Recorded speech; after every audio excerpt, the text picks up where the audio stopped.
feel so threatened. I don't understand. This is so mind-boggling.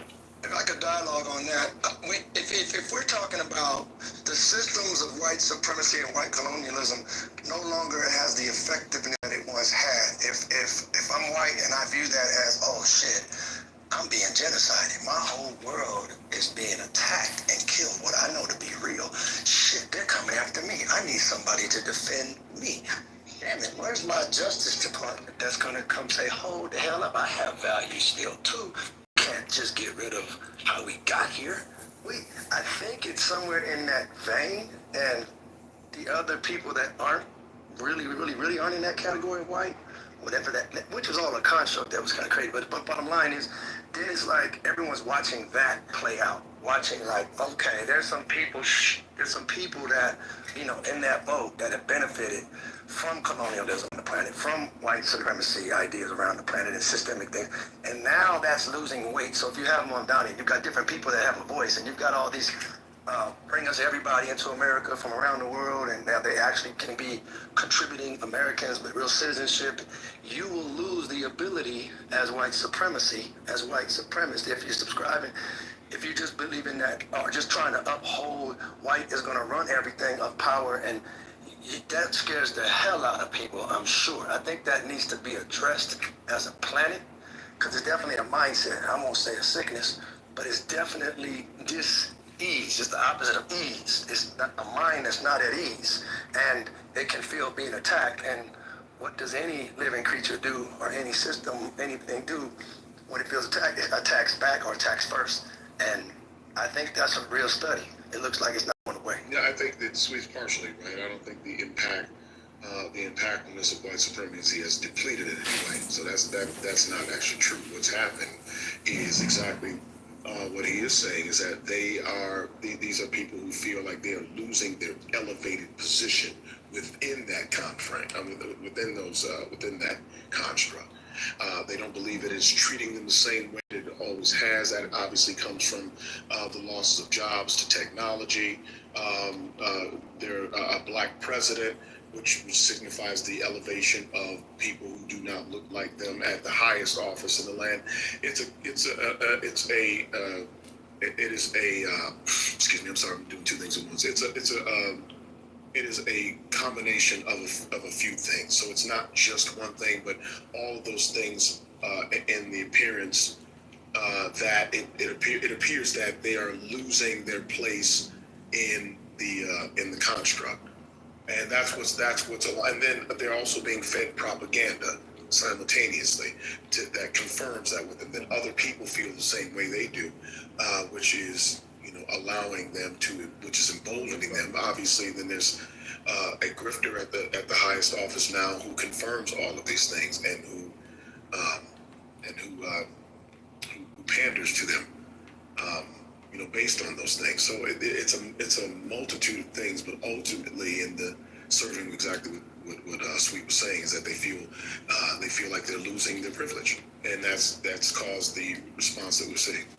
I watched a really cool interview by a journalist that went undercover dating on right-wing dating apps, and her biggest takeaway is that these men are like very, very insecure.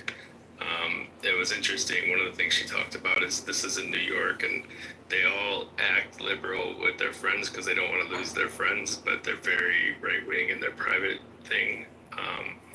But yeah, her ultimate takeaway is insecurity and exactly right. Dang, I lost my train of thought. ADHD. It's when they're feeling like, like you said, they're losing their stuff. But ultimately it boils down. Oh, that's what I was gonna say.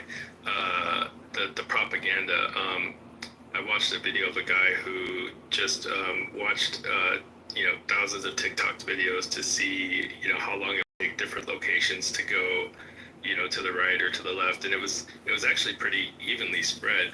But one location in particular stood out to him, and that was when he set the location to Mississippi, and it was only like 40 or 50 TikTok videos before it went hard incel, and then it was like 1,000 incel videos in a row.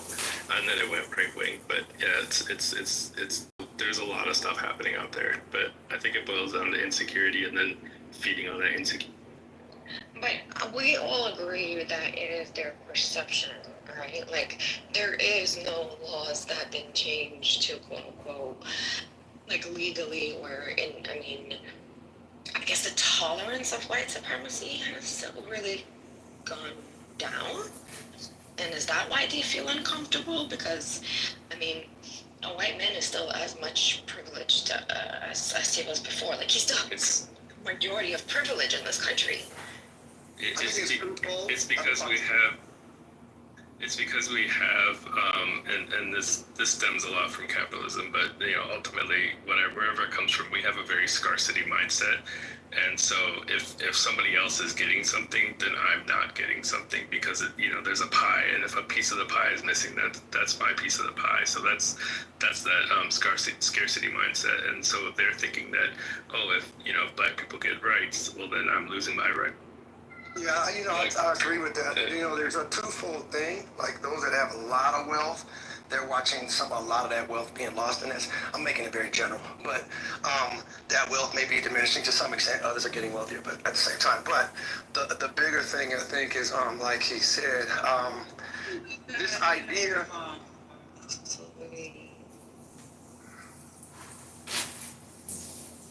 This idea that there's a scarcity of resources and there's only so much space, let's just say, which is a fact. There's only so much space, but there's a lot of wasted space that could be used, but that's not their concern. Their concern is more, if you get the job, I'm not getting the job. It's really, that's why I call it like a dis-ease. Just like it's a idea that's in their head, as you brought up, Katrina, but it's not a real idea. It's the idea that by doing the right thing is at the core of it too. Like, if I do what's right, then I'm gonna come up short. I'm not gonna have. Everybody else is gonna come in and creep in it. And there's also a sense of the wrongs of the past of ancestors are gonna have to be dealt with on this generation. That's a real thing I've witnessed. That it's an idea like there's gonna be a get back.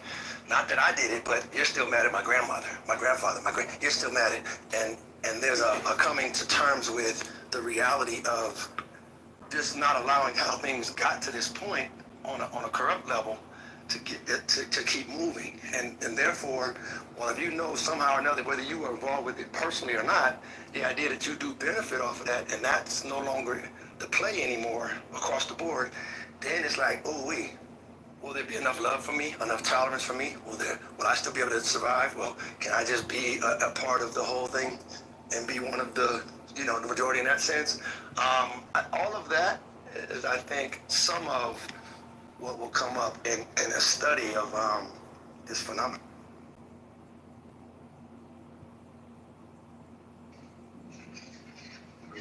Sorry, I'll put that in the. I was just gonna say this, but I've been. Sorry. I'll put that for pizza. Real time parenting. No, just what I've been mentioning since Patty started sharing this video with us, and we're having these pauses at various clips. Why non-people of color gaining in their respective lanes is a threat or a perceived threat to the white the whites that's what I come back to. Why, like, I think one of the earlier women that Eddie debated was talking about her college degree and graduating, and yet they, quote unquote, are taking construction jobs. And he's like, well, are you applying for one of these construction jobs? Like, no, but it's this perception. This perception or this feeling or belief that others making gains in whatever lane, even if that is not a lane that you're in, is somehow a threat to their well-being. Anyway. That's dying. It's almost like a person dying. you know, and they realize that, you know, they probably got more days behind them than they have in front of them. In that case, it's like a care for that person, for that system. All of us have parents, grandparents, great-great-grandparents that aren't here anymore. I don't care what ethnicity you are. That's just a phenomenon of life.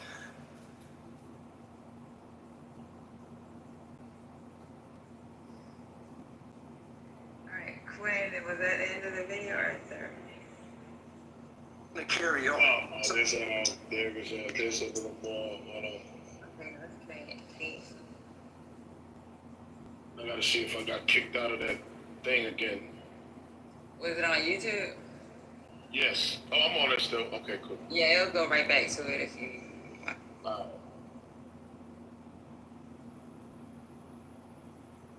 Teenagers are building businesses with AI, while the only AI you know is ChatGPT. Let's be real. Most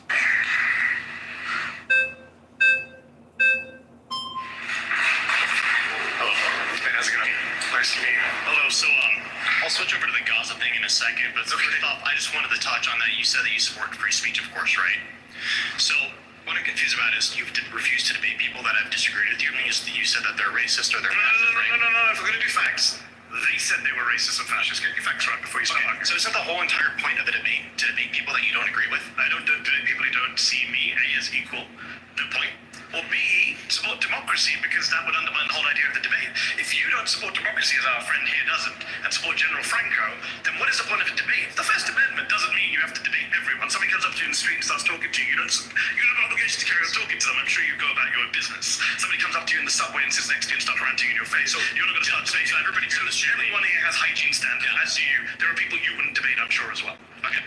So can you please describe why you think Trump is supporting ethnic cleansing of Gaza just because he wants to take over the land there? How does that add to ethnic killing? Not just take over the land, kick out all the people. That is the definition of ethnic cleansing. So, isn't ethnic cleansing killing people? Because it seems like you can ethnic cleanse people without killing them. And by the way, they have been killed. More than 50,000 people in Gaza have been killed by the Israelis, by people like Bezalel Smotrich, who said recently, the finance minister of Israel, we are going to Gaza to conquer, cleanse, and remain. We're going to annihilate the place. We're going to disassemble Gaza, he said. We're going to leave it behind as piles of rubble. That's the guy Trump's funding, supporting. That's the guy praising Trump. So yes, Trump and Smotrich are ethnically cleansing Gaza. I cannot deny that thousands of people are dying in Gaza, but you need to realize why are they dying? Is it possibly that they're attacking another country? No, just because Israel is attacking another country, just because Israel is killing more Gazans than Gazans are killing Israel, doesn't mean Gaza is righteous and Israel is evil. I never said anything about evil or righteous. I said ethnic cleansing. You said don't have to be killed. I said they are being killed, and the criteria of what's happening to them. If Donald Trump says these people have to leave and never come back, is that not ethnic cleansing? What is your definition of ethnic cleansing? I would think ethnic cleansing is when you're killing off a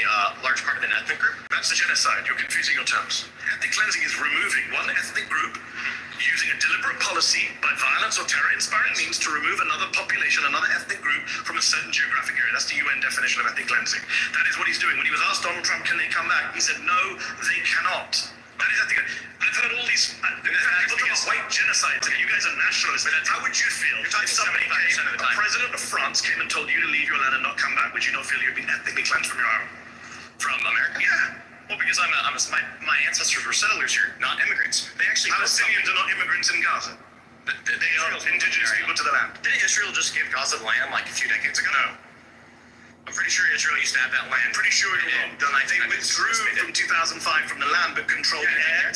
No, they don't give it to them. They control the air, the sea space, the borders, the population registry. They controlled what went in and out. It was a prison, an open-air prison. That's not giving them freedom. Don't they have a border with Egypt and then the Mediterranean? Yes, and the Israelis and Egyptians work together because Donald Trump and Joe Biden, the Egyptians are Muslim? Yes, they're funded by the United States. Did you know that Muslim countries do bad things too? No, I know that they do bad things. Okay, so we're in agreement. All right, Yes. pause. You've been voted out. Please return to your seat. Nice to meet you.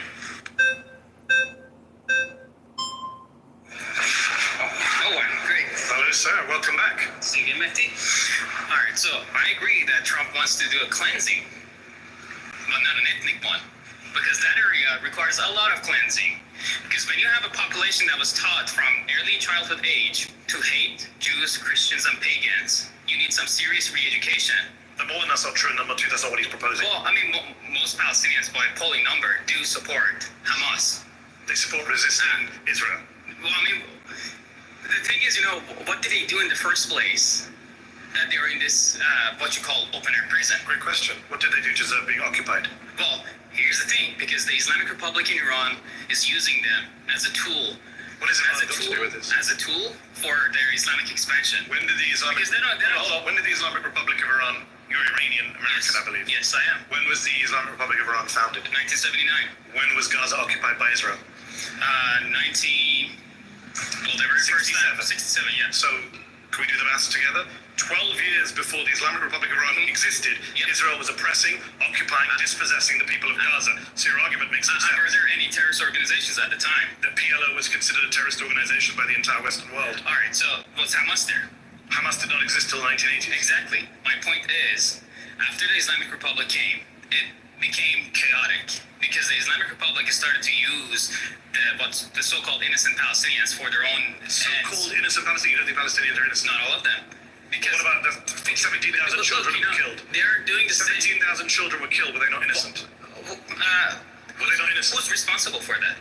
Israel. Who dropped the bombs? Hamas is responsible. Hamas is responsible for hiding in hospitals and making tunnels underneath So those when hospitals. children are shot in the head by Israeli snipers aren't responsible for that. Look, It's a simple question. Here's the When problem. Israeli snipers shoot Palestinian children in Gaza in the head, as eyewitness testimony and doctors' testimony proves, that's not the fault of the Israeli snipers. This is the problem because when you have a The problem is you won't answer the question. I'll ask you a third time. When Israeli snipers shoot Palestinian children in the head, is that not the fault of Israeli snipers? No, you gotta let me finish. No, you can answer the question. Fourth time. Well, When Israeli I will snipers get to shoot your answer. Palestinian children in the I will head. get to your We're running answer. out of time. I need to know what you think of children. Because I will what get you to- said was pretty outrageous. You said I will so-called get to your answer. innocent Palestinians. For the fifth time, when Palestinian children are shot in the head by Israeli snipers, is that not the fault of Israeli What did those children snipers? do? What did Why did you tell me that the children deserve to be shot in the head? Because the problem is, You know, millions of people are watching you say, they start brainwashing children. They start brainwashing children at a very young age. So you support sniping children in Gaza? One of the people here supports sniping children in Gaza. Is that a conservative position now? What if they're wearing a suicide vest?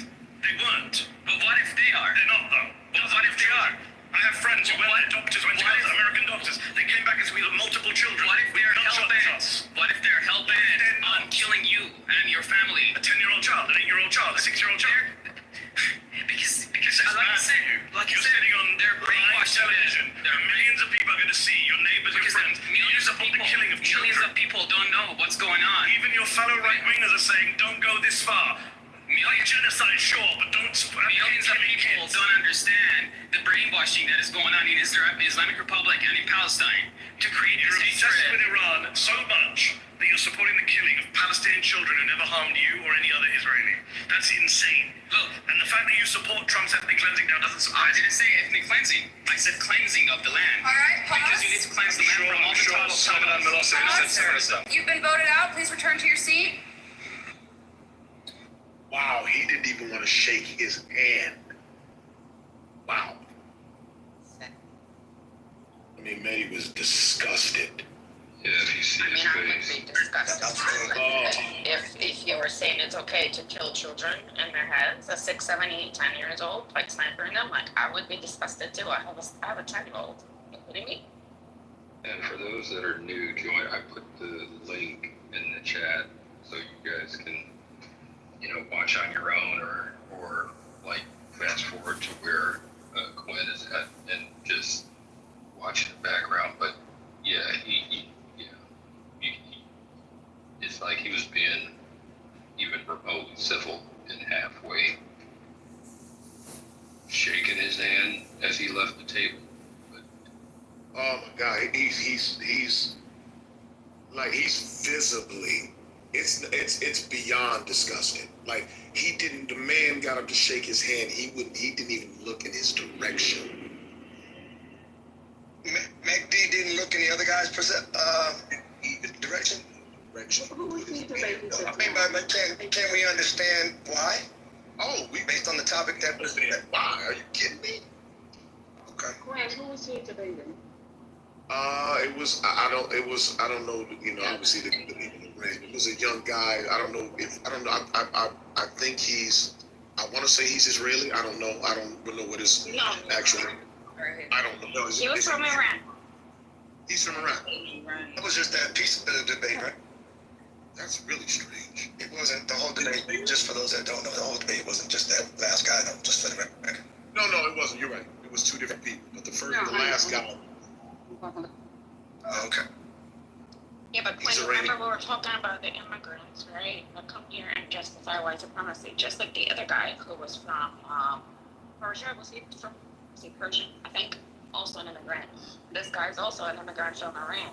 And he totally supports white supremacy. Like, he's sitting with them. And the last time he came up to debate, and she asked him, are you okay with some of those people that you're sitting, that they want you and me out of this country? And he refused to answer that question.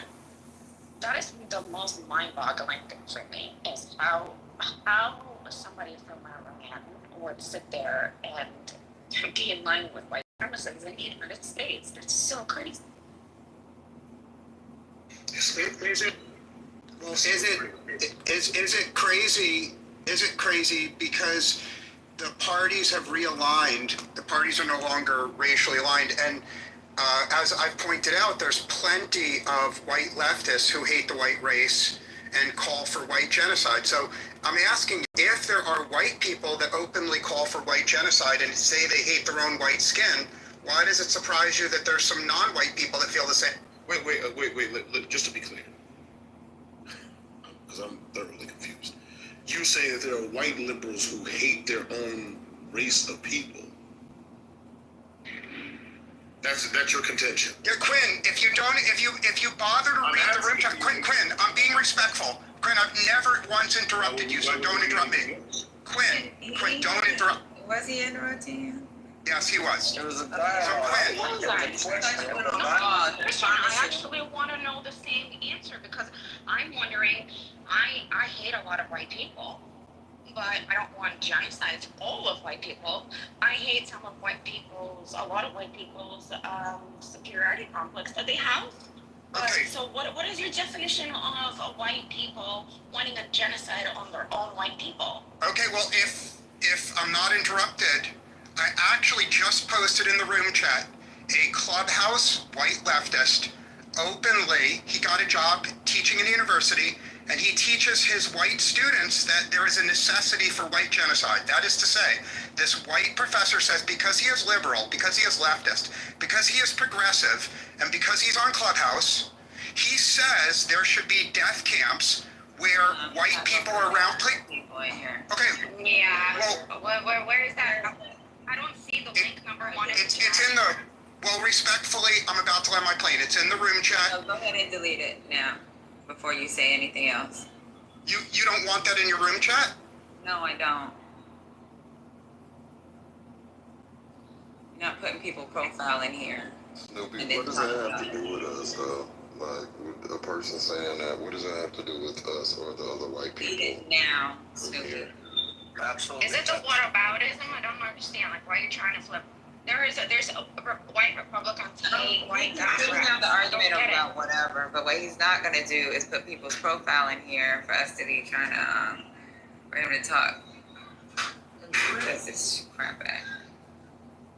Well, unemotionally, we can look at what Grape is proposing and the extreme of that, and then jump into the conclusion about everybody that has a problem with white supremacist crazy systems of things does not have to be in the boat of now whoever that is saying go kill white genocide. It's back to this, the nuance necessary moving forward as a planet to understand some are going to feel like it's a straight genocide because when you put fairness and no longer white supremacist systems in place, and that dies a natural death when everybody can just vote what they really want, the masses of people. Everybody doesn't have to join in with those that might feel like, oh my God, it's a genocide now, opposed to those that might be out there trying to kill some people. Yeah, I think it's a ploy of overcorrection to, like, get you to, like, I just don't, like, buy into that. Like, so what? A lot of people say a lot of things. Like, that doesn't mean, like, that to me, when people do that, it's like to get you to say, to overreact or overcorrect in that direction to line you up with what they're trying to do. So I don't care. But is that again? It's not something that is like a main thing going around, right? With white people saying we want white genocide. Like, there might be crazy people out there, right? There's always crazy people out there. But I guess I'm looking, is that like a main movement? Well, like, the question is, I don't see that, number one. If there's some crazy people who feel that way, I guess it's their right to feel that way. And they have First Amendment, as long as they're actually not threatening anybody. But that doesn't fuel the public, right? That's not the main view. well, respectfully, the moderators. What we're talking about is the main view. Did you delete his new Yes, I did. I deleted the clubhouse person. So the moderators asked, and I'll be very brief here. The moderators asked, why are there non-white people who are calling for pain for non-white people? Why are they not loyal to their race? Why are they? I never asked that. No one said that. Y'all asked that? No one said that. No one. Nobody said that. Again, that's always the framing. So what the question I would ask you is, how does one, if that one person is representative of what you're talking about, how does one person's perspective become representative of the whole? Well, there's proof that it represents the whole because there were a series. I'll answer you very briefly, Quinn. There were a series of surveys of tens of thousands of people where they asked people of all races, how do you feel about your own race? So tens of thousands of people of each race in America were asked, how do you feel? Now, what's interesting is every single race felt good about their own race. Start saying that stuff in the link. No, I will, but Because I feel like you're going to be getting misinformation. Well, actually, we should all sit and look at the link. The moderator, you're not a moderator. Okay, so I posted 4 links to college professors, white college professors, saying there should be a genocide of whites. Now, the link I'm about to post is a survey of tens of thousands of people of all races, and people of all races in America like their own race. There's only one exception. White liberals hate the white race, and in 4 surveys, the average white liberal said they hate white people. Now, I am done speaking. I'll just post it in the room chat. You can read for yourself. Trust me, there's black people that hate being black. Trust me, there's some Chinese folks that don't like being black. If a white person points out some wrongs that they know their people have done, I think that's what's going on. Some white folks probably have said, you know what, we white folks have really done some jacked up shit around this planet.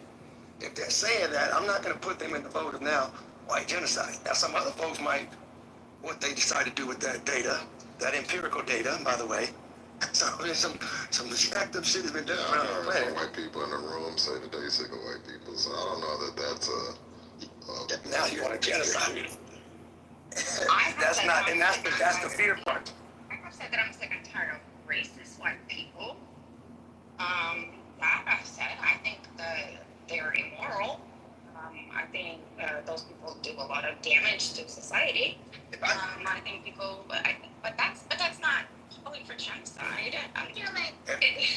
That's like saying. That's like saying I think it's wrong that that person wants to murder or is murdering, and then everybody's like, well, he's white, so you're against white people. You want all white people to what? Yeah, it's like saying, well, Hitler, yeah, I agree, Hitler did some jacked up shit, there's some things when America was founded, how that was done was wrong, and, you can have that nuanced conversation. You can't say, without Africa, that apartheid thing, as a species of people on this planet, that's really not a cool way to operate, but if someone else over here, bro, black folks are probably the hardest on black people ever, and I know one that's really hard on black people. That's love, though. Believe it or not, like to recognize, hold up, man, you're going off the rails. That's pull you back in. If you think that genocide, then you're thinking, oh, you're trying to attack me? No, just stop running around stealing shit. I know you want to just do whatever you want at 5 or 6 or 10 or any age, but damn it, no, that's not how we doing this. And at that point, it feels like a dictator is telling you, no, damn it, you're gonna wash your hands before we eat. Well, I don't want to. It doesn't matter. That's not a debate class right there. And I think as a planet, there is a thing going on. Like, bro. Look, that's just not cool. Even though you think it's cool to run through and take over countries and shit, that's not cool. Not in Africa, in Australia, not in Europe. It's just not a cool way to be. And there's definitely an agreed understanding, like the time for that is up. And if somebody reads it like, oh shit, they're coming after us, I don't know what to tell you, man. If nobody's gonna go into agreement with it, you just keep on doing foul shit, whoever you are. Micro level, macro level, there's a thing about do the right thing. and just taking over because it's not doing it. I'm sorry, the lens that is getting so forward is either quorum, threats, or I just don't understand. There's a peer-reviewed, respectfully, Katrina, respectfully, Katrina, there's a peer-reviewed study in the. And let her When finish. people do, It's actually not peer reviewed. There is a peer-reviewed study in This is the. why I was having an issue when somebody is talking and saying that there is factual evidence for this, and then there is no factual evidence. That's why I was saying put it in the chat so that we can go through it together as you're talking about it. I've been reading. Because everything that you have put is not. This is not like real research. Like, I'm sorry, I can go and quote unquote ask people questionnaires tomorrow on the street. And then say that's research. Like, Even simpler than that, if you go to the actual link and read it at the very top of the fucking article, it explicitly says it's not peer reviewed. I would never do that. I don't believe in that. I was reading some novel, and the guy mentioned his aunt who had beaten him for wasting a piece of string. This is a British novel from post-World War II, spy novel. Actually, it's the spy who came in from the cold. It's a really, really good novel.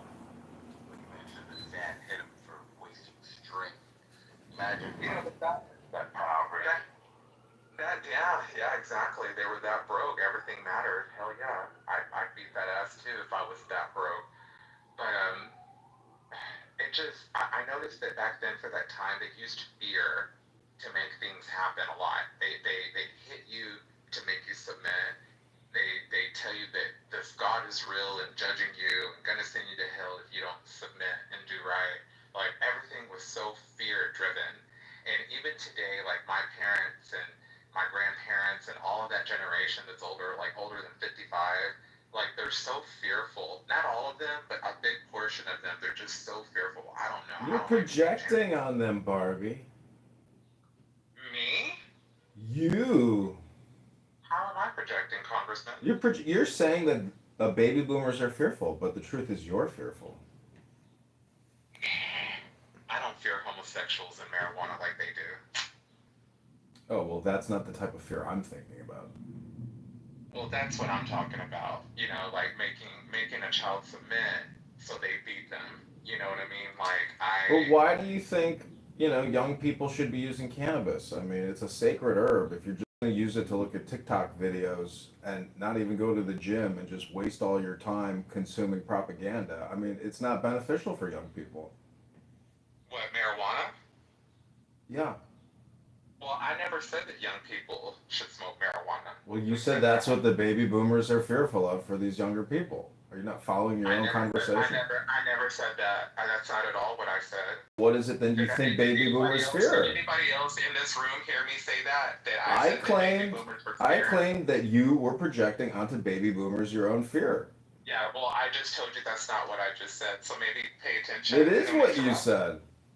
That's not what I said. Well, how about you have a seat in the audience, and yeah, we'll have you back up. Men are gonna be bastards for life.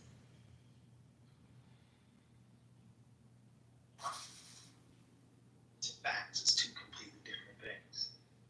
So, isn't the more interesting conversation to ask?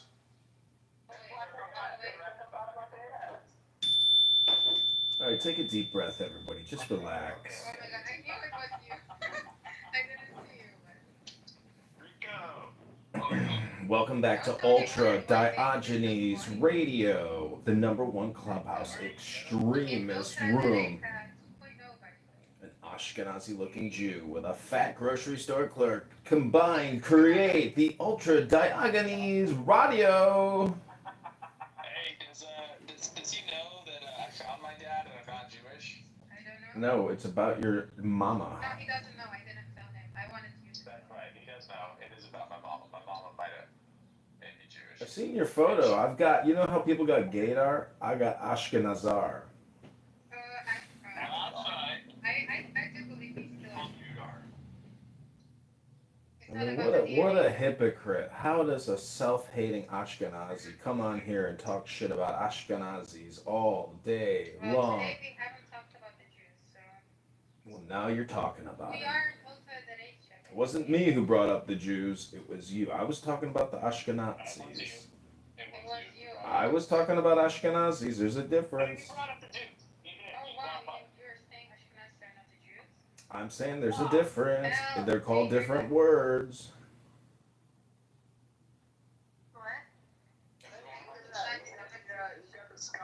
He's got the Scottish Freemasons thing back there. That's cool. Yeah, American history.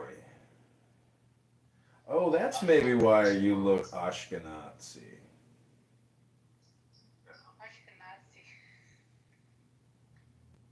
That's right. I'll be Jewish. With all due respect, how dare you? I just want to. Is there anyone in the room who doesn't agree that if you perpetuate genital mutilation, you are abusing children? I just want to quote David Obadia and say, "How dare you? How dare you?" My wrenching circumcised, but I didn't have circumcised. How dare you? There you go. Okay. With all due respect, Wait, John Kitover, did you hear that Dajin's found his dad? How did you find him? Like, were you on Craigslist or something? Whoa. This is not a gay thing. Yo, that's so bad. Where did you find him, and in what state of disrepair? First of all, it's Craigslist, but it's a sad story. What's the sad part of it? Yeah, it's it's ancestry.com, You used Ancestry.com? I did, yeah. And then you somehow found your absentee father? It's hard to call him an absentee father when he didn't know that he had created me, right? He didn't know that he inseminated your mother's uterus with genetic material? Well, I mean, if we're going by, did he keep a logbook of all of his The answer is no. Interesting. Well, I congratulate you on finding out where you came from. Well, thanks. I gotta take this call. So safe congratulations. Don't worry, to be louder and more enthusiastic. I know, it's a congratulations. Commercial break, guys. Welcome to the new Ultra Derecha, where me and Agnes took over. That's right. Good. You're in control of the house now? No, I created a similar house. Oh, And we have over nicely 1,000 done. members. Thank you. We have over 1,000 members. If anyone wants to invite, if anyone wants to open up rooms, you're welcome to do so. Oh, This is the Ultra Derecha. Princessia must be fucking shaking in her fatties. Let's go. Am I smart or am I smart? Oh my god. Is there another option? The Bitcoin. Not for you because you're a bitch. Yeah, go I'm ahead. going to open up a room at 3 o'clock, everybody. I hope you come to it. It's called the Bitcoin Laundromat by Roberto Taylor, the Bitcoin scammer. Plus Princessia Nora Bandura, whose legs are all lasered up and her legs can't be in the sun. So we're going to do a leg laser sun therapy room for her. And I hope you all come so we can listen to just how schizoid she is and how much hair is falling out of her head. Thank you How do very you much. know it's 3 o'clock? It'll be 3 p.m. CST, where we'll do the ultimate roast of Diego and Princessia Nora, the divorce. CST. I heard them break up yesterday. On Central Time. Di- Did you call your penis a wrench? Diego loves to push. I heard that. Diego loves to extend all conversations with Princessia till the next day. He is the ultimate fucking beta clinger. Have you seen Princessia's new PTR? No, what is it, when she was 22 or 23? No, it's AI. Oh, really? I cannot find it. Is that actually like a selfie, Abby, that you took? Is it Which one? you on the tricycle, on the scoot? Yes. How did you? Yeah, me and Elle look like each other. Think about that. Think about that. About that. Think about that. That. How are you I want a personalized song.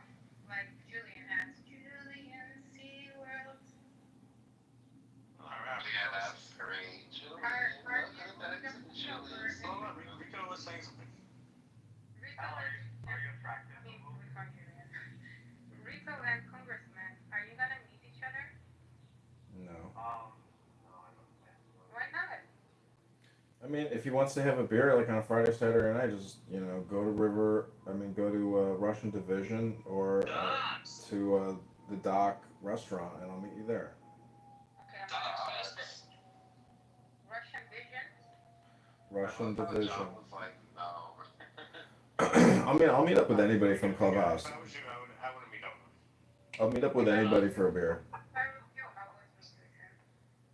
If I was a man. You saw it, you ran away. I'm a woman. I said if I was a man, if he was quiet for a second, you would have heard that.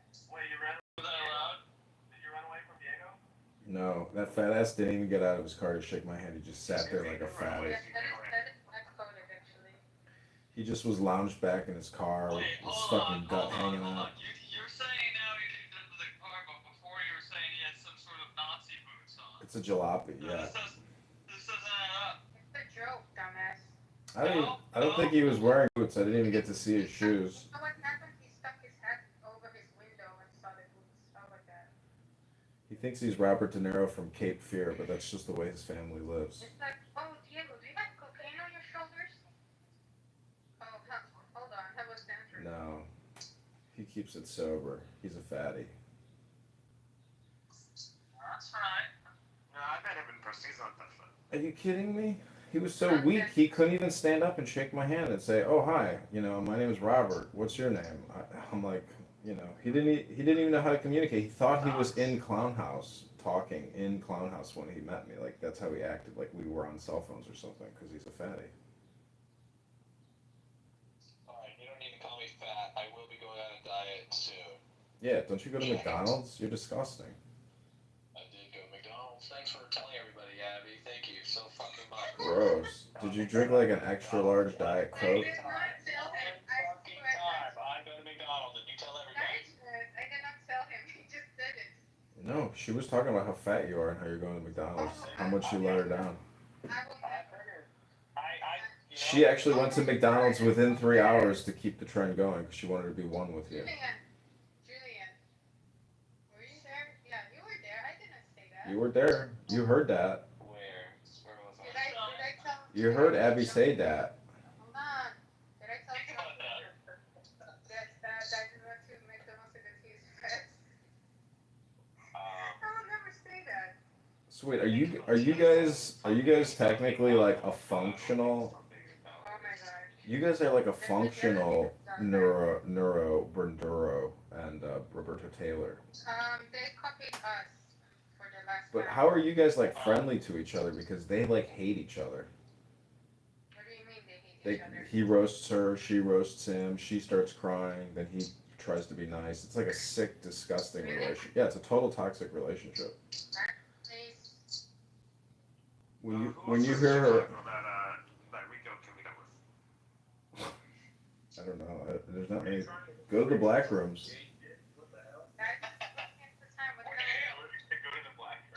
Yeah, there's a lot of Chicagoans on this app.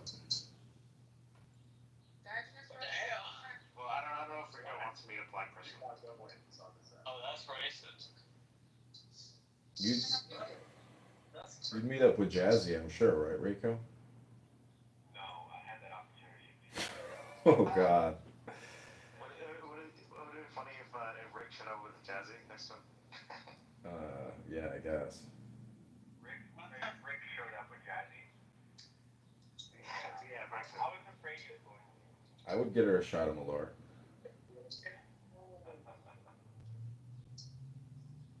Rico, this is all you got to tell the girls in Chicago is that you work for Dr. Malort and the Malort family, and it would be a great honor to the Malort family if you were to do a shot of Malort with me.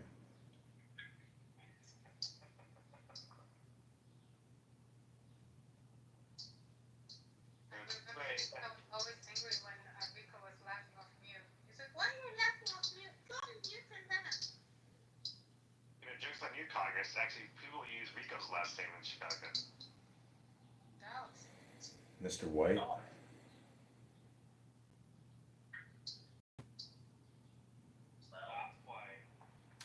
you vote for Trump, Rico? I did make news with Bitcoin candidates, and now we can take some time. I don't know. The Bitcoin candidate, how do you feel about that? Well,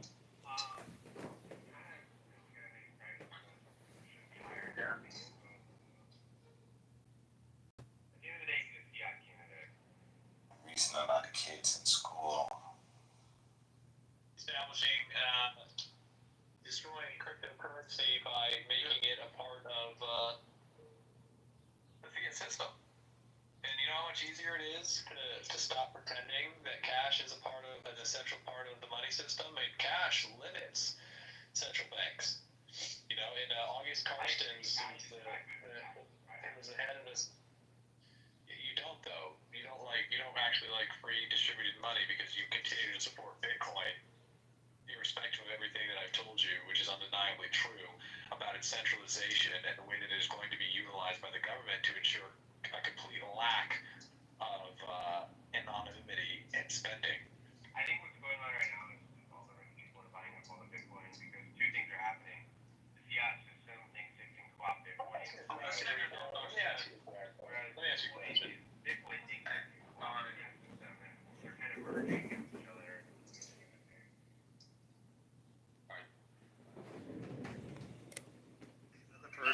Is that the person who said like white nationalists, like white people are indigenous to this country?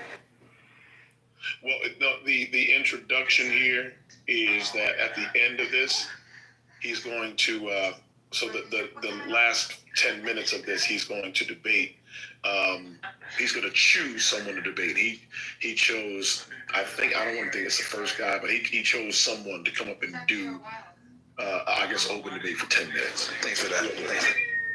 That's what it said. So you all can't see that in the writing, but that's what it says in the writing that he's going to choose to do. It's with other liberals who are forced to vote for pro-war people. It's either that or get replaced in my country. What do you want me to do? Oh, you and your replacement bullshit. Yeah, okay, buddy.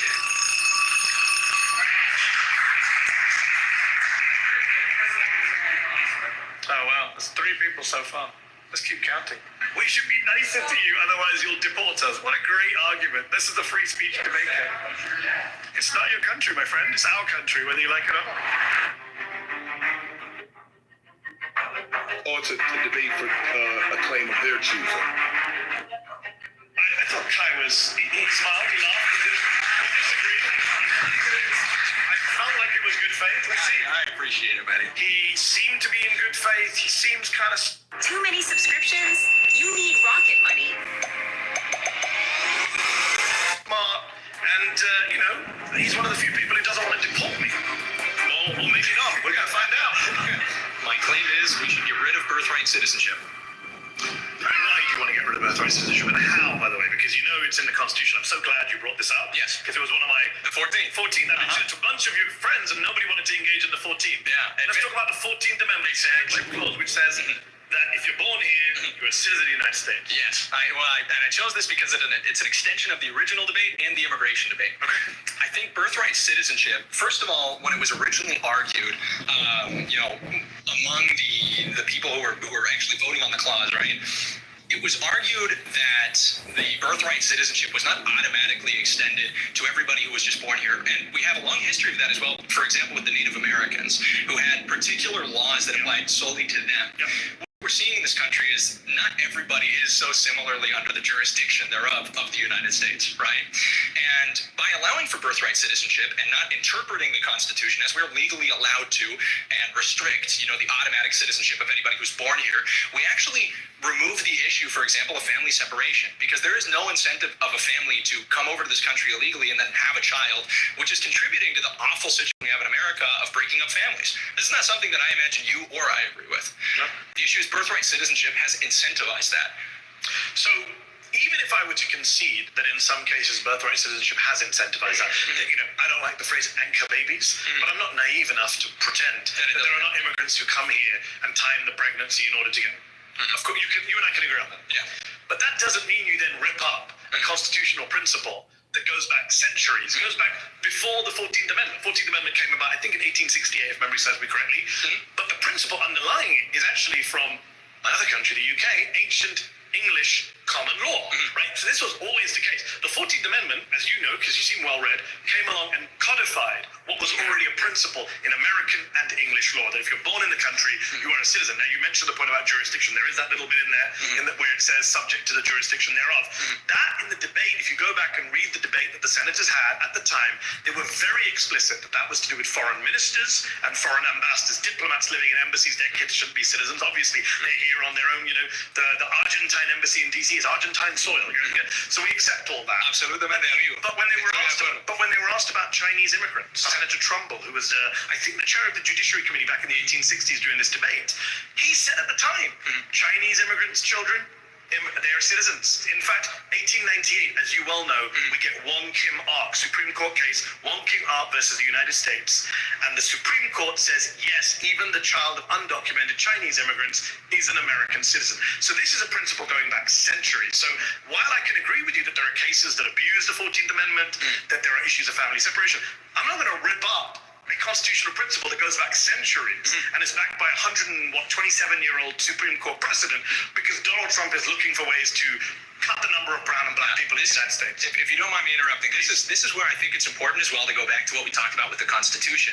When we're analyzing, and admittedly, I'm not as interested in the legal argument. There's obviously many ways to interpret the Constitution, but I don't think, especially among conservatives, that it is positive to use the Constitution to dismantle it. When we analyze the original context, like you were saying, in the late 19th century, our immigration law was absolutely different, including, in respect with the Irish and Chinese immigrants that were coming over. It was absolutely different. Changed. We had open borders, my friend. Well, some people in this room would hate it. But we had open borders for half of American history. Well, I don't think that's very true. It's 100% true. Well, hold on. If you're comparing the open borders, which I don't concede to, but if you're comparing the open borders prior to like 1910 and prior to the Hart-Celler Act, and you look at the amount of immigration and who was coming over, nice deflection. Amount is irrelevant. We did have it is absolutely relevant. Why? Because the Constitution, like the founding fathers, your argument is we had open borders, but there were fewer immigrants. I was about to answer. Okay. It's important to analyze the context wherein these laws and parts of the Constitution arise. The original founding fathers said the Constitution was made only for a moral and religious people and is wholly inadequate to the government of any other, which means the people that wrote this document understood that it would not be able to properly... Super secular people, let's just be clear. Oh, no, that's not true. They were deists. A lot of them were secular. The majority were deists. But they were secular. Secular is like an atheist. You know what I mean? I understand that, but deist doesn't mean secular or atheist. It means they believe in a God, but not a God that's... I didn't say anything about whether they're deists or theists. I said they're secular. Okay, but secular... You separate church and state. Okay, well, let's talk. We could even talk about that. That's a perfect example. You're going to run out of your own time making your argument. I understand, but the separation of church and state is now completely differently understood than originally proposed. Thomas Jefferson, who talks about the wall of separation, which doesn't even exist in the Constitution, is a Supreme Court precedent, as you well know. Yeah, sure, but the precedent of the last 100 years, wherein the country has been completely different from its founding, should not overrule the original intent of the people who wrote the document that you and I are both citing. Okay. Which means... But I'm not locked into what the people who wrote that. We've had amendments to the Constitution, you know that, right? I understand that. Okay. And this is our fundamental disagreement, is that I don't believe... You think you could read the minds of people in the 1770s? That's not true. And I'm stuck. I just believe this country ought to be more the country we originally had, and I don't think... That's your opinion. You're entitled to. I understand that. But there's a factual basis. Well, let me try to see what you believe. Okay. If we are voting on these constitutional amendments, if we are interpreting them, and our interpretation becomes absolutely, let's say, a 180 from what the original intent of the authors of that document is, are you in favor of that? I guess it depends on the issue. Okay, I would say no matter what... So, for example, the Second Amendment, which we kind of danced around, is not being come up here and there. Yeah. You know the debate about the Second Amendment is the fundamental debate is one side says it's unlimited, and the other side says no, what they meant was the militias. Yeah. They didn't, and they had muskets. They didn't mean AR-15s, right? So we can have that endless debate, which I really don't care for about that. But to come back to your point about the constitutional principles, the 14th Amendment comes along in the 1860s. It's pretty old. It's not as old as America, but it comes along, and it's been around for 150 years. So if you want to get away with it was around before 150 million Americans. And I'm saying it was around before the United States was even created. It's part of ancient English common law. If you're born in a place, you're a citizen of that place. And you're the child of a foreign diplomat or on a Native American reservation. English common law did not exist simultaneously as millions of people coming across the border in a year. Just to get to principles, your argument is numbers change everything. Because we've got so many more people. Not solely, but absolutely. Okay. The demographics of your immigration absolutely change it. Yeah. Can I ask you a question? If you got rid of the 14th Amendment, what would be in its place? I think a citizenship test would be fantastic. What age? I think we could administer it in high school. To everyone? Sure. Just the immigrants? No, everybody. And then if you fail it, you denaturalize white American. Maybe you can't get a government job. Denaturalize that, dude? I think there's plenty of benefits that the government offers people that you should not be able to receive. I'll tell you this, right? This might sound bad. And I think people care for me anyway, so let me say something you might not like. Nobody would pass it. If you have a high school immigration citizenship test for everyone, People take citizenship more seriously. The immigrant kids are going to outperform the white kids. You might actually end up denaturalizing some of the white kids, and then people here will be really upset. And well, hold on. And I like to be consistent about this. That's possible. But what I think it would do is it would give everybody a larger sense of the importance of citizenship. So you would say no one born in this country is a citizen? No one? Automatically no. Automatically no. Wow. I think we could extend that. You know, people who have a heritage in the country. What are they until they pass the test? Undocumented? I suppose, yeah. They're not able to receive government benefits. They're not able to receive government benefits. They're not able to apply for these jobs. Their parents are citizens. Okay, well, hold on. We're talking here about the way that we would implement it. Yeah, what I'm pretty important. If you were trying to get rid of the 14th Amendment, I should ask about the practicalities of it. And we're not Trump's doing it right now. And I'm not going to be able to explain it to you in 10 minutes. But what I can explain to you is that right now in this country, we have a crisis of people not hold on. We're not understanding what citizenship is. The way that you've referred to citizenship makes everybody who hasn't come to the United States an undocumented American citizen until the time they come over here. That's how a lot of countries are, right? You know that birthright citizenship is operated by multiple democracies around the world. I know Trump lies and says, we're the only country that does it. He lies. That's not true. Multiple countries. Do you think it ought to be that way? Do you think everybody in the world is an undocumented American? Hold on. Or an undocumented Canadian, or an undocumented Brit, right? Yeah, undocumented, sure. Well, I'm an American, so I say America. But yeah, what I'm saying, right? The principle is you immigrate. We have free movement of people around. I support free movement of people around the world. But do you believe they're all? Are you Kim Jong-un? You think people should only stay in one country and never leave and be blocked from leaving their country? I think that's a very illiberal and conservative position. I think there's a big libertarians. There's big room to move between being Kim Jong-un and saying that. Not really. Hold on. Practical terms. If you accept, I gave one side. I want to give the other.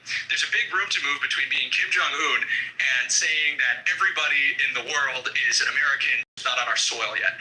I think being an American ridiculous statement, right? Because everyone in the world is not heading for the United States. Yes, yeah, but right now, but the people coming in and dropping off. But the idea that you are supporting is that the moment you come to this soil and that you're born here, you become an American. And I'm not saying the moment you come to the soil you become an American. I didn't. I had to do the test. Okay.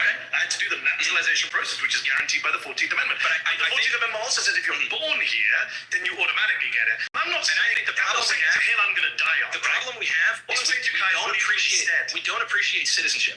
The problem is that when you talk about immigration like we did before, when we talked about everything before, what were we talking about? We were talking about products. We weren't talking about practices or perceptions, which is really what immigration is about. Can I agree with you? We don't in this country value citizenship enough. I agree. I think we should encourage people to have more civics lessons in schools, understand American history and Constitution much more. Here's what the irony is. I'm sitting in a room today where I met a bunch of people claiming to be Native Americans who hate everything America stood for centuries. I think they stand much closer to the America that we originally had. And I don't think any disagreement there had any clue what that was like. But you've agreed to dismantling things about that America. But you've agreed to dismantling that America as long as it's legal. You have. You're the person who came here and made your argument. I'm a constitutional originalist. Taking away an amendment of the Constitution. I did. I said keep the Second Amendment. I'm an originalist. I think we should interpret it the way it was probably originally interpreted. All right, guys, that's time.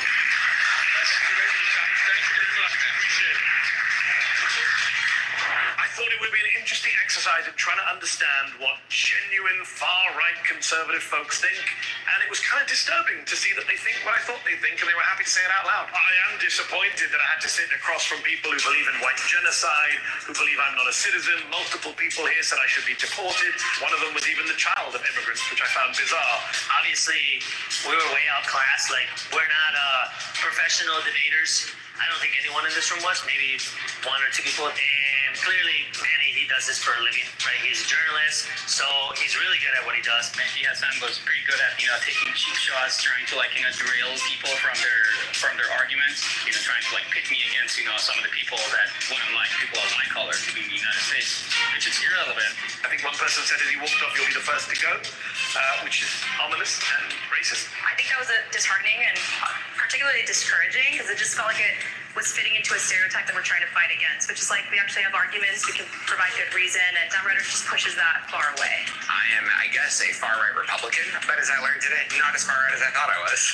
Someone gets up and they're just like, yeah, I guess I just want to have autocracy forever and Christian nationalism, or just being like, yeah, I'm racist. And to me, that's very foreign of a concept. While I didn't, disagree with most of the people in the circle, it did bother me at times, to see them say mean things. There's not really a reason to do that. But it also upset me when Mehdi said, I'm not willing to debate with those people. Free speech doesn't mean you need to give credibility or oxygen or platform to people who don't agree in human equality. I hear Mehdi's point about not giving them a platform, but the thing is, if you stop giving them a platform, they don't just go away and change their mind. And then you tell the rest of society no one exists who thinks like that, and that's not true. I do like to debate people, even people I disagree with. I try and avoid bad faith folks. I think some of the folks today were bad faith. I'm anti-conservative, right? I don't support conservative views on taxation. I don't support conservative views on immigration. But the people here today were way beyond conservatives. This is open authoritarianism. And this is what is being normalized and mainstreamed in our country by people in power, by the media, by people who don't know any better. These are the 5 places I put my money into. That's the end. Can I give a gold star to the class for getting through all 1 hour and 40 minutes? That Patty started at what? No, everybody, 8:30 we this need morning? participation awards. I don't know that I'll ever be the same. Thanks for that, Quinn. Really appreciate it. Been listening. I've only watched clips of it, so I appreciate it. Absolutely. Quinn. Absolutely. I don't know whether to say you're welcome or I'm sorry. No, you're welcome. Yes. It's really hard to listen to conversations with people who are staunchly racist and anti-American, I will say it, xenophobic, misogynist, and stand 10 toes down on it. They're morally bankrupt. I know they're out there because I listen to them on this app. So it's interesting to see the face. I've seen some of these videos, so I know what they look like. A lot of them look the same, by the way. So it's not really surprising that this happens and that they're out there. But it's weird to give them any kind of, for me, to give them any kind of credibility whatsoever. I know they're out there. I know they're staunchly immoral. But, whatever. It's interesting. Y'all ready to start calling people dumb yet? Or y'all still doing decorum? Slap us down. Oh, I do. I stay muted. I think, I've said it at the beginning of this this video hours ago, and when we've had breaks. That's why I just stay muted. I mean, I cannot have a quote unquote healthy conversation with somebody who objective is my demise, or people who may not look like them or share their skin tone, who don't see me as an equal, who sees me or those who I champion for, who sees them, say, getting ahead in their life as a threat to their existence. And, we see it on, or I keep saying see, we hear it on this app constantly. And I said it before, I'll pause, but the notion that when the call is out, send out, hey, ping your MAGA friends. I have none, because to me that's an oxymoron that I do not even remotely swim in. There are some people that lack some serious intelligence, dumb, stupid, downright scary. And when I'm looking at this, another thing that popped up, these cats, they're college students. I'm in my 50s, and the thought that one of these mofos out here sooner or later will try to weasel their way into government and potentially be somewhere in a state of government, whether that be local, or state or federal. Oof. And they already are in government. Yeah, but I guess I'm being just like. Hey Brian, speaking of government, Harvard just did a program for a master's degree. Just a pilot program going on right now. 50 people.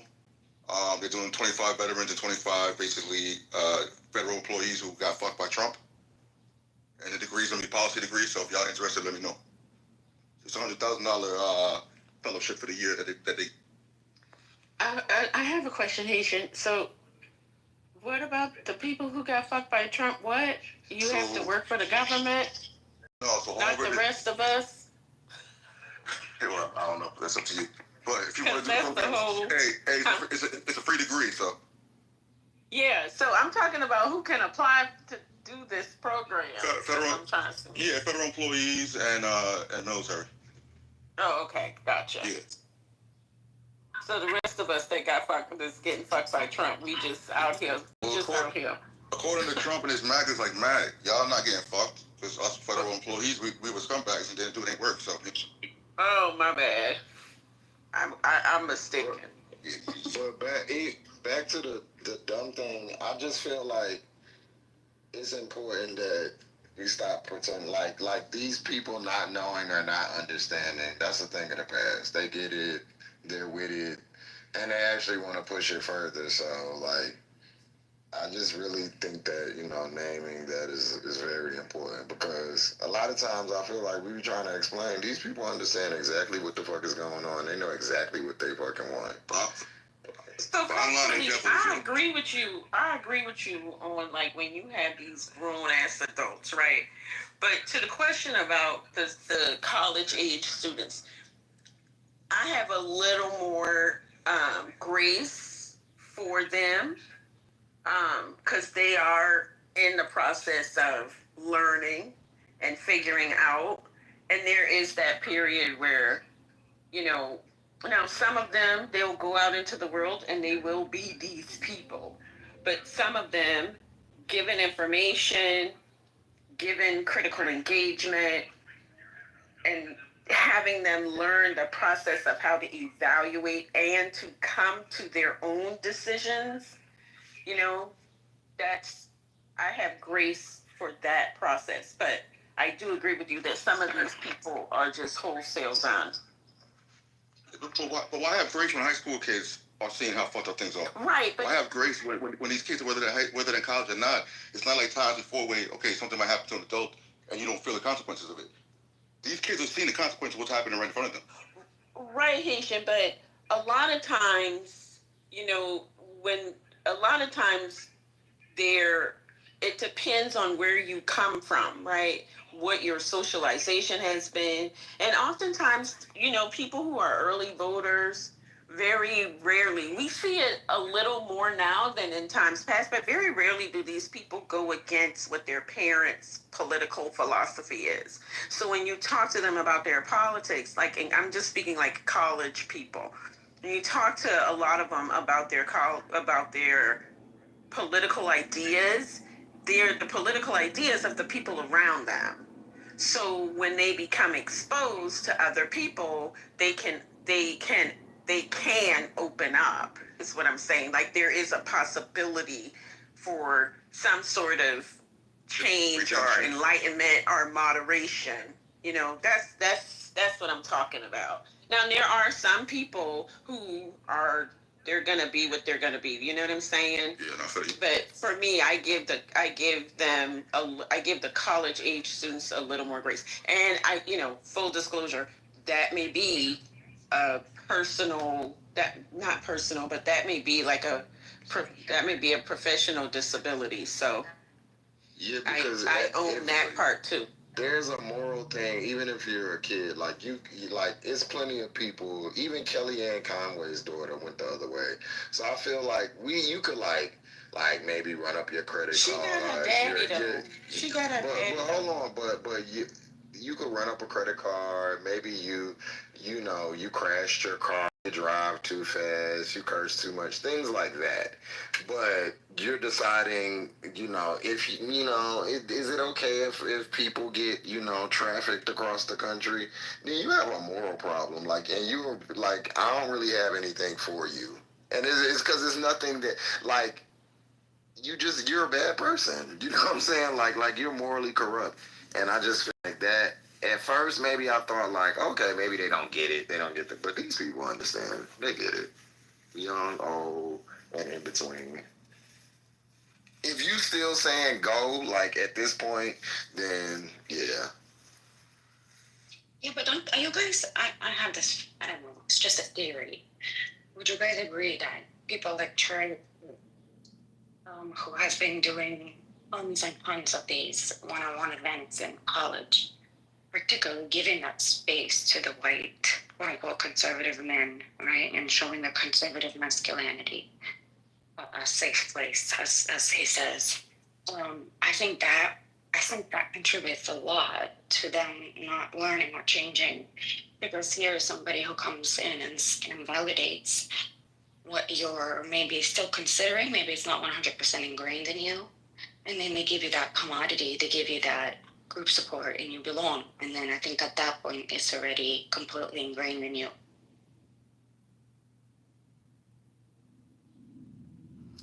I get it, but I just still feel like reason, like, it's important to, like, I think decent people are reasonable.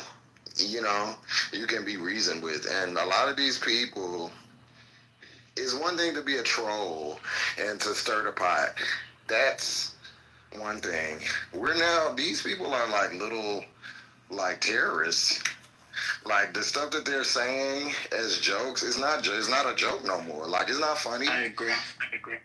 And so, I feel like in a lot, man, you know, in history, we've like probably not seen when people are turning into evil. These people are turning evil, y'all. You know what I'm saying? Like that.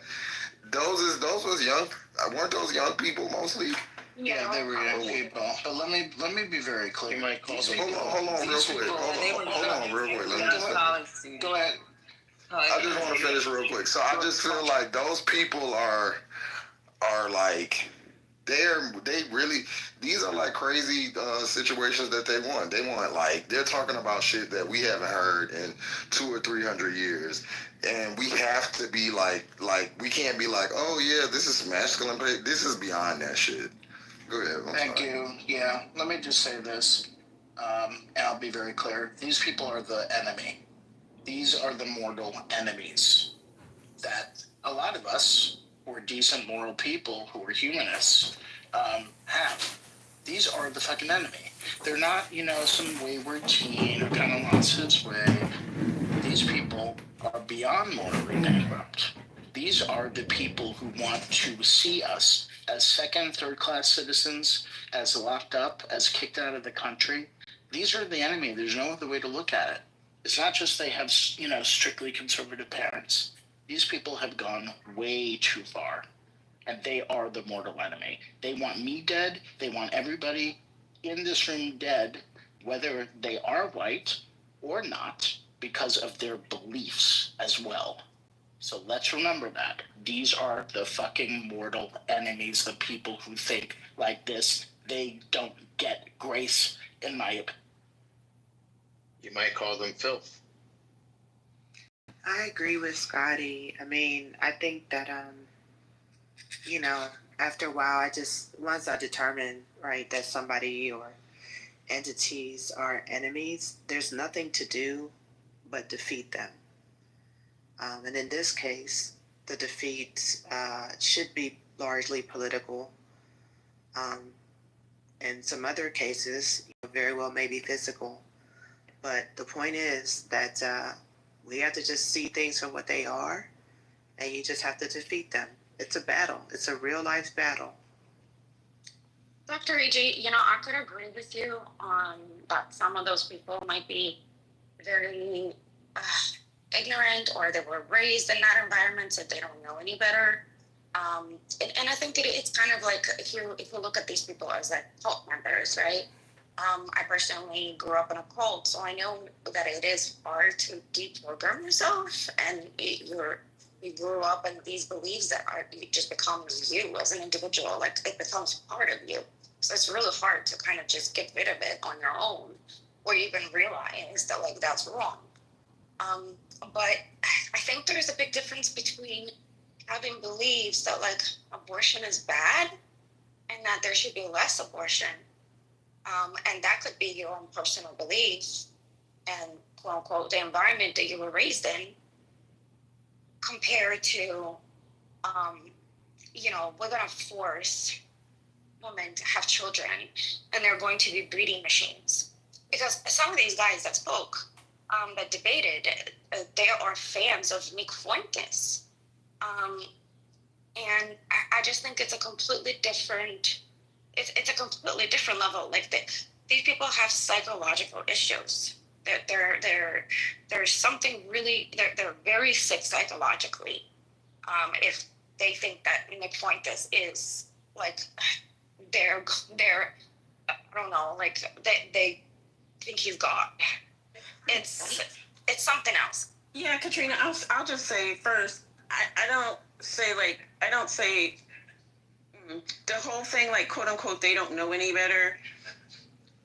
There's a lot to be said about that. And I guess my approach to this, as I said, professional disability, it's a little different because I think I am fundamentally and primarily always have been, I am a humanist. And so I take the humanist position, right? And it's not that you don't. Let me see how I want to say. Let me go on mute and get my thoughts. Okay, I got it. All right.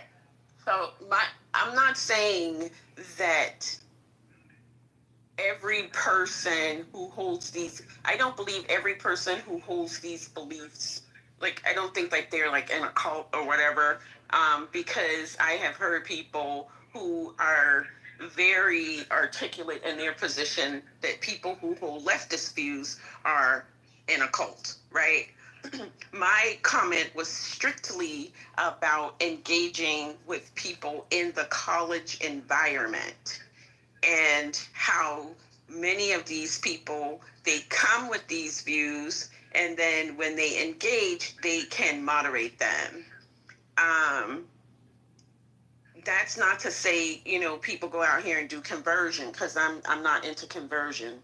People can have whatever belief. It's just making them understand what the consequences of those beliefs are, and people choose what they choose. I don't demonize people for their views, even though I may find them morally reprehensible or abhorrent. That's just my position. So my comment was strictly in reference to the person who said these people are in colleges and stuff. That's what I was talking about. And I would really appreciate, I'm getting seriously triggered by the Dylan Roof comments, because I lost people in that event, and I don't think that what we're talking about is comparable to that. So my comment is not comparable to that. So Dr. E.G., quit referring me to that. I think I understand what you're saying, and now I get it, because I hear a lot of the very poor MAGA conservatives in like Texas, right? They say that college makes their kids liberals, and they think the college education is actually full of Democrats who are liberals, and they indoctrinate their kids to be liberal. So yes, and now I could see where you're coming from, because a lot of people do, once they get out of their environment and they get out in bigger cities and they go to college and they have exposure to a lot of other things, yes, they absolutely will have a lot of different things that might change. I understand what you're talking. I mean, it is called liberal arts, so clearly they're teaching liberal studies. I mean, they kind of have a point, right? Like, I think sometimes there's like an infantilization of the long-standing, right-wing white supremacist faction of the U.S. Like, they're right? Like, if you lived in a white supremacist enclave, and so did your parents and your parents' parents and your parents' parents' parents, they're right. Absolutely. The vast majority of colleges you go to, like pretty much anything this side of liberty, is going to teach you a different way of approaching the world. And that doesn't mean I'm not trying to cast like such a, or sort of paint such a broad picture that there's no exceptions or exceptions.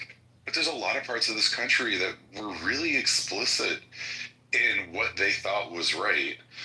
And like, I honestly feel like I was done a great disservice in my education, that there was sort of like this, renaissance that happened in civil rights the civil rights movement and all the concurrent movements that happened at the same, that same period, and that somehow we like emerged victorious, because we sure as shit didn't. And there's lots of people who lived in their same town, which didn't change a whole lot, that was totally homogenous, both, in terms of how they worshipped, in terms of, who was there demographically. And in a lot of ways, what I think is happening right now is they've always understood the battle, right? Like some of the terms that other people have been using, they've understood in reverse, and that hasn't particularly changed. Like, if anything, what's happened for them is that it's gotten worse for them. And while I think it's a misunderstanding misunderstanding the world, misunderstanding economics, misunderstanding of how the world is changing, I think what has happened is that their sort of their explanation of the world is such that, like, this is a moment they have to fight back because they've lost so tremendously. There's been such a loss of dignity. They've fallen so far that we have to, get our country back and make America great again, and so on and so forth. And this is the through line through so much of this right-wing rhetoric right now. I think that, one thing that's fairly consistent in this room and plenty of other spaces that I'm in is that there's some sense of progress within some kind of shared context, and I just don't think that they ever shared that context. I think they've only understood that sort of approach from afar, and I think it's important, if you're going to understand these people, that's where they're coming. So, Aaron, let me ask you a question. Do you think that is the reason why Charlie Kirk and a lot of these others, like Nick Clinton's and all these like young white men, particularly target young white men in colleges? And I think, would you agree that they're actually targeting it on purpose because they realize that college allows them to kind of see things differently?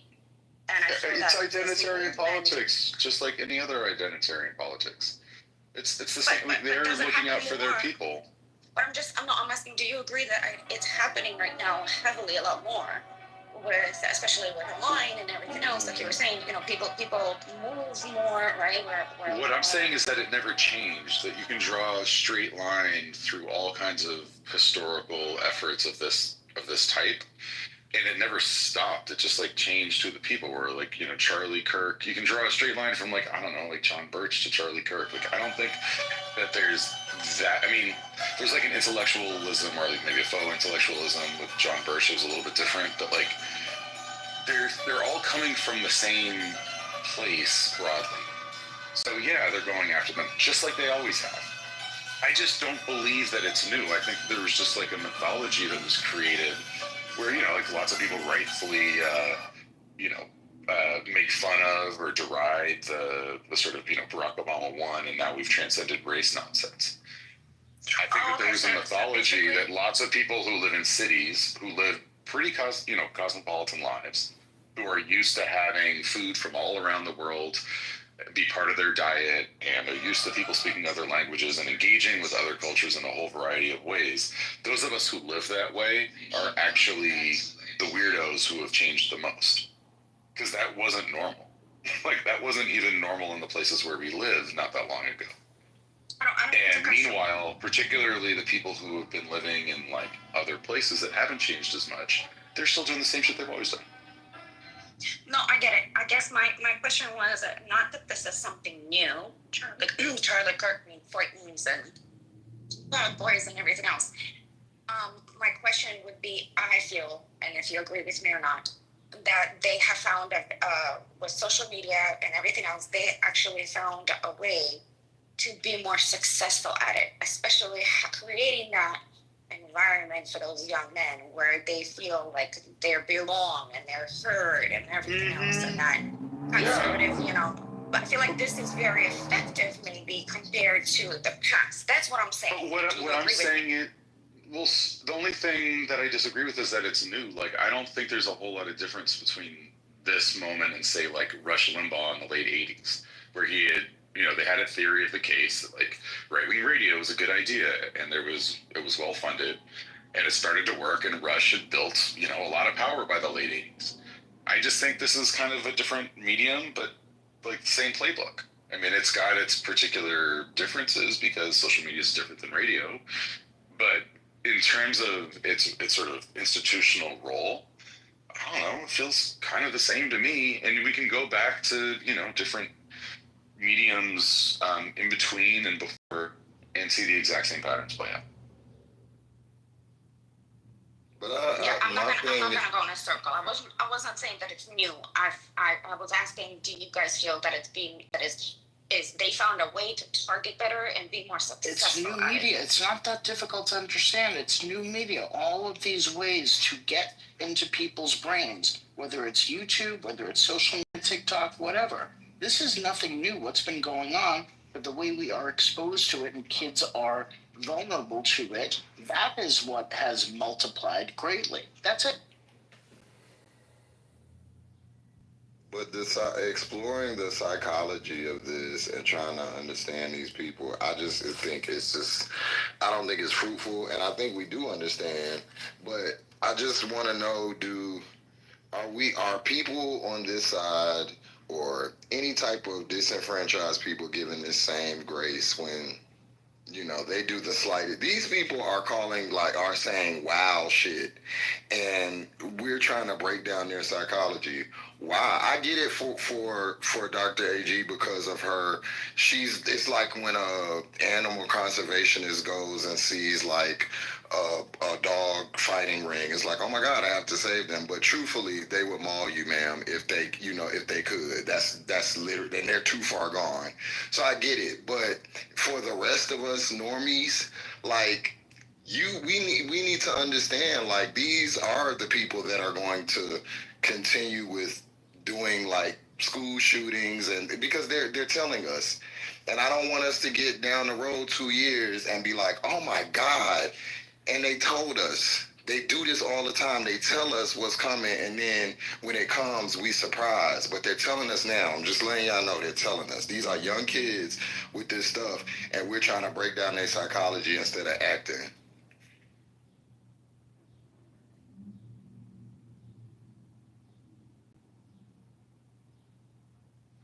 Yep.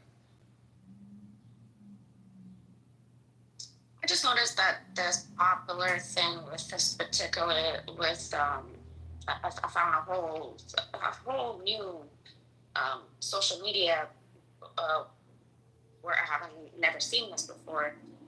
That there is a lot of attention and it pulls in a lot of young men about like masculinity, the gender roles, there are so many right-wing social media accounts, and I mean, it's just I didn't realize how much it was out there to kind of like, I guess, well, maybe I didn't know this and I'm just realizing this and everybody else did know.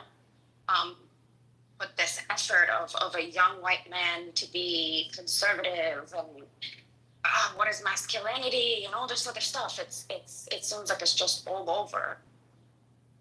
Yeah, Katrina, I will say, I will say that while I do see the through line, I think it's right now it's an interesting mix of that kind of incel culture. I do think that that's like a added layer, and it's clearly in response, to women's empowerment. We could probably date this stuff. I mean, we already know Trump was enacted while he was always a racist, right? He became hyper vigilant with the candidacy and the presidency of Barack Obama, right? So maybe that's part of the difference, is that like Trump always had his through line, but it does seem like the efforts have been like steadily increased. I was thinking also just like about pop culture and the role of hip hop, right? Since the 70s, even though there's a through line of racism, in this country, I think the more visible presence of people of color, of culture, presence on college campuses, I could see like an increased focus on these people, and naturally, any media, new media, of course, is going to exacerbate that. So it is an interesting combination that you have here, because that whole incel culture, that's generally new, ish, in terms of being a part of social media.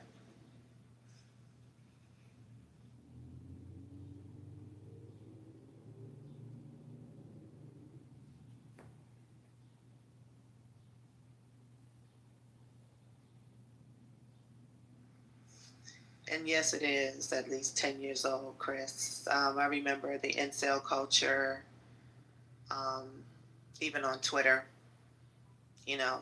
That's part of the reason why there was a whole campaign to get Tommy Sotomayor off, got his account canceled. And he is by far not the only person. He's really just a white puppet, But, as a black man promoting all this hatred against black women came together and got his ass up and off the internet. So very happy about that, even though he's back, but he doesn't have anywhere near his older father. And you remember, Dr. Goddess, when they were having like this type of problems, in the 90s with young black and, other type of people. The language was, they're super predators and they need to be put to heel. But when now we hear like these people like making sane, like, I wasn't shocked, but the fact that they're young and they saying this out loud on YouTube and nobody is like nervous is, it's really telling to me. Yeah. I mean, if we probably talk to like, our older parents and grandparents, they were used to that language, but there was like a level of reprieve, right? I mean, it's always been there, but it just ebbs and flows in terms of being a full part of the mainstream. And I do think, I mean, we already saw it. I mean, even in Trump's first presidency, hate crimes, like, they more than spiked. I mean, they really kind of skyrocketed under his presidency, right? So, and we know, like, even black people, we were making videos like, all right, don't let Trump get your ass beat, right? Like, these are some different times. So, there has been this reinvigoration of the same old tropes. I've been listening to this shit for years, honestly. In the early 2000s, I was in a relationship for 5 years. Interesting, addictive, dysfunctional relationship with a man who was before MAGA. He was MAGA. I tell you that two single things that I can point out. One was it was about classism. He was raised in he was born into a trailer. He was in a wonderful family, but he was very, very aware of not being, upper middle class. His dad worked at a big automotive place. He was not the person who owned the company. He wasn't the person who was selling cars. He was the guy who was fixing the cars. There was always this classism thing going on. But the other bigger piece is that he was completely tuned into right-wing radio. For hours and hours and hours, this guy would listen to right-wing radio. And this is where so much of this stuff began. This is not new, what I'm hearing. Yeah, that happened to my family. My family was poor and very liberal, Democrat, the white part of my family. And a bunch of moved to North Dakota because the cost of living is lower there. And now they're all like right-wing gun nuts because their only source of information is like One America and Fox News and that kind of stuff.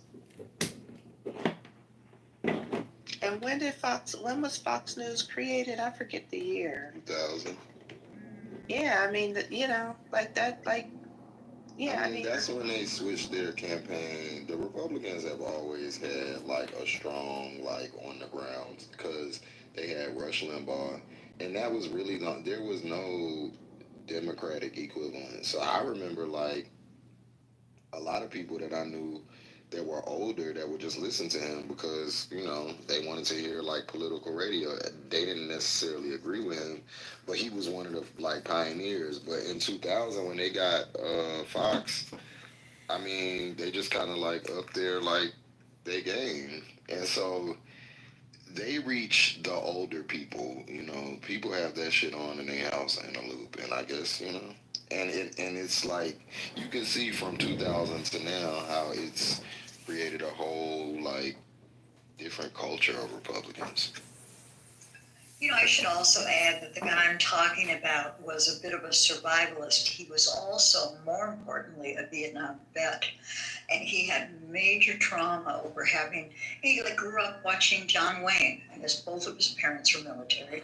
And he came back from Vietnam and he was so enraged that he was treated the way he was and that the country was suddenly, throwing eggs at him when he was getting off the ship or whatever.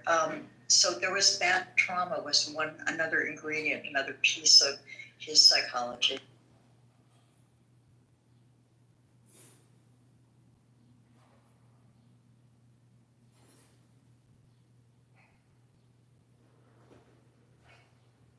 I do have to agree that people, when...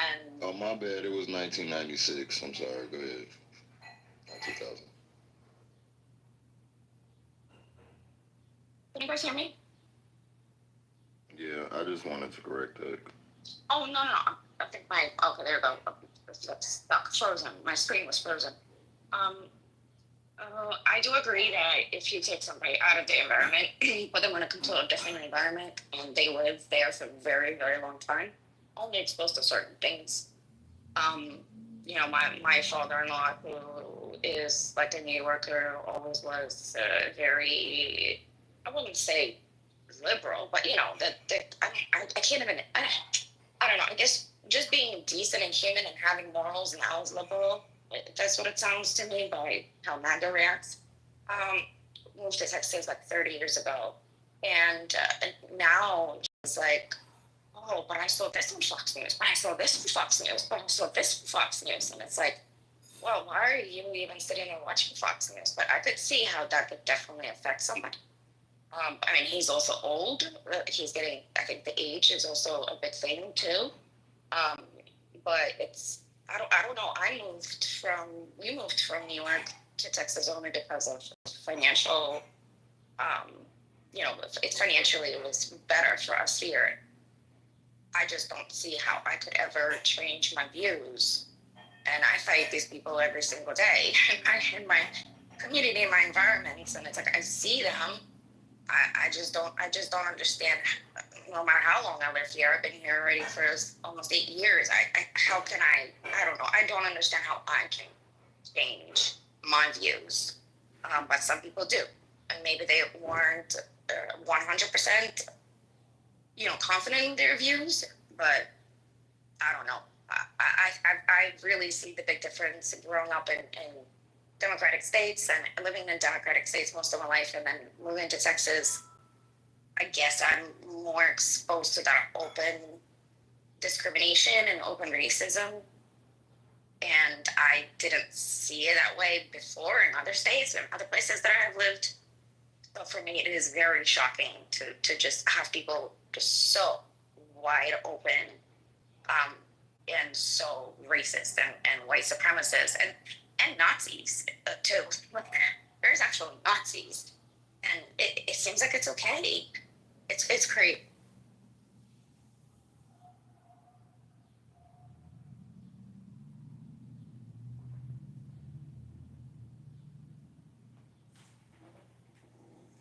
Yeah, and I think it's important to note that groups like the KKK and thankfully Eagle Hawk is typing in the chat about the Conservative Citizens Council, the CCC. The KKK is always present in America, but in terms of its popularity and like success, it ebbs and flows because like the group or a set of groups, they get defeated, And then, it goes back down to like, low numbers, no money, no real like effectiveness. And then, we see like another ebb of it. So we're in that era. Um, that's why we saw those young people. I mean, I hate to laugh, but it is. It's like they're just so stupid. It's funny, marching with tiki torches, saying, Jews will not replace us on in a college town, right? So it's just, I think, both arguments are correct. That it has always been a long-standing tradition in this country, and at the same time, there are different pockets of like extreme popularity, and we are in that time right now.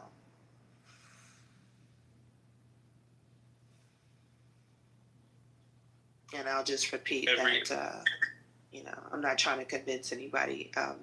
Even if they're like young people that are in college, or, I mean, I do operate differently, when I'm educating officially, but if they're just young people and they're just sort of out here or whatever, I mean, you can maybe grow or gain forgiveness later, but the fact of the matter is you have to be defeated, period. Like, I don't care about you or your feelings, in that regard. Like, you can go cry, once we have set the society, straight as it should be, so I land.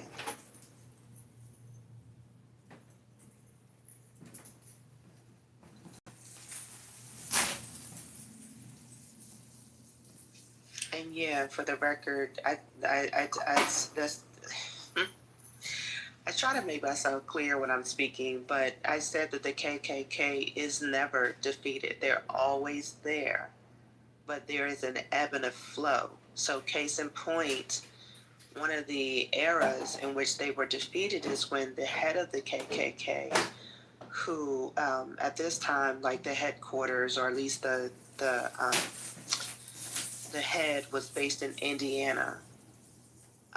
He ended up like raping his wife on like across the country on either one or like several different trains. And the KKK's ideology is that they're doing all of this to protect the white woman. So when that case came to the fore, it was a major blow to the KKK. And his condemnation and just the whole exposure of it, that caused the group to go down, in terms of membership. People just got demoralized from what he did. So the KKK continues to exist, but it does go through an ebb and a flow period. And I do think that right now, people feel empowered. They don't feel like they need to wear hoods. They can just be conservatives, which is not to say that all conservatives are members of the KKK. I'm not saying that either. But, just read Eagle's comments in the chat. I think he does a good job. Dr. Goddess, I will agree with you, because there's just like Aryan Brotherhood. I'm trying to remember the Texas ones. There are some really like Christian nationalists, and there's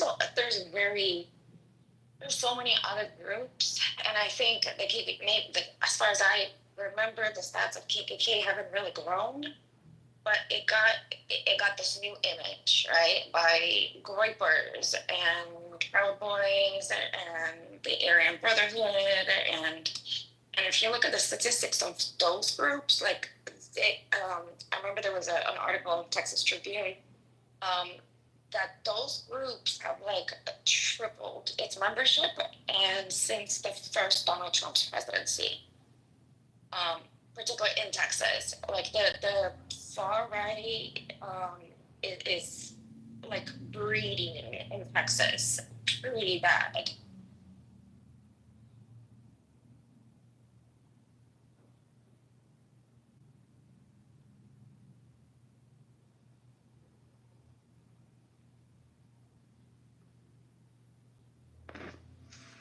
I'm sorry, I might have been covering my mic. What's the event that you referred to?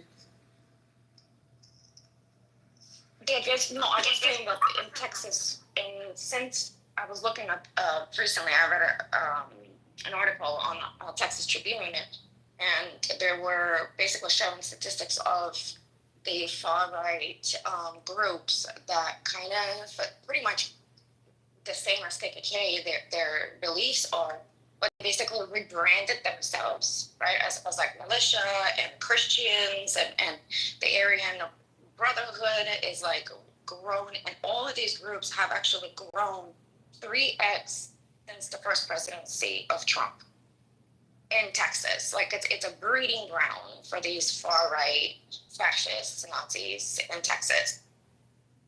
Oh, okay, yeah, I definitely believe that. No, if I may, let's not get confused here. Yes, there are people with the tiki torches say Jews will not replace us.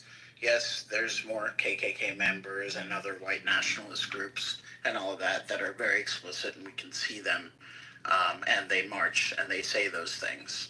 But let's not get it twisted. There are people hiding in plain sight who are in government at the highest levels, whether it's Pete Hegseth, whether it's Trump, whether it's Mike Johnson, who espouse these views, but are smart enough to be able to hide them or code them in ways that their racist followers will pick up on them and endorse and support them. But they know that they can't get shit done unless they do hide them and they do, cover them up with other words. But it's in the bills that they put in. It is in some of the coded rhetoric, and the people that support him do know this. So this exists full throttle in American government as we speak, and has for decades, and it will continue to go on and on and on. And we have to defeat them with, with what we're doing, with the power of the people, with being able to get out there, show the right way of doing things, and have moral clarity about making sure that we are for all humans and for the marginalized people. And this is the way we have to do it. But these people, Mike Johnson in particular, there's no doubt in my mind that he's a white nationalist. There's no doubt. He hides behind his staunch Christianity, but it's garbage. So many of them hide behind some kind of fundamentalist Christianity, but we know what they're doing. Well, look at Clarence Thomas and that other SCOTUS guy with the upside down flag. I mean, there's two of us. Yeah, Alito.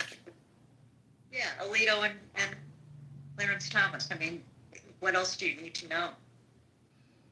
If there could be, silent or private votes on things like, hey, should we kick out all immigrants or black people, give them, go back to laws like Dred Scott, or, overturn, or go back to separate but equal, things like that. They would absolutely do it. If there was a, silent or private vote on it, they would do it. No doubt in my mind.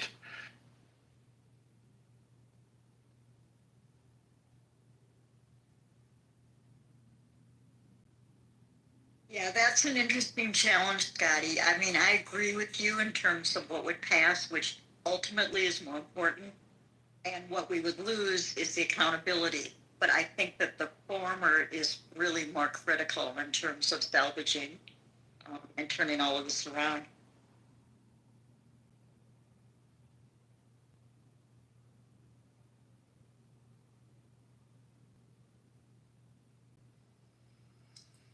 And I'm not sure, that it's going to be turned around. I mean, I'm hopeful, but, and I'll definitely, I'll do my part. But I'm not sure, honestly. Hate to be, a little negative about it, but we'll see. We'll see. I mean, we'll have our answers. We'll see come midterms. But we shall. I think that the despair can also actually be a catalyst. I mean, action is the antidote to despair. So I think you can be not optimistic, what the hell is there to be optimistic about, but also be committed.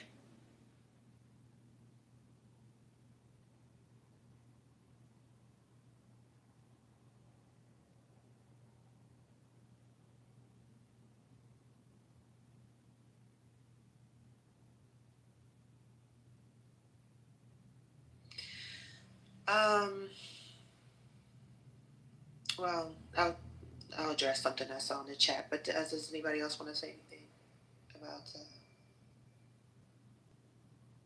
this topic?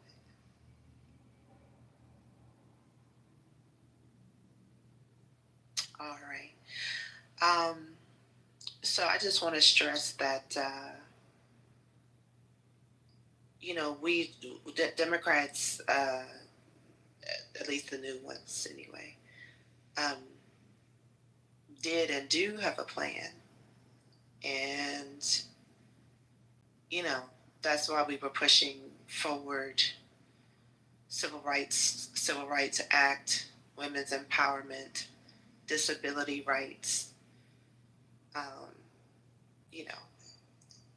affordable health care, and things like that. I think that Project 2025 has gotten people twisted to think that Democrats don't have anything.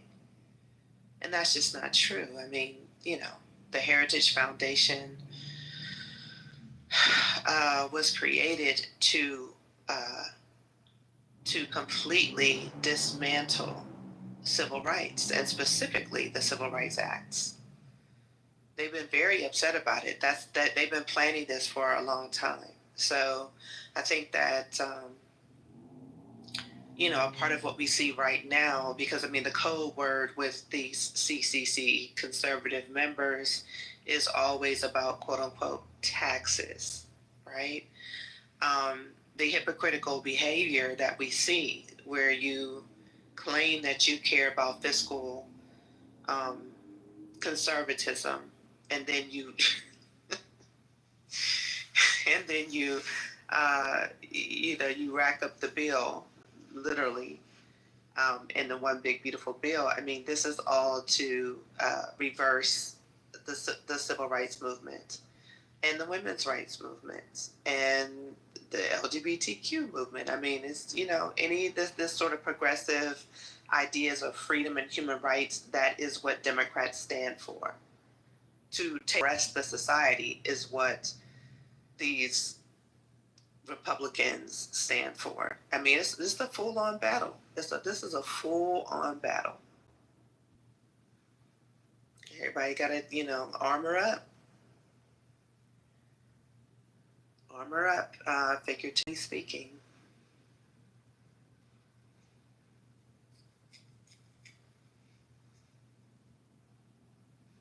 I just hate the idea that people are thinking like, oh, Democrats don't have a plan. No, Democrats, that not only have they had a plan, they enacted the plan. That's why we have rights. And I don't know. I'm just thinking through some of these things. Going back to states' rights is definitely taking us back. And I just think that the next step, because I just keep thinking about, all the things that Elon Musk and Trump were talking about, like it's going to hurt for a little bit. It's going to be a little painful at first. I think that they're going to try to go back to states' rights. And then from the state level to engage in further acts of discrimination that won't be based on quote unquote race, but based on stat that they have. And I totally agree. Go ahead. I don't want to monopolize the mic. I think that this is just my opinion. I think that the Democrats of the days of getting rights is very different from the Democrats now. I think that back then they used to have like a backbone. Don't seem to have that anymore.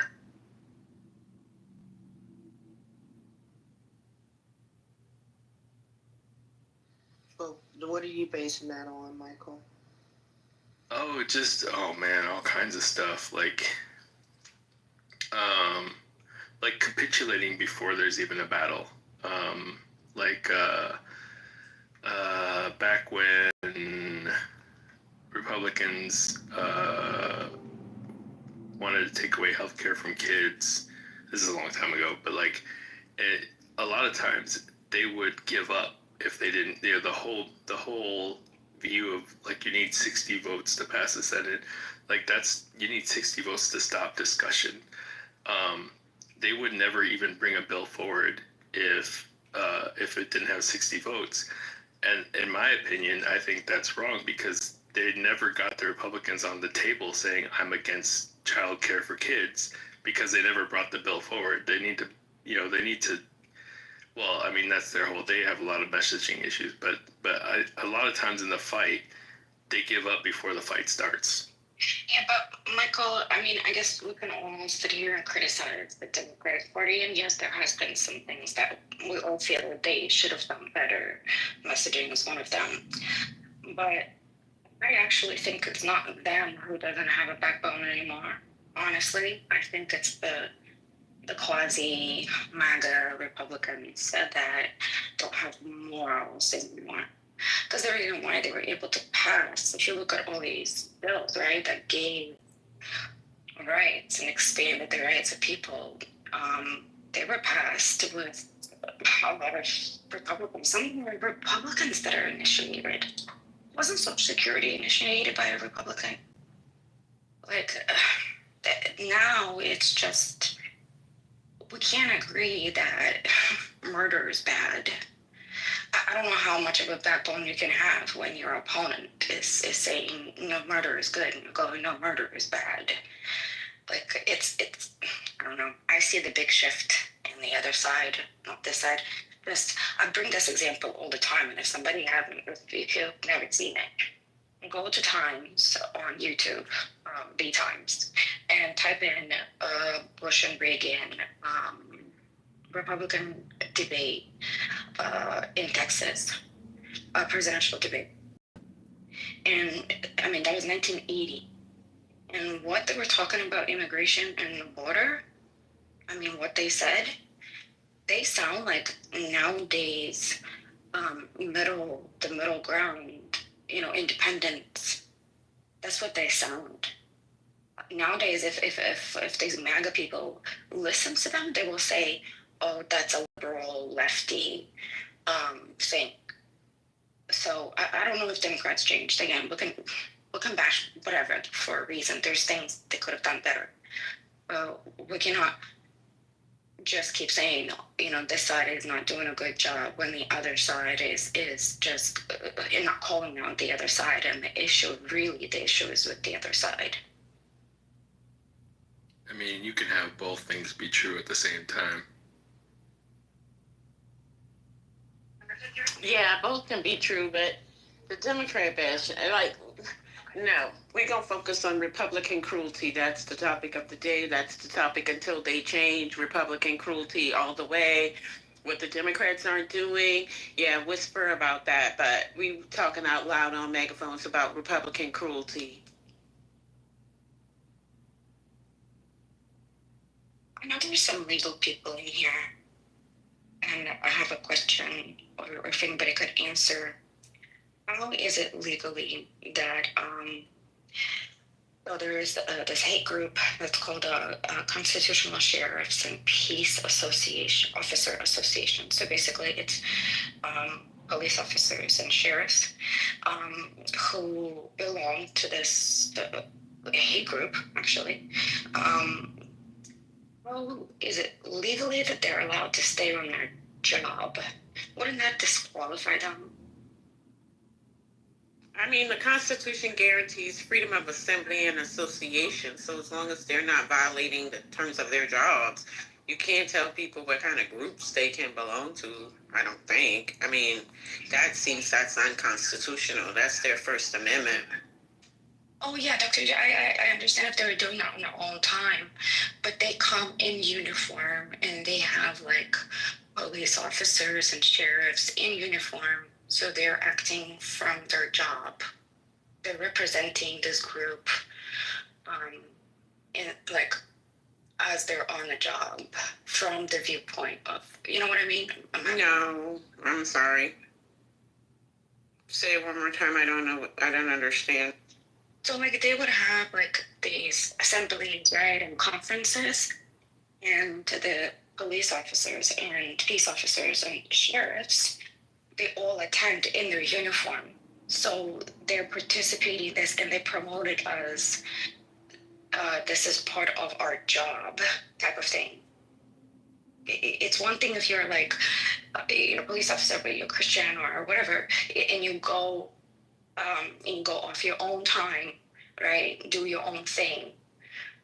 But they represent themselves in uniform, and it's only allowed for police officers to come to those conferences. That's what I'm saying. Is that? I mean, I don't know about that. I mean, I don't know. I don't know about that. I think that might be a jurisdictional issue, like when they're allowed to wear their uniforms. I mean, if they don't have a rule in their jurisdiction that they can't wear their uniforms outside of work or whatever.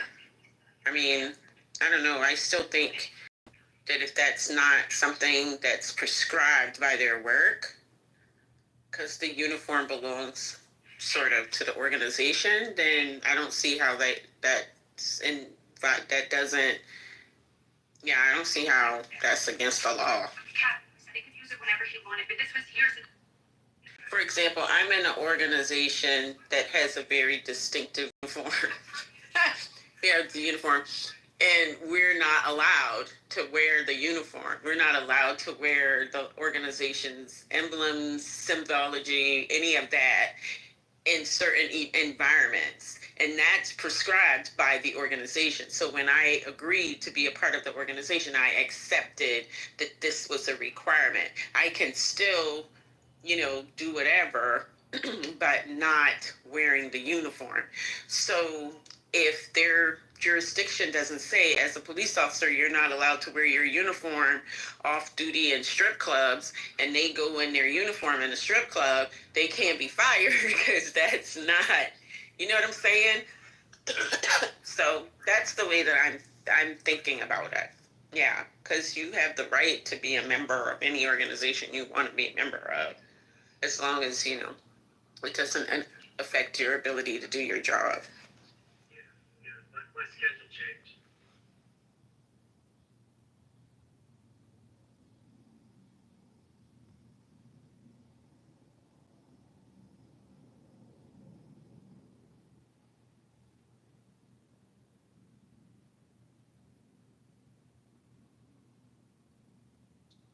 Yeah, I guess maybe, I don't know, this is kind of, it's tricky. There's a lot of nuance in here because one of the things that they believe in is, and it's their main belief in what they want, is that the country is not the state or federal government, and that should control of all land within its borders in the country.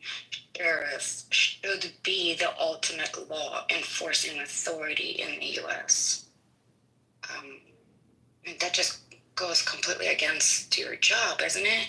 Okay, so what I'm going to say, Katrina, is like I'm standing by my previous submission, but it seems like you have an objection to them doing it, and you think that it maybe should be illegal.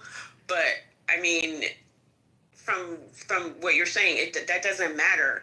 It doesn't matter if their organization believes that the dollar is God. It doesn't matter because they have the right of freedom of association and assembly.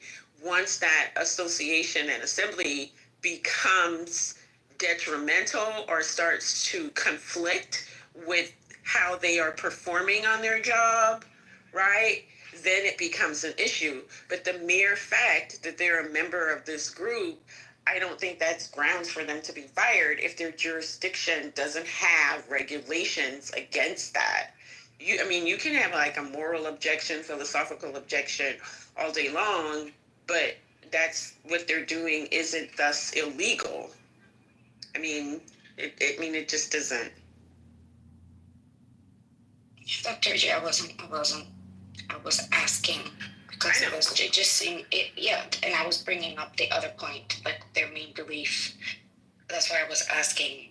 I understand that it's not illegal, and that's why I said I feel like there's so much nuances in it.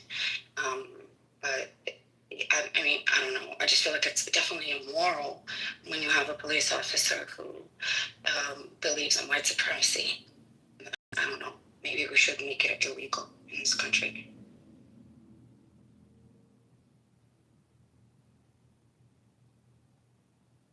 Yeah, talking about police officers, have you guys checked out that video of the guy in Jacksonville, Florida?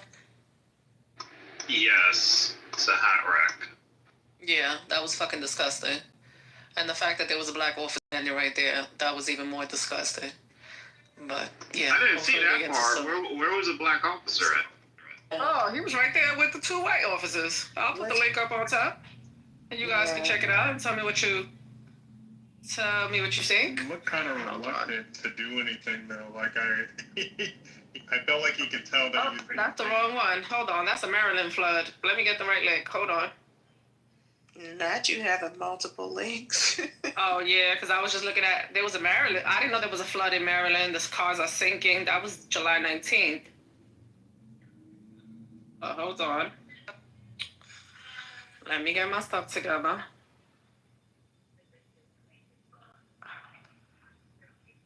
If you guys want to please check out that link and tell me what you guys think. What you ladies think.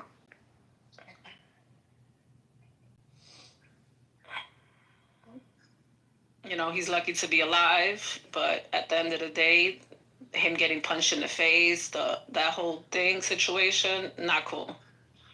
It's not okay.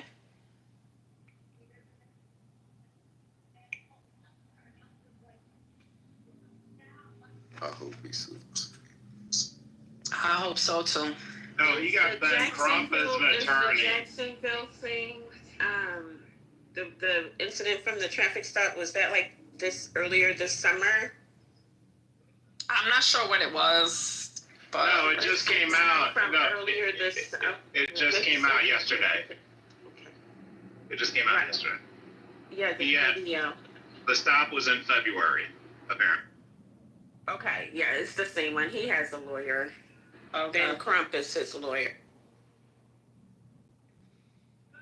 Oh, okay. Oh yeah, I just saw this. You seen the black officer right there? Yeah, yeah.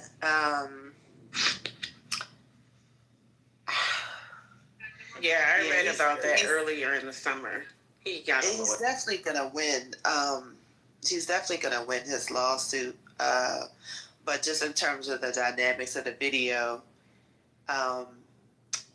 it just seemed like the person, it seemed like he had this interaction with the first set of officers, right? And they're all like, get out the car, get out the car. And then it seemed like the other officer was newer, right? And then he was trying to tell him the story. And then when he asked for a supervisor, I kind of, and then, he's like, yeah, just go ahead and break the window. I chuckled to myself, only because I wonder if they thought that he was, what do you call it? What's a Moor? Because, I'm sure you probably know how the Moors operate. But, so yeah, I thought it was very interesting. I wasn't sure if the guy that he was speaking to was a supervisor until he asked for a supervisor. And I was like, oh. So it just must have been, an officer that pulled up. I saw that Dr. Goddess slapped him, the one who cracked the window. He cracked the window, he smashed the window, reached in and slapped him. And then when they pulled him out of the vehicle, he punched him because I saw some frozen frames. Yeah. What made it really egregious was there was a brother there that co-signed that. Yeah, that's what Mel was saying. Yeah, he should have just punched. He should have been punching the white cop in the fucking face and get suspended and be like, "Fuck that shit! Don't be doing that shit. What the fuck's wrong with you?" So there's a lawsuit. I don't know. They're probably going to settle it. I think I saw where the case was dropped, was dismissed. The charges against him was dismissed, but I think he has a pending lawsuit. But he did the right thing. He was calm. Like, granted, he didn't come with the car, but I heard him say, "My window doesn't work." Mm-hmm. And I think he locked the door. And then he asked them. He said, "What are you pulling me over for?" And they said, because he didn't have any headlights on. And he said, "Well, there's several other people with the same thing, and you're not pulling them over. Plus, it's daylight and it's not raining." So then the guy said, I think he said, "You still have to come out," or something like that. And he said, "Well, can I get the supervisor? Can you call your supervisor?" And then I heard the guy said, "Okay, something." And then the other guy on the other side of the window, where the driver window, when the cop that he was talking to on the passenger window said, "Okay," the guy smashed his window, reached in, slapped him, opened the door, pulled him out. And then there's three of them tackled him to the floor. And there is a freeze frame where he punched him. So he was hit twice. And then here's your black cop co-signing that. Ridiculous. Yeah, he punched him before they took him down. I mean, there was no need to punch him like that. I believe did they chip his tooth? Slapped him first in the car. If I saw the yeah, and then when he you punched pulled him him. out, then they punched him. So you could. Yeah, and then they slammed to the ground. So does anybody know if did he chip his tooth from the punch or from being slammed to the ground? I think I read he had a broken nose. But I did I heard the officer said marijuana in his left pocket. But they didn't know that when they stopped him. But I believe I read where they said the charges were dismissed. There's a pending lawsuit. That for sure I saw. And I thought not this last one, I'm not really sure, but I thought I saw they said he suffered a broken nose. I'm not sure about that, but I thought I saw it. Where did you see the charges were dismissed? Where you see that? Somebody asked Guac. Now, I haven't confirmed to it. his mouth. These teeth So into his somebody lip. asked Guac. So that's what Guac said, but I haven't seen any documents or anything, just to be clear. Oh, what state was this in? Florida. Hey, First I saw Jacksonville. Yes, So I think Guac is conflating two different cases because early there was some other stuff about Akron, Ohio. So I think Guac is merging these two cases. Because first when I saw it was trying to say Jacksonville, which is typical for Florida.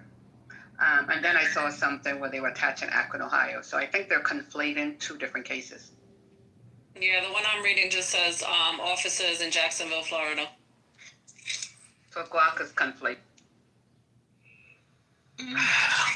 Hey, Dr. Messy. Dr. Goddess. I'm sorry. Don't even start. I ain't do nothing to nobody. I ain't do nothing to nobody. Patty, stop. Well, Patty, why you laughing? I've been good. I know you're good. You're always good and messy. Yes, you are. Good and messy. Listen, but I love it.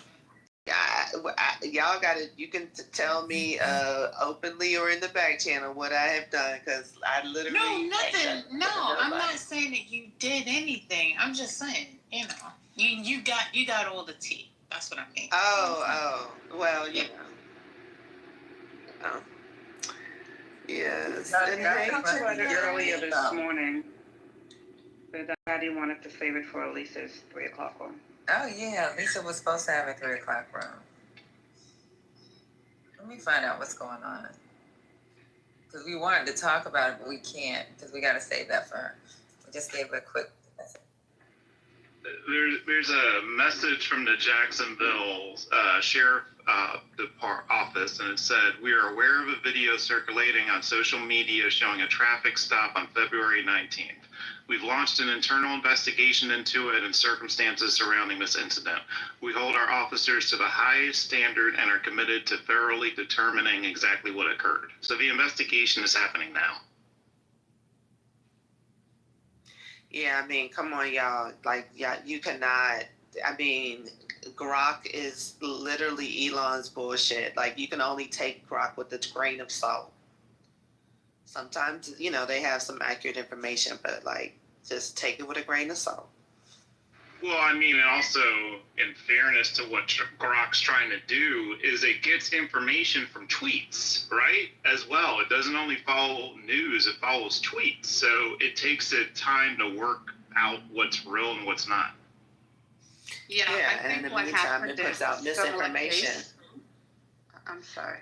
No, I was just saying in the meantime. Oh, go ahead. No, I don't mean to step on you. You can go. I'll go after you. No, I was just saying in the meantime, Grok does put out misinformation. Like, just like Chat GPT, right, is like incorrect often. like all of this AI stuff. Like, it's good to engage with, but just understand that, like, it puts out a lot of inaccurate information. That's all. Go ahead, Lavon. Yeah, well, that's why you say, according to Glock, it's not verified with any other sources. But I think what happened is there's a similar case that happened, very similar in Akron, Ohio, because that was trending with Akron, Ohio. First it was Jacksonville this morning, then they switched the tag to Akron, Ohio.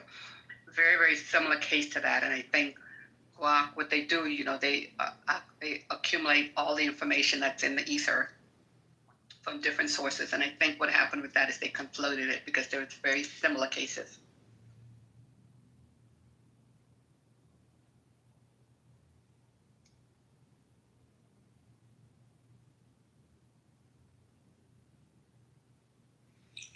So,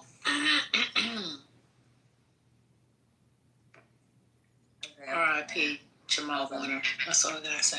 Oh, I said I was on the phone. Yeah, the current took him in the ocean in Costa Rica. That's crazy. I wonder if he was caught in a riptide, because that's what it sounds like. Jamal from Cosby. Malcolm Jamal Warner. Him gone. Yeah. Dead. So the ocean pulled him in? Yeah, the current, they said there was an update. It says the ocean, the current in Costa Rica pulled him in. So when you say he pulled him in, was he out on a boat? Was he out swimming? No, he was swimming. It sounds like he got caught up in a riptide. That's one thing my mom taught me, how to swim against the ocean. You're supposed to swim sideways. But it'll still fuck you up if it's strong enough. Like, that's why they tell people don't swim in the Mississippi. There's some that are really, really strong and ain't nothing you could do. And some people be drunk at high. They have like a undercurrent, like you can't see it from the surface. Like once you get in there, it pulls you down. Even with jet skis, I go sideways. I go against the current or try to go with the current versus going against it. Because when you on them jet skis and you pop, pop, pop, and they're hitting the ripples, man, it's hard to keep steering and control it without losing control. So if you swim in, That's your echo. Yes, somebody was echoing, but it's Mel. That's Mel. But yeah, I don't know. So you said he was out there swimming, and was it like a vacation, or was he out there for work? Anybody know? I just sent you a screenshot, ma'am, of the update. Miss Non-Link. Yeah, read it. Are you talking about Malcolm Jamal Warner? Yeah. Yeah, he was on vacation with his family in Costa Rica. Yeah, I just sent you the screenshot thingy. Man. So how old was he? Like 50 something? 54. Damn. That's too soon. It is. Okay. All right. I'll be quiet. Lisa's open.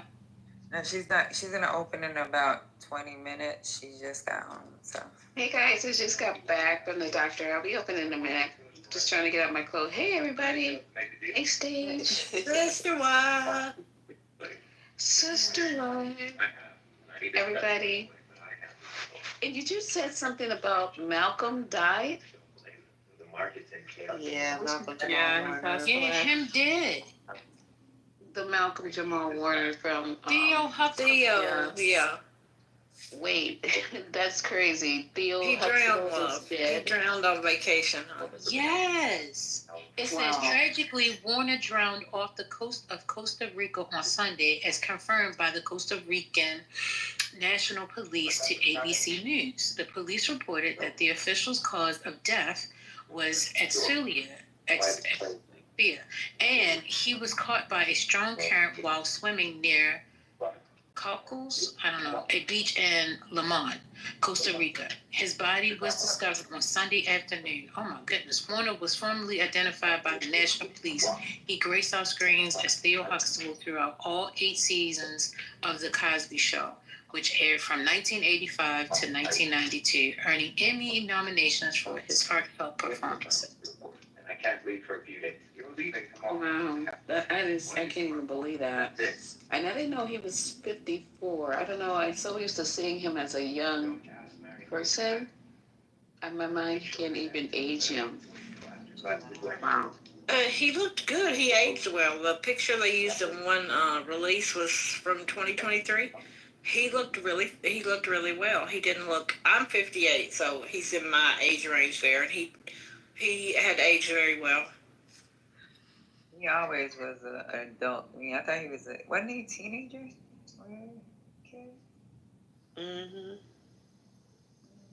I don't know. I was a little girl when that show came out. That's what I said. I was a little girl, so he always been an adult since I've been a kid. But he looked really good for his age, because I thought he was like 60. 60? Oh my God. For real, I swear. I am rolling. For real, I thought he was like 60 years old.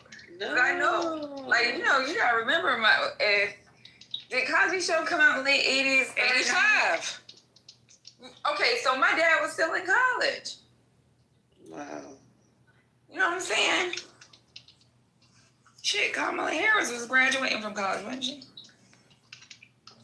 Mm-hmm. That's crazy. Like, yeah, I remember. 85. I just came out of mother's vagina. I wasn't born yet, but. You're doing too much. Mel, thank you. Mel. Freak a little girl. I just came out the poom poom. Mel. I know the first time I seen Cosby Show, I thought he was an adult. That's it. Well, it aired in 84, so it was a year. They aired in 84. They brought him in 85. So your parents was just humping, trying to figure out if they wanted to. Yeah. I was in my daddy's nuts. It's crazy. That's crazy. Mel, I was just getting ready to compliment you on using metaphors. I was just getting ready to compliment you. Oh my. Wow, that's messed up. His girlfriend died too a few years ago. I didn't know that. The girl that was there, that was on the show. What was her name? She died because she was sick. Yeah. Oh, the little short. Lupus. I think she had lupus. That's a cute little one. Yeah, she also played on Family Matters. Yes. Pretty little girl. Wait, but I thought she died a long time ago. Yeah, she did. She did. Yeah, that was. I know, but everybody's posting videos like, oh, now they're in heaven together, and now they're together. They were soulmates. What about the rumors about him being with? Yes, because they were together. Oh, he was with the transgender too. Don't forget that. You know what I'm talking about. Yeah, he was with Sydney Star. He was Sydney Star, boo. Yeah, Sydney Star put out a statement too. He was dating a trans. Yes. Malcolm, or are you talking about the Family Matters? No. Jamal. I'm talking about they would be doing live. The guy from Family Matters. No, y'all are mixing you're up confusing. y'all are mixing Family up two Matters. people. Yeah, the Family Matters guys. He's with the tranny, not Jamal. Oh, I'm sorry. Oh, you right. They all. Jamal, wasn't he married with kids? Wasn't he married with children? They look alike. Yeah, because he did put Papa and husband in his bio. So. Yeah. But you know who I feel bad for? Regina. Not what's her last name? No, that's the jam. Let's say don't make me bust out singing, girl. Okay. Regina King. Because they were on the road to marriage. Oh. Malcolm Jamal Warner and Regina Let King. me go. Y'all need to stop playing with me. Wait. Now he didn't. I mean, he didn't. They didn't. Get married. They broke up. I'm just saying, but they were together for a long time, and they were heavily on the road to marriage, and then they broke up, and then apparently he got with somebody else. But I feel bad for her because no matter what, right? Like that was the love of her life. Wait a minute. Malcolm Jamal Warner died today? Yes.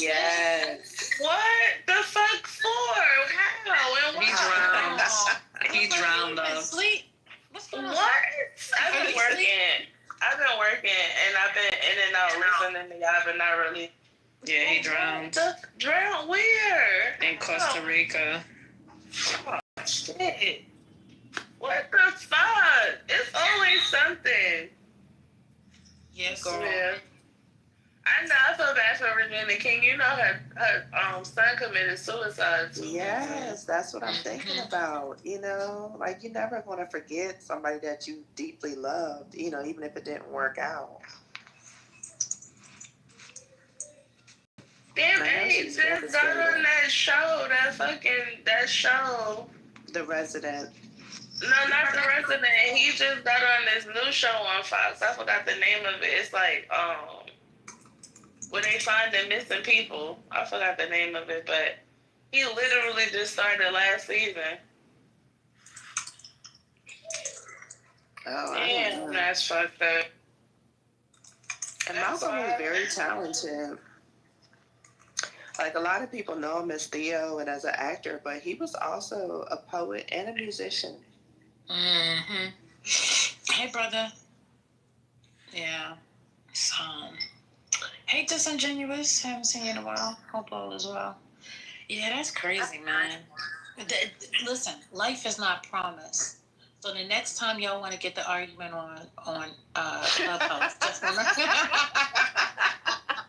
Welcome back, First Lady. I knew you were going to say something like that. I knew it. You know me. No, we going to be arguing. He had one child. How old? Let's see. Dr. Goddess, read my Married picture. and had a daughter. Hey, Mush. Oh, he had a little girl. Yeah, I don't see the age. I know that's right, First. I know that's right. And you look so beautiful. Aww.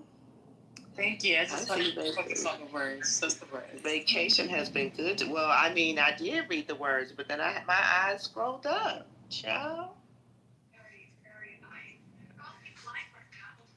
Here, we don't know if somebody tried to jump in to save him, but if they're explaining the current the way it is, then that person might have died them daggone selves. It's not like he couldn't swim.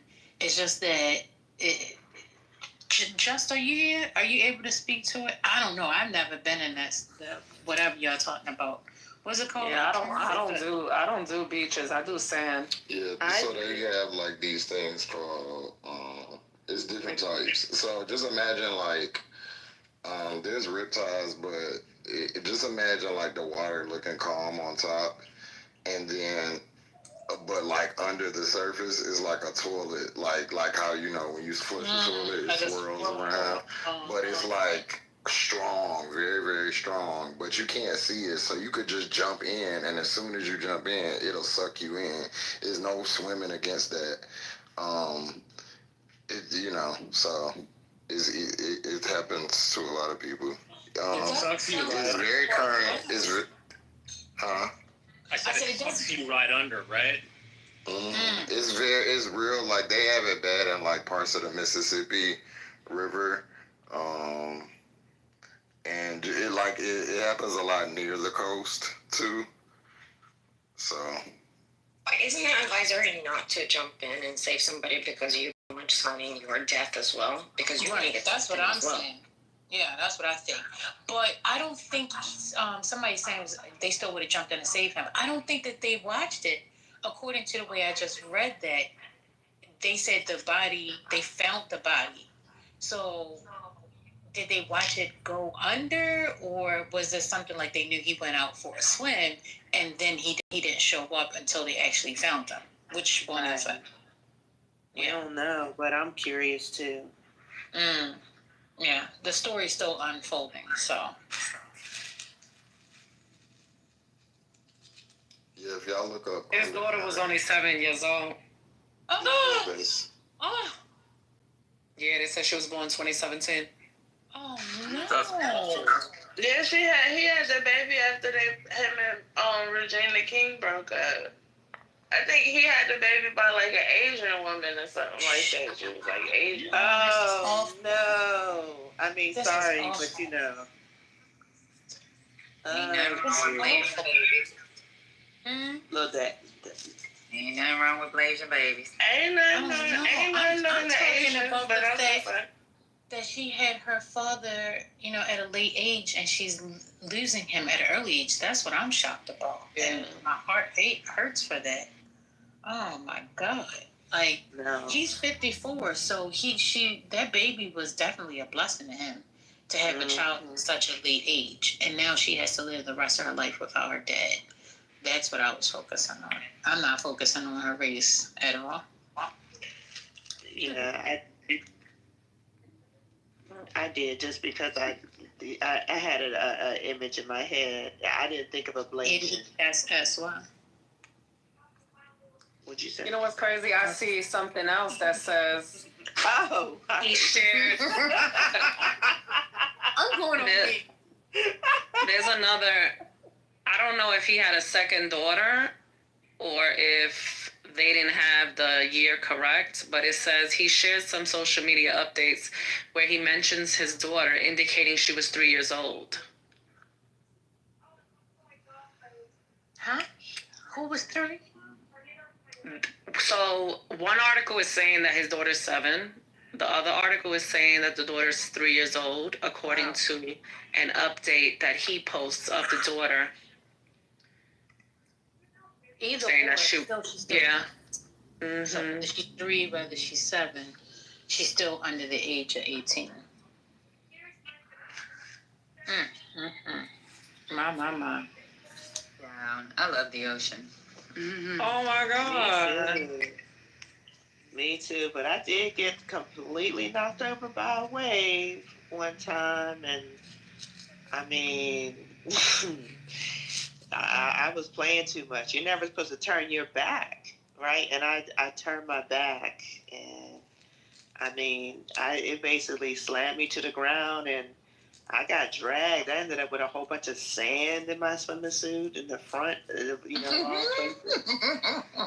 I mean, it like the ocean beat my ass. I have to say that I've one time went into the river that's like, the rapids where you go on those boats, and it's like really high current. I got swooped up by a current like that when I was little in Russia, but in the Russian way, when I got pulled out, I got beaten for drowning because it was my fault. Oh wow. Yeah, I just put a People magazine article. It looks like the daughter was 3 years old. My mama, they drop your ass in the ocean. You gonna learn from her. Well, I don't know how to swim. That's why I don't deal with the beach. Oh, you don't know how to swim now? Hell no. What? Like at all? Man. You can't even. At all? At all? No. You can't even float.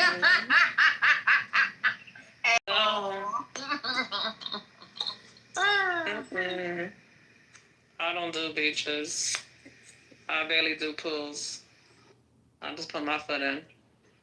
I actually, nope, not interested. I put swimming as close as driving a vehicle. They're not on my bucket list, neither of them. I actually almost drowned when I was 7. We was in a camp, church camp, summer camp, whatever, and I almost drowned. And the person that went to save me, obviously, I was already panicking at that time, so I started pushing him down, and now he's drowning at this point because I'm pushing him. It's like we was fighting to get air. And yeah, I don't do water. Only my shower and my tub. No, that's why our pool is only 5'5". Yeah. It's 6 feet on the deepest end. I can always stand on my tippy toes, and it's never going over my head. Yeah, but my kids know how to swim. So. Well, Yeah. that's good. Mm-hmm. Speaking of accidents, there was so this morning I heard a news that was interpreted in a very racist way in a Russian room. But then I went and looked up the news. Did you guys hear the bizarre story of a couple that went to get an MRI? The wife went to get an MRI in Long Island in Nassau County, and how the husband was brought into the MRI room while the machine was running by the tech, and then he had like these training weight chain, and he got pulled in it, and he pretty much died died in the hospital from the result of that. I mean, that's insane. How I don't know. Have you guys heard of that story? I just finished reading it, Katrina. They said the necklace, the weight training necklace was 20 pounds. Yeah. He came in to help his wife get off the table, and he walked in the room and it just snatched her into the MRI. We talked about that in Lisa's room a couple nights ago, like 2:00 in the morning. Oh, okay. Have there been any updates besides that? Mel, you were there, remember? We were talking about it. Yeah, I know, but what I'm saying is there any updates besides, has they got in contact with anybody from the clinic, the MRI location, like? No, yeah, the latest update is that the MRI location is completely silenced. They have been asked to comment and stuff like that, and they're completely silenced. So they're completely ghosting everybody. They're not making any statements. Mm. But the crazy part is that the guy who's, what are they called, the technician, right? He went and got the husband. The husband didn't just come in on his own. She was calling for him, and the guy went and got the husband and brought the husband in the room. Like, how can he do that if he knows that's in danger to him? That's so crazy. And he had to have seen that necklace. There's no way he didn't see a 20-pound necklace around that man's neck. Yeah, he did, because the wife was saying that they even spoke about it. Like, yeah. he was asking, like, why you have it, and like, they had a conversation about it before. The technician was a woman, you guys. Oh, doesn't matter. Yeah. Only staff is supposed to be brought back in there. Only staff. And then they're supposed to turn off those magnets when they go to take the person out of the tube, the MRO tube. And best practice is 2 staff members should be working at all times, and they didn't have that. Plus, they brought a person that's not, yeah. Go ahead. The technician, even though the wife was calling for him, the technician went and got him and brought him in the room. So, This is a lawsuit for sure. Yeah. The public people are not supposed to be back there, only staff. And with the MRI machine, that took people only, there was a lot of rules around going in there, in those rooms. Yeah, I can tell you, before we send a patient, I know this is outpatient, but before we send a patient down to MRI, you have to fill out an MRI screening form, and we're checking this about 20 different questions on that checklist. Do they have any implants? Do they have an AICD? Do they have a pacemaker? Do they have fillings in their teeth? Do they have any type of something that you put in your brain, in the head for to turn off seizures? Anything do you have a breast implant? Anything? Do you have any type of screws in there for joint fusions? Any type of metal in your body, we screen, and you cannot go down there. So that tech should be trained, and not having anything of metal in there. There's cases where oxygen tanks flew across the room. They had it loose and they're not secured to the wall, so they should know that. And this is why only trained staff should be allowed back there. No public personnel, and they should have 2 techs working. It's not mandatory, but best practice is 2 techs. They didn't have that. They're cutting corners with staff, and then they didn't follow their own policies and procedures. They didn't turn the magnet off. Plus, they have somebody back there that's not supposed to be back there. I hope they have malpractice insurance. Did he die? Yeah, he had multiple heart attacks. And So somebody you has know, moved so a y'all lot. know. Who got moved blood? Yeah, I'll check it Who out. is it? It's one of the mods. But anyway, One of the mods. so y'all know that was one of the scenes in Final Destination movie, the last one. That's so crazy. I can't believe that happened either. But isn't the tech responsible to turn off the magnet, right? If she was done and she was actually coming, I saw the interview that she gave. It was coming off. She was coming out, and she was having a hard time to get out from the table. And she asked for help, and she asked for her husband to come and help. The technician should have turned off the magnet, and then went to get the husband. So I guess, I'm speculating, but I guess the technician forgot that he still had the magnet on. So so she may have turned the machine off, but the magnetism may not have receded fast enough, because it didn't pull him from the moment he walked in the room. It was like when he got a little bit closer, then it just snatched him. So, but he shouldn't have been in the room. Like, the technician should have allowed him in the room.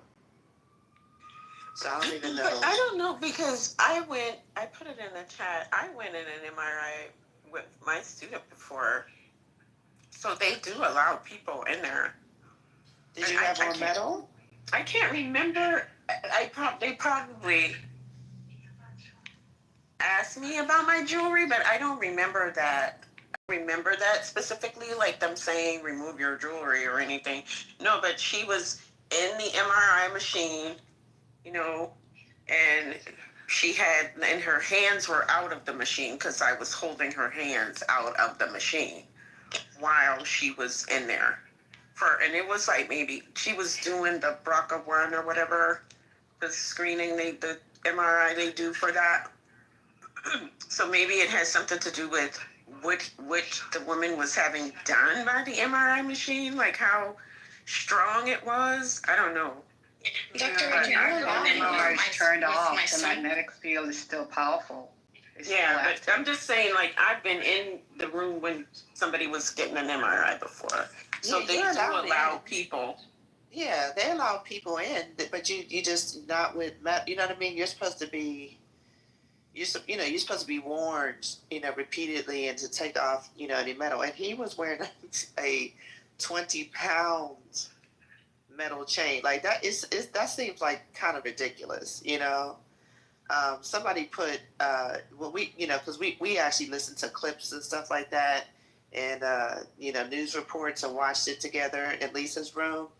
But I can't remember which one of y'all put up a picture of a man with a 20-pound necklace. It was one of the guys that was showing us. Yeah. It's like, it was huge.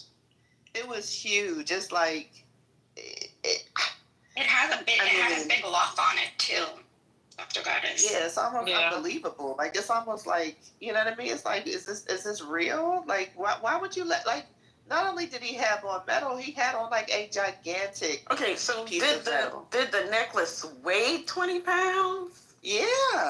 That's what they're saying. Or was it a 20-pound weight necklace? It was a 20-pound weight necklace. Yeah, the necklace itself. Okay, hold on. Let me just. He used it for weight. He used it for his weight training, Dr. H.E. So it was, it was like his fitness accessory, and it was 20 pounds. I guarantee you, anybody, no, we do a lot of MRIs here. They're not supposed to What let happened, anybody Lisa? in the room unless they're clear. I can't hear you. What you say? I said we do a ton of You MRIs. okay now? I'm sorry, Mel. I'm sorry. I'm sorry to get me interrupted, you guys. I'm trying to get this. What happened, Mel? No, I was saying, what happened? You gonna open up the room? Yeah, I was making sure I had a phone call, and now I'm cool. You good? Yeah. All right. Are you guys? I am so tired. You guys tired? I think what Dr. AG wanted to ask was the chain weighing 20 pounds or does it hold 20 pounds? Weighs 20 pounds. They have those. But it doesn't matter. It doesn't matter. Protocols are you're not supposed to let anyone in the room unless they're screened. Those Well, I don't know. I pre-screened guess. forms are supposed to be filled. I don't know, because I didn't fill out any paperwork. I went with my student. She was going to get the thing. She went in the thing, and she started having like a panic attack. And the person came out the thing and said, "Can you come in here with her?" And I went in, and I held her hand while she was doing the thing. I didn't sign no paper, none of that. No, I didn't say sign. I mean, I didn't. So then they didn't she follow didn't- procedures. You can actually say you have to be pre-screened. She didn't screen me, clear me, none of that. She came got me from the waiting room. She took your I life did in her have to hands. put my purse, I put my purse in a little, locker thing. But I had on my same clothes, so, I don't know. Yeah, so take your life in our own hands because no one's supposed to be in there unless they're pre-screened. That's not a CT scan. It's MRI with a very active, strong magnet. Yeah, I go all the time with my son. I have to go with him. And we have gone to different places. Yeah, we have gone to different places to have his MRI and his CAT scans and everything. And they ask me, do you have metal plates? Do you have body piercings, big, large body piercings? Do you have this? Do you have this? And then only when a couple times they did make me take off some of my jewelry, I had a really, really full Pandora bracelet, and they were take it off, just to be safe. Take it off. Even if you're in an oxygen, they're not going to let the tank oxygen come in. It has to be wall oxygen. They will never let an oxygen tank in there. It has to be adhered, tacked onto the wall, no metal. Excuse me 1 second. Patty, do you wanted us to check our messages, the mods? No. Oh no, check the block list to make sure you don't have him blocked. Who? Moose. Oh. Lord, who in the hell done block Moose? Yeah, Moose is nice.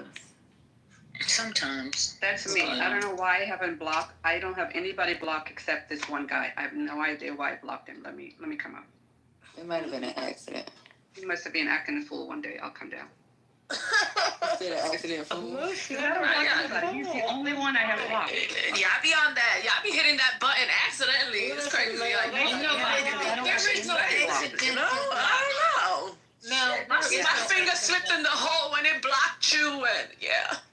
No, when I tell you I have nobody blocked, nobody, but I don't know why. He's the only one, so let me step in. It's okay, LaVon. You just haven't been on here long enough. There is a way to actually block accidentally, because when you report somebody, you know how you can make a report on a speaker, they said something, whatever. When you make the report, one of the options at the end is to block him or not block him. And I did that by accident, where I would hit I thought it was continue or finish, and I end up blocking somebody. But So how many people have you reported from a space? There's Moose. He's here now. Moose is here. So all I'm saying is that is a possible case that, if you're removing someone, but that would mean that you would have to be in a space. Boston, it's a little fishy to me. It's just a little trite to me. Reporting, not removing, reporting somebody. When they're at something really, really inappropriate, and you can report that person. Yeah, I know what you're talking about. Yeah, y'all play y'all this though. If I report your ass, I'm blocking you. Yeah, when you report somebody, after that they ask you if you want to block them, and you have to say yes or no. Yeah, I don't be doing all that shit. I don't be doing that. But if I gotta go to the point that I gotta report you, trust me, I'm gonna block you too. I don't block people. We'll argue today, and I'll still let you in tomorrow. I may not talk to you, but I don't give a fuck. You might unfriend them. Has somebody told me that you have unfriended them? Oh, yes, I did. Yes, I did. Oh, my God. He is so petty. No, I only been gone for 6 days. Let me tell you. And he's in his feelings. That back and forth with me and him, he is definitely in his feelings. It's ridiculous. Oh, my God. I'm not that important, guys. I promise. Me. Who snitched on you, Mel? Who snitched on you, Mel? After I had that back and forth with Andy, I unfollowed him, and I guess he knows that I unfollowed him. Yeah, I have him blocked. I blocked. I'm like, bro, you be okay. I block unapologetically. He was probably trying to send me an apology, and his ass noticed that I unfriended him. All right, I got the link from Lisa's room. Hold on. That is correct. That is correct. Did y'all see that Royal cruise line that got caught in the middle of the hurricane? I posted it in the chat if anybody is interested in looking.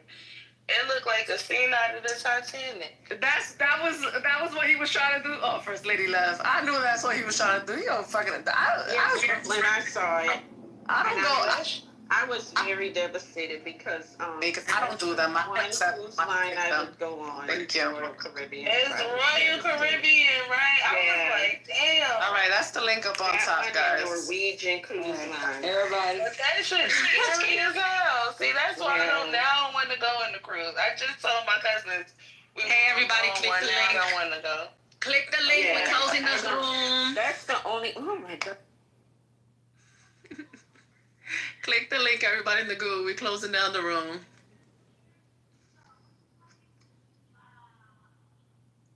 Can y'all move it? Come on, come on, come on, come on, come on. Y'all move so slow. Brother, click the link. We're leaving. Click the link, guys, if you want to hear our voice for another room. If not, have a good day.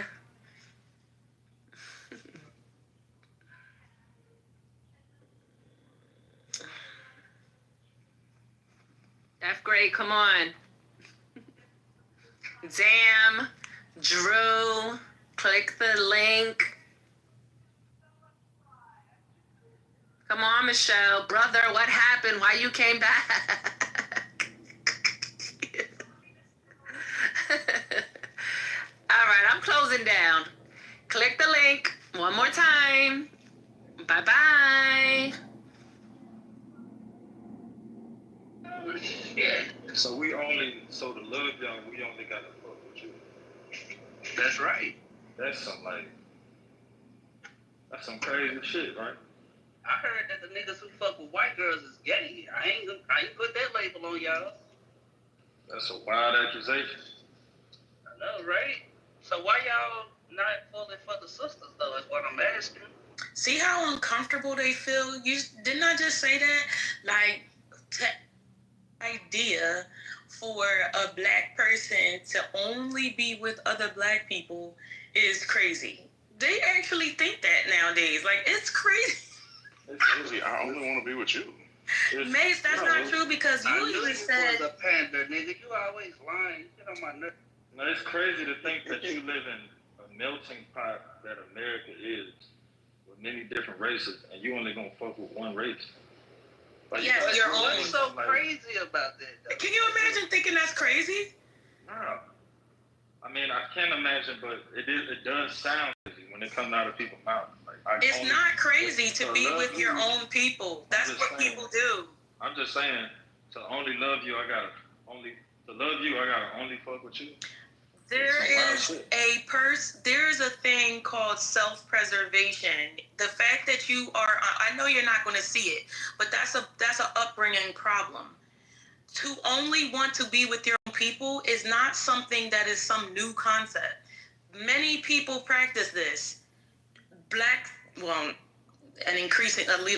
Few black people, but white people say it. Don't bring no niggas home. Mexicans say you better not bring a nigga home. fucking Indian. All the Don't you races, bring no basically. nigga home. None of the races like us. Who? None of the races like us. Yeah, you're supposed to be with your own people. But see what I mean? What I just told you about over the weekend? You have a growing number of black men that literally used to get strung up by their fucking throat and pinky toe for even glancing in a white woman's direction. And now that they're allowing you to sleep with them because there's too many of the ones that the white men don't want. So they're throwing their trash garbage at your feet and you're happily collecting it. Talking about how could you not? Like, what? That's a mental illness. No, it's just I'm not stuck in the slavery mindset, like, or you messed up. You messed up there, Bruce. You messed up. I don't know how I messed up. I'm not a slave. Yes. Yeah. That's some slave talk right there. For you to say that you're stuck in a slavery mindset. I said I'm not. To say you're not, you're saying that the slavery mindset is only being together. That's what you're saying is a slavery mindset. No, I'm just saying, like, you just said all those things about, like, what white folks have done to some black people during the history of our slavery. And I'm just saying, like, I don't live in that time. I didn't grow up in that time. I grew up in a time where there was some white folks that fuck with me. There was some black folks that fuck with me. Shit, there was even some East Indians and Asians that fuck with me because I live in America. I'm an American. I think that you sound. I think you did. You go to college? No. You know what? My bad. This isn't even a fair conversation. Down in the goo. I gotta go to college. You don't have to go to college to think like me, but you're fucking stupid. That's what I'm saying. You're talking stupid. Daisy, come on, Daisy. Come on. Come on, Daisy. We were cooking. So you know how you. All right, but he's gonna make me crash out because what he's saying is ridiculous. You never hear nobody white talking like this. You would never fucking hear somebody white say that. That's true. Oh, that's true. No. You should be with niggas. Why don't you go over there and get you a nigga and marry them? Because this is the time we live. Like, stop talking to me crazy. It's irritating. You don't hear fucking Asian people saying this. Oh, you should be. They're coming in here and buying our hardware. They're coming in here and buying our food. You should be with them. No, they sit there in your community. They take all the money and then they go and build their heaven with it. They go and send their kids to Harvard and fucking Columbia. And they tell you if you dream about bringing a nigga up in here, you're done. We're gonna ostracize you. You're not a part of the family anymore. Fucking Indians do the same thing. There are Indian fathers that have literally killed their daughters. Go ahead, Mace. Get it off your chest, big dog. Cause he gonna keep it Not Daisy. You cooking? She's not wrong. He's cooking. Okay, great. So then you hear the fellas down below who believe that this title is true. Like, you know, if y'all feel as though the white men treat y'all better, please pull up, because I just do not believe it. But let's go. We in here today. Damn, I wish we was in Space and Silence or throwing rocks, because... See, Warren, this is what happens when you bring me back into the fold. The GDP is up, baby. Nigga, I'm sending the invoice. Because you can't shoot your loser candidate, Daisy, nigga. She on you, baby. Daisy would never shoot my loser candidate, Daisy, because she actually has coherent arguments. Most of these women on here don't. Excuse me. But that's a different conversation, though. I think it's the title. I really don't think it's. I don't think it's Mace. I think it's your title. This is one of the clickbait titles on Clubhouse that just draw people to the space. So that's with all due respect, because it's Faith's birthday. He asked the question. Yes, I think it's the title. I'm trying to have a peaceful day. No, it's my picture. It was my picture. This started because of my picture. Oh, I missed that part. We're gonna let it ride out. Exactly. But I do think it's the title. Coherent. I do think it's the title, and please don't insult my intelligence. Well, if you're listening to I'm not insulting you. I'm telling you the logic. If you didn't hear the other half of the conversation, saying it's about something else once you come into a room doesn't mean that that's the truth. And all we're doing is just correcting the correction. I was in the space before. So you weren't listening. So you would know that it was about. And then I left the space because I had a call. There we go. That's the key. You left the space. And then also again, your PCR is no different than any other PTR that's been on this space. Like you're not doing anything now you're putting on a whole nother narrative. Not doing anything that anyone else hasn't done. But that has nothing to do with your narrative right now. The narrative was that it was about the picture and a specific things about. Why are you so angry? It was. Oh, why are you so angry? Yeah. Specific things about the picture. It's okay, Mace. It's okay, Kate. There was specific things about the picture. Mace, how about you PCR? You can't come into a room and start talking about something completely different. He didn't even ask her. He got a lady asking the picture. He didn't even ask him to take the picture. How about you PCR, Mace? You're not doing anything. You're a regular person, just like everyone else on the internet. PTR. Listen. Boring. This is exactly why I'm not getting you a housewarming gift. Look at the shenanigans you have been causing. Wow, because it's Mace's birthday, I don't get that. Oh, happy birthday, Mace. But you're not. Fuck your birthday, nigga. Get out of here. Get out of here. I'm trying to get the guys down in the middle to pull up. Boring. I'm trying to get them focused. This is why I love Daisy's arguments because Daisy has a coherent argument throughout the entire thing that gives gravity to everything that she's talking about and that the other person is talking about. She's just not talking out her ass. She's not just joining rooms and saying weird shit and then leaving and then coming back. That's not weird. I mean, most people who are on the app most of the day, if they have a career, they're working. And apparently, I guess you say his name is Praise, however, Praise. Whatever, my guy. Appreciate you pulling up. My fault for this. Nah, you good, bro. But let these other niggas pull up and defend this case. Y'all down in the goo, y'all just chilling. Shout out to a 9. We ain't seen your little dirt ass in a long time. It's your title, Boring. It's your title. I know it is. And I want these niggas to defend they white women, bro. It's okay. I love y'all. These niggas don't. So I love y'all women. Let's make a list and point these niggas out like, no, they can't come back to the community. They not invited to the cookout. They can come to the cookout. Let all the disgruntled men come to the cookout.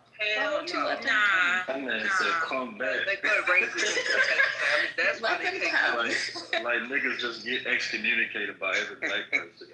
Damn right you do, nigga. Nah, I ain't seen. Yo, I think we should change the subject because now you know I see Voltron is forming and some of these sisterhood alliances. And we not gonna get a coherent conversation at this point. We are not changing this title. Well, the funny thing is, the title was mixed up anyway because what we said was, they weren't nice to us black women. Remember, we were talking about the access to money piece, and we were saying how nasty they are to us black women because they feel like we don't deserve to be in those money spaces. So that's really what it was about, but it just got mixed up to that title. My nigga Haas, what's happening with you, Brody? I see you right there. Pull up on us. We coolin'. I'm calling these niggas out today. They think the white women are better than our sisters. They say they treat them nicer. Yeah. Nah, they think the black women in my picture are white women. They just all confused. Who said that, boy? Mace said it. Look, I didn't even comment on his picture about. Hey, this isn't about you. You don't even acknowledge the concept of the first argument that was made. Like you talking about some other shit. Settle down. Dumb to hell, but that shit dumb though, in my opinion. Like for niggas to say that white women treat them better, it's your own opinion because they might treat you better, but they're against your ass for the long run. I don't know why you niggas be trying to downgrade the black women like they ain't nice and shit like that because the ones you fucked over, the ones that you did something to, ain't nice to your ass.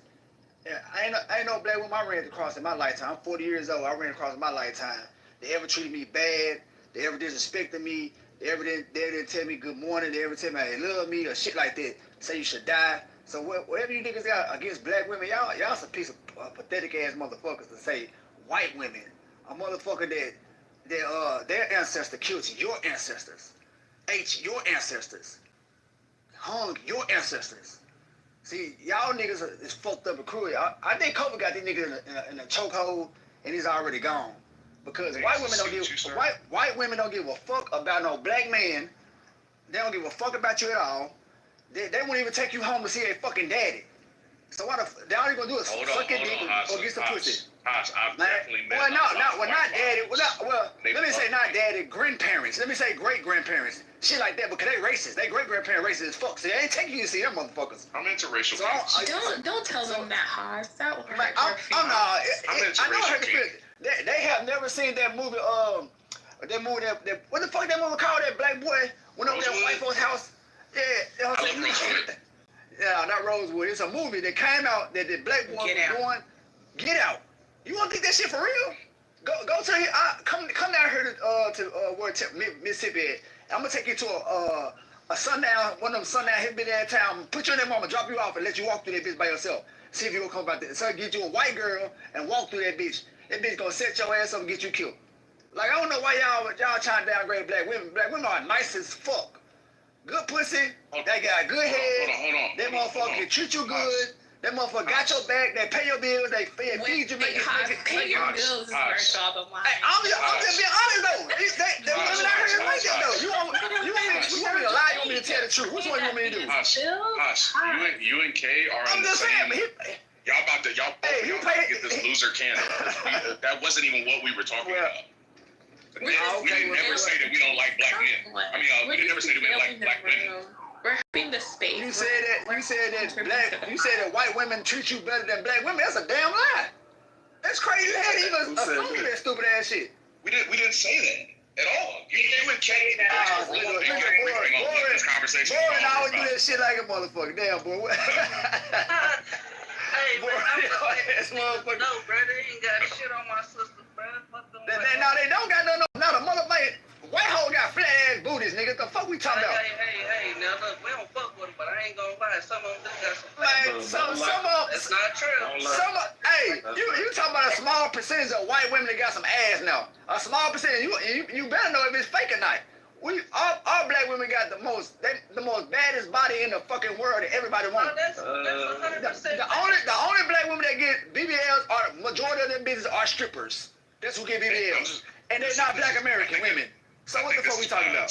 So Haas, did you hear that? Priest was the one that said when I was saying that we are whatever it is, doesn't matter. When I was saying that we are superior, he said that we're not superior. Look at our situation. Then I was trying to tell him that all you have to be is a black person with melanin to be able to look at yourself as superior. He was very uncomfortable with that. He said, no, we're not superior. And then, can you stop interrupting me? And then he's pretend I'm a white woman. Then he said that when we talked about, I wasn't uncomfortable about that. Then he said, then when I was saying that black people should be together, he said that that's unreasonable. He said that's not true. He said that he's not stuck in a slavery mindset, which means that we're only was treated bad in slavery. You understand? He said that he's not stuck in that mindset, and we're in a melting pot of a country, and so therefore it's ridiculous for anybody to think that a black person should be only with another black person. What do you have to say about that? I don't know why you took that to heart. Bryce, aren't you mixed? Crazy.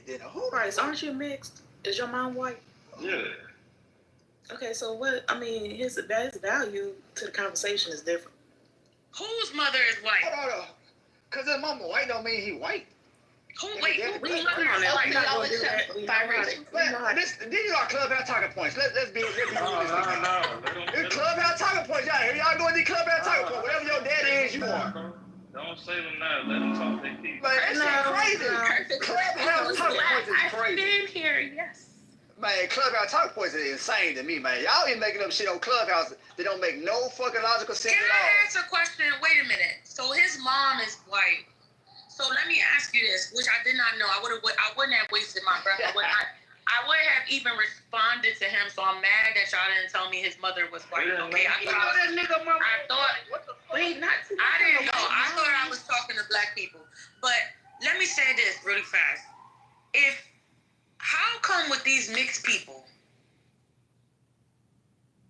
talking about they're white, but they can come around us and say they black? No, they asked me to be in another category. I don't think they're black people. And there we go. Yeah, that shit is wild. Because I'm a lot of different things. The only mixed people I know that say they're white are the ones with white fathers. Them the only ones that say they white. Yeah, I don't see White that way. fathers. The one And I talked to a lot of them. The ones them the only from women to men call themselves white because they say they daddy white. That's why they say they white.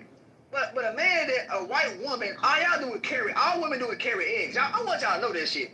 Y'all just carriers. No, we teachers too. No, fuck that. Fuck that. That shit was that's Clubhouse talking points. Okay, that's not a Clubhouse talking point.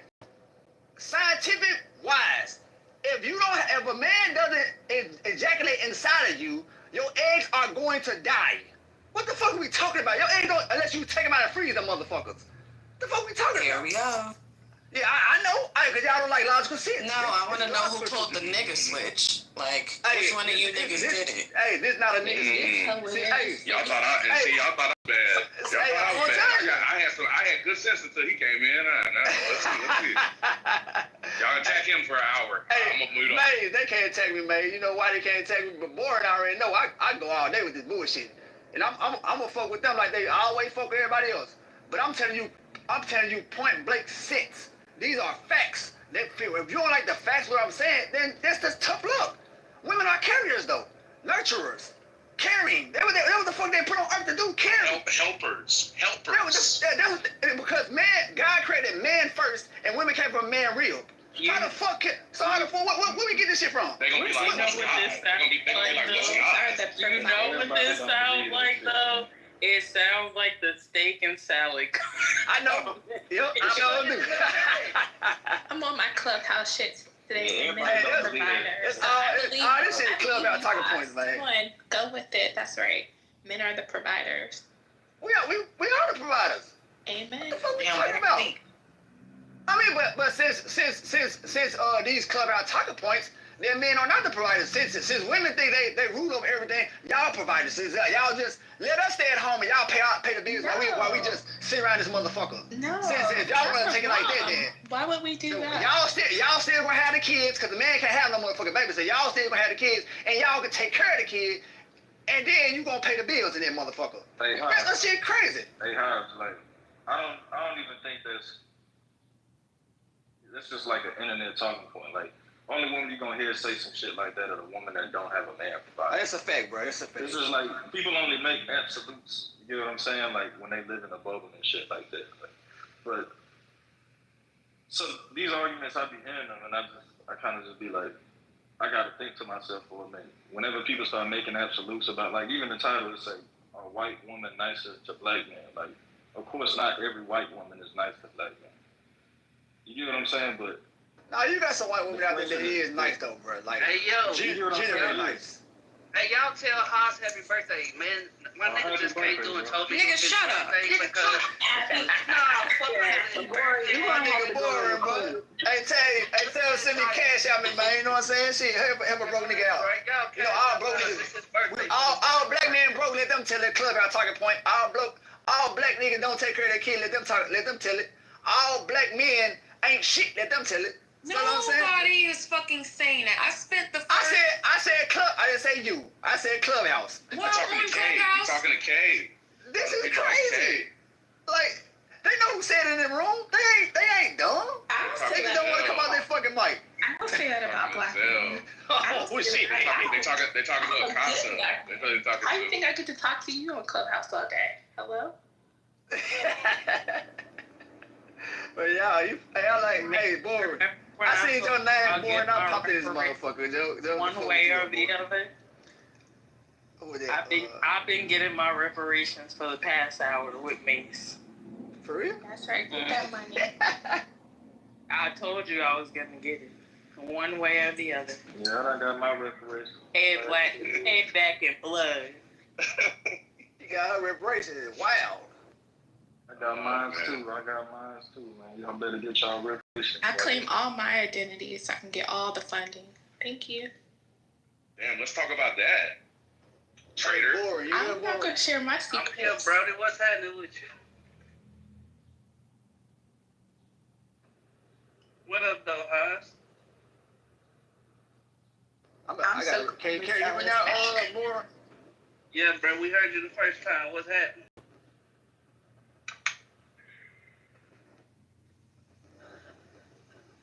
think it's something going on with his phone or something. Hey, bro, I mean that shit though, bro. I was just bullshit with them. I like to have fun. If you don't wake up in the morning, goddamn. So can you hear me now? Yeah, we can hear So if you, you bro. don't wake up in the morning, all right. So if you don't wake up in the morning and to the men and tell yourself that, man, look, I'm a badass nigga, man. I look good as a motherfucker. Fuck this shit. I ain't mean bad though, like in a woman way. You know what I'm saying? That's what they'll say you gay when you say some shit like that. But it's cool though. But if you tell yourself you handsome, that you gonna be a better person than you was the day before, hey man, hey, do that shit, man. You know what I'm saying? Focus on yourself and stop focusing on these women. Women gonna be women. They are the ones who's let me see what the word is that shit is. This shit is they are emotional creatures. That's what they are. They are emotional. So that's the ones supposed to be emotional. But go ahead, we'll keep on saying hard. This makes. What if you're an ugly man? Are you still supposed to sit in the mirror and tell yourself ugly men are in style? You're a handsome man? You must say. I didn't ask you that. What'd you say? I heard you say yes. And I just want everybody to know I give this equally. So if the man is ugly, he shouldn't be in the mirror saying he's a handsome man. He should be. Why? That's a lie. Okay, so why should he be feeding himself affirmational lies to the mirror? So he could watch. So I'm gonna ask you this then. I'm gonna give you a scenario right here. Why can't a man do that, but a fat woman can tell herself but a fat girl could be fat as a motherfucker, but her best friend says she a bad bitch? Because women are for the same. No, stop. For the same reason that you just outlined, that they are emotional. So they are allowed to tell themselves bold-faced lies. I attack them all day on here for lying to themselves. I'm just asking you, if you're saying that men are supposed to be rational and all these other things, then they definitely should not be in the mirror calling themselves handsome. Listen. They definitely should not be in the mirror lying to themselves further if they are in reality and know that they are ugly men. I agree with that, man. I agree with that. I'm just bullshit with Damn, look at the logic of men. Look how fast we come to solutions when men talk. I didn't want you to say what you said. Had that been a woman, she would have argued me down to the ground, and 30 other women would have jumped me. Damn, what women you be around that do that to you like that, man? Stop putting that on my ladies, bro. They don't do that. Are you on the chat right now? Come on, stop. Man, we all in the chat. What you talking about? Listen, the chat is the chat, man. People gonna do shit in the chat. Y'all gotta stop looking at the chat, reading that shit against your parents. This was an exercise. You passed the exam. We appreciate your service, brother. There's no such thing as an ugly rich man. What the fuck? That's true too. That's true too. I was in the chat. Who said that? That's true. Rich man. There's no such thing. Yes, it is. No, there's no such thing. There's no such thing. Because he got money. Because his resources and highest commodity that he's earned has made him attractive to the women who made him want beautiful. that type of exactly. That money made him beautiful. That's crazy. Because men have to create their beauty. Men have to create their beauty. Women just have it. And just the majority of men who have money are woman beaters, woman cheaters. Oh, I see you going somewhere else now. I don't know what you're talking about. That's a goddamn lie. That's a lie. Now you're going crazy. Man, y'all do making shit up. That's a clubhouse talking point, bro. Where did you get from? I ain't making shit up. So Can somebody else finish? So if the man have money. Where did you get it that they are majority beating on their women because they have money? Where did you get that? Where? I said, well, okay.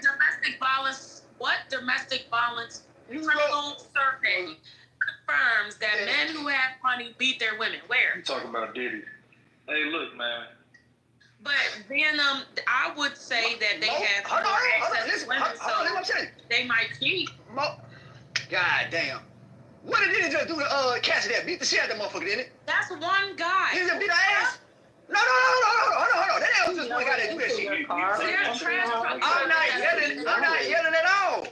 I'm talking. This is Plies. You can't say that the majority of men who have money. You can't say the majority of men who have money are beating their women because you saw one video of it happen. There are way more domestic violence situations with poor men. What are you talking about? Actually, there are way more domestic violence situations with women against other women. You see. That's not the point. Hey, Maze, hold on, Maze. You see how this shit work, Maze? The shit she said about a nigga with money is not ugly. That was a dumbass motherfucker suggestion. So I just made a dumbass suggestion with her too. No. Daisy was telling the truth. She's telling the truth. That shit is not true, bro. That shit is true. I know an ugly ass nigga right now, ugly as a motherfucker, got some money. You're so, like, I don't even know what's happening. I was actually being facetious. Right, exactly. What I was trying to say is a man who is ugly can be calling himself handsome or whatever, because the bottom line is he could still have access to women because he has resources. So it doesn't matter how he looks at that point. Ding. And women, we know that. You cooking. But a fat, ugly, I'm sorry, a fat, unattractive woman is nothing she can fucking do. Nothing. Exactly. Can y'all have more rooms like this? This helps during the weekday. Like, well, Monday through Friday. Boring just has to welcome. No, Boring just gotta welcome me back into the fold and bring me on as a resident. So you're the top one. To keep it going. Bam, I got this started like an hour ago, bro. I'll be cooking when I'm here. Let's go. You ain't cooking nothing, bro. Stop lying. Boring. Stop it. I am. I'm the content. You're the content. Bro, you actually think that you was excommunicated. Boring. What was the morning crew doing when I walked in here 2 hours ago? We was doing exactly what's happening right now. Y'all niggas was quiet. It was quiet. Exactly. That's why I left. Get up. Wow. That's why y'all gotta keep this going. Boy, I got this I had Animal Planet on my TV, not in the clubhouse room. Niggas been watching Animal What's up, Planet on Whitney? your time. Goddamn. Leaving on your time. I come back in here. I post one picture. Niggas go crazy. Here we go. Thank you and you're welcome. I took a Can I get a Whitney Houston tribute or something? All right, I'm sorry. You got it started. We told you happy birthday earlier. Happy birthday. That's crazy. Hey, Mace, don't tell me you actually think he was excommunicated. What you mean? He was. He had white women in his PTR. Nigga. But he's still here. Oh, I'll never be excommunicated. They love me too much. I'm too factual. He's so bold. He put the white women back up in his PTR. They still fuck with you. Mace, why you got the white girls in your PTR, sir? See how you pander? Where's North? And what's wrong with pandering, sir? That's right. He takes care of us. So Mace, you're more of like red pill. I don't even know what red pill is. I don't know either. I just learned that. Kay, you got it. Kay, I'm finna I'm finna get this loser cannon. No, we getting the loser cannon out now. This shit is crazy. Kay 0 for 5 since she been in here on points. Oh no. What's going on, Kay? He definitely is red pill. No, she just admitted, bro. Yeah. He listened to red pill talking points. No, that's gross. Yeah, that's crazy. I'm just gonna let y'all click on that. Go ahead, do your thing. What is your favorite red pill talking point? What you recommended me, the Paul Pierce show or whatever the fuck that podcast is, and I couldn't stand it for more than a minute. That's not a red pill. How is that a red pill? Very red. What are y'all talking about? That's why we're asking you. What's your favorite? Y'all don't even know what y'all saying. Y'all using terms that y'all don't even know the term of. And then you're talking about Paul Pierce relating it to. Man, Akasa, you still trying to get it back in blood. I see what's going on. All right, so if you watch that podcast, you will see how disrespectful she was being to him in the front end of that entire dialogue. So then when what got clipped and what got popular is when he turned the tables on her and went and defeated her own logic. That's what went popular. That's not what. But you didn't. You also didn't watch it in its entirety, so you don't get the full context. I refuse to because I don't want my brain to hurt. I don't like the way he talks. I don't like what he said. The talking point was, he asked why this lady was single. She told him. He then goes on this accusatory rant, like, "Oh, I know why you single, because you just want to have sex." And I'm sitting there like, this ain't no fucking this is a waste of time. I didn't know anything about this podcast. So that was my introduction to the Paul Pierce show or whatever he got. So why are we calling it red pill? You talking about you gotta listen to the whole fucking shit. Why the hell I already heard stupid shit. Why do I want to sit there for That's not it sounds like it fries. First of all, Paul Pierce is an ignorant fuck, but she needed an ignorant fuck to make that. No, let's stop He did it. It was a master class because of the way he did it. Ignorant fuck. And he sat a doctor on a stage and podcast. Akasa. That ignorant fuck spoke so plainly and so clearly to a woman with a doctorate that it dismantled her entire argument. Didn't you tell me he got kicked off of another podcast? And I also just said he's an ignorant fuck. It's yes or no. Didn't you tell me he got kicked off? I personally didn't tell you that. No. Yes, you did. I know his podcast. You told me he got kicked off another podcast. Now you just throwing. You're only praising him because he was able to talk down to educate a black woman. Here we go. Right. Voltron is formed. Let's go. I told you he loved white women. Wow. Akasa, yo. It's okay. Oh my God. Women, bro. All right. It's not okay, sir. We praise the sisters over here. I fuck with you, Akasa. You're doing a number right now. Just wanted to see a black woman get tear down. Tis. It's okay, That's bro. Crazy. It's not okay. Stop telling him that. It's not okay. I don't know what's wrong with y'all. I tried to watch it, but You ain't gonna get shot for fucking a white. what happened with the Wow, now you trying to say my sister's getting niggas set up? Is that what you Daisy, said? don't let Akasa tell you what happened. Just go watch the video. You'll see how it played out. I'm trying to find it, but it's only showing me the full. Don't let the sisterhood narrative manipulate you into your context. Make sure you got Tylenol next to you, just in case you get a headache from the dumb shit. That's crazy. Ooh, what kind of ghetto y'all got going on in here? It's real. Oh shit! Here we go. Mike Tyson is here to knock y'all punk ass niggas out. Let's go. Shit! Mike Tyson is going to knock y'all niggas out of this motherfucker. Well, you know, these niggas. You know we been these niggas every day of the week, so. I know, right? These niggas up here talking about I really didn't come in here to beat none of them up. man. I did. Yeah, they typically look beaten all the time, so I didn't come here to do that. But sounds interesting. We got white fright going on. This finna be. They up here protecting these Now white it's gonna women. be three more coming in too. They protecting the white women like it's going out of style. Zell finna get her power back. Zell finna charge up.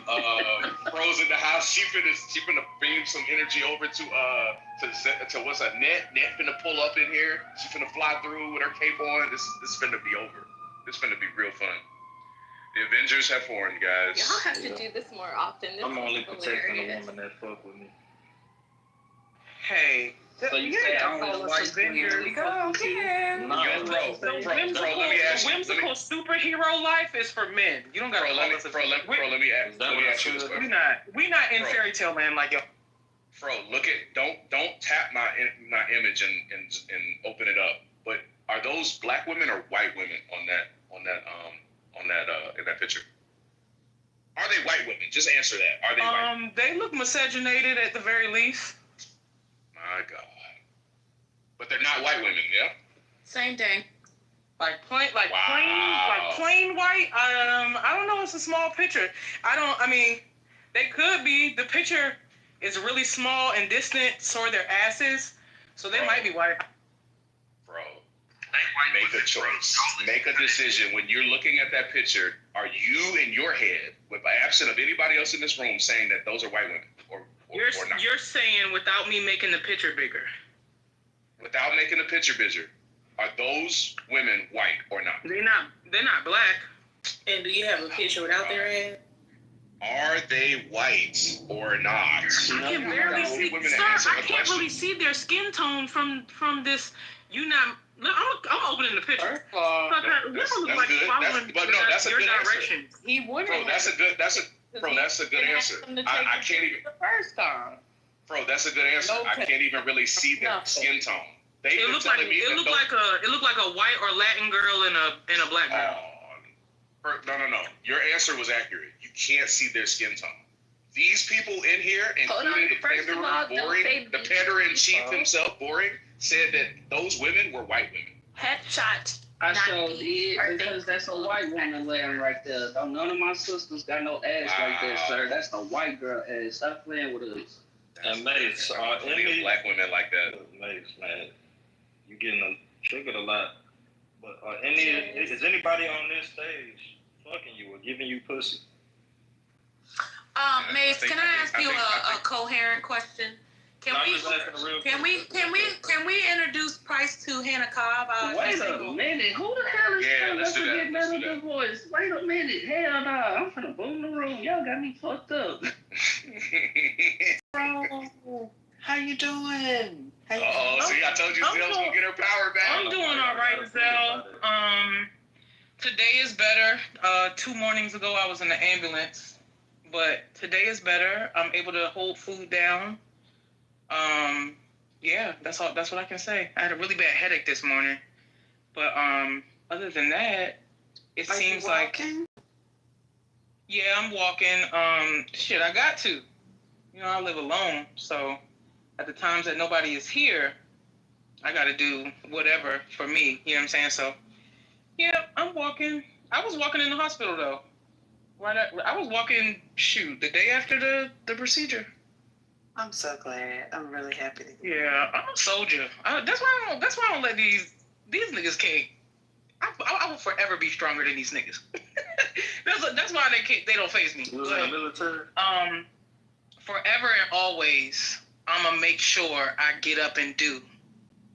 And yeah, that's that. So I appreciate you asking, because it definitely is a big procedure. It's traumatizing as fuck. Heavy on all 4 letters. But I'm doing all right. I'm gonna be okay. I'm going to work Friday because I want this bread. Yeah. Now you're supposed to be taking it slow. I'm not even gonna tell them that I just had the procedure because I don't want them to say no. I'm going to get that $90 an hour. I'm going to get that.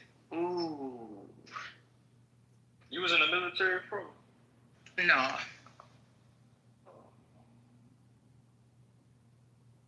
Well, I'm just glad that you're still on this side of the Jordan. Absolutely. I don't know if I told you my phrase, but prior to the procedure, it was I'll see y'all on the other side of the blade. So I'm on the other side of the blade, and I'm still here.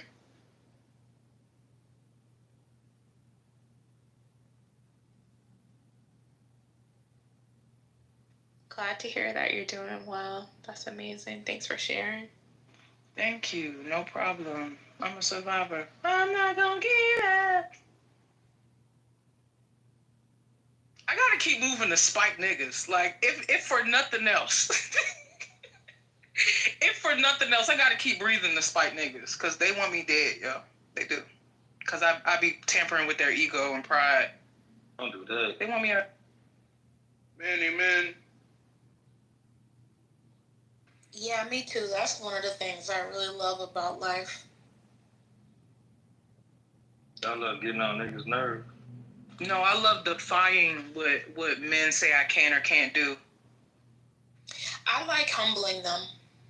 Right, exactly. So if that gets on men's nerves, they probably should find something else to worry about, because it's just autonomy. It's just the same thing you want from the white man. What? Oh my God. Hey. My soulmate. Yeah, Mace. Keep fucking them hoes, man. They giving you their attention. They love you. They fuck with you, man. Just fuck with the shorty. So since the white ladies give him attention, he gotta keep fucking them. Yeah, I mean, did you stop and think and ask, like, hey, why you not doing these things for the sisters? Maybe they will show you attention too, sir.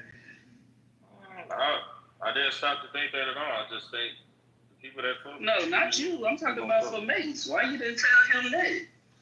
No, I'm just saying, like, because that's how it usually goes anyway. Boring, don't you think it's strange that there's actually, like, all jokes aside, there is actually a black girl in the picture, and the only one that he can seem to point out to say keep fucking with if they fuck with you is the one who's white or non-black. Daisy, that's what, not even what he said. That's not what he said at all. What he saying? He didn't even. Y'all are the only ones that point to this random girl on the right side. He wants you to be with women like his mama. Y'all are the women are the only ones who have outlined, and boring, are the only ones who have found some woman who has a splash of some other race inside of her on the right side and said that they're both white women. It's cool, man. No, she's not. I did say that the other one with the dress on is black, but the other one is white. They're not white. I didn't point out nothing about no white woman. What you the said? Only white woman. The only white woman I've met here was at a club. Like you said, the one in the one. She's like. I said, fuck with the Mace, the one with the underwear on. Is she black and white? No, she's not white. She has no white in her. What is her race? I don't know, like black and something else. It's not white. Okay, do you feel better if we call her Mexican? I feel better if y'all just stop assuming that these women are white. You should just feel You keep bringing up the picture with no cheeks. 2 hoes on the boat. I don't even know why you upset about anything they saying, bro.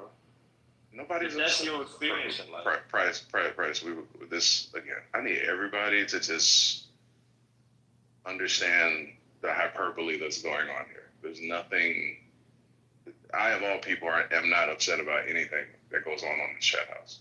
It's just we were having this sparked from a conversation that happened over an hour ago. Over an hour ago. If you have not been in here for longer than an hour and a half, you don't know anything about what's going on. Our intention is to joke with you. Our intention is to push black relationships. Pierce's intention is to push everything else. Whatever, doesn't matter. His intention is to push everything else. So that's what's happening right now, okay? So, like, did you come in and they just started talking about the picture? Is that? Yes. Yes. Boring did it, and Daisy started. Who is these white women in your picture? And then it just reinforced what Boring had initially said. So now it's on this. It went from black. He hates black women, or non-supportive of the black sisterhood, and then her and Price got into it for about 45 minutes on the context of all that shit, and we've been going back and forth, and I've been still just trying to say that these women are not white. So and the focus was really on the white vote, if anything. I probably wouldn't have said anything to you at all about the picture, but it's always funny to me when people put people that they know in their picture, but not themselves. That shit right there, that is hilarious. Before I've put pictures of myself up, like. No, I'm just saying, like, either way, to me, it's hilarious business because, like, I don't know. I just don't know what it's supposed to. I don't know what it's supposed to be doing. Like if I had if I sculpted a beautiful cake. Maybe I would put it in my PTR. I don't know. People be putting shit they didn't create in their PTR. That should be interesting to me sometimes. He don't even know him. He took that picture. I asked him, "Did you?" Akasa still trying to say a crime has been committed. Ooh, I missed that part. What? Akasa has a vendetta against me, guys. Just full disclosure. She's trying to get vengeance. She's getting vengeance back from 2 weeks ago. I'm gonna let her cook. Continue. An hour. So they're not on the trip. Wait, so you didn't know them? Were you on the boat? Picture. I know them. They're in the house right now. What are we talking about? Oh, okay. No, somebody said you didn't know them. I'm like, what?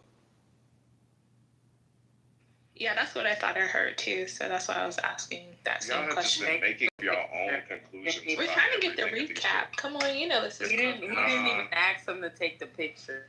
A crime has been committed. They do look like they don't know.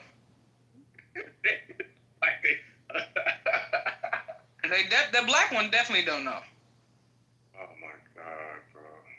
Get it back in blood. I am enjoying this. I probably would. Shiesty Max. I'm not really a material violator, like people's possessions. Like, I'm not a car keyer or nothing like that. But if I caught a nigga taking a picture of me laid out in a bathing suit and I did not give him permission, I probably would knock his phone in the Pacific. She'd be in the Pacific It's too. so rude. And we would carry on.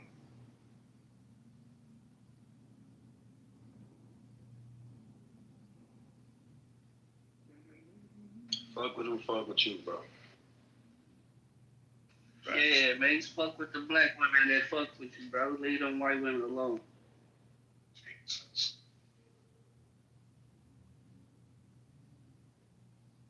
Mace, do you want to have mixed kids? I want to have Daisy's kids. Ooh, okay. This is a good one. Oh, I like that. I told y'all niggas pandering, bro, but he always trying to call me. Daisy, will you accept? Do you like Mace? Yes, I think Mace is very smart. I like our back and forth and his acknowledgement of my brilliance.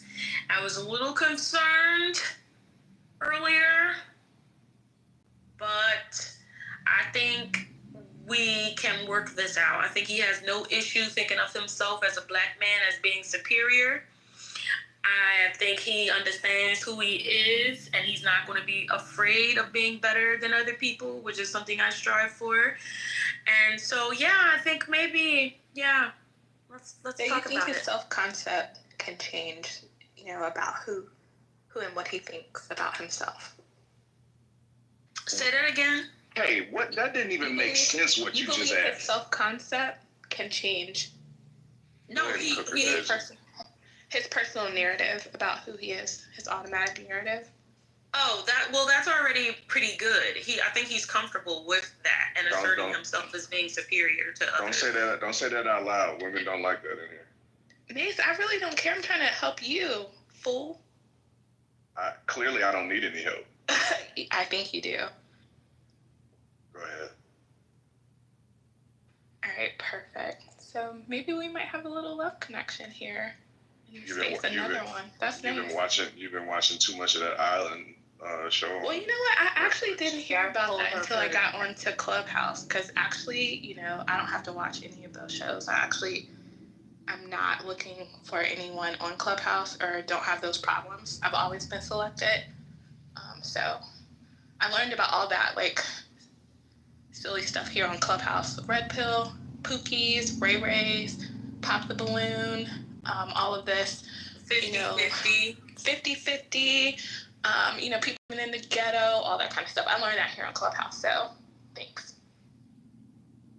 Who pays for dinner? Your phone.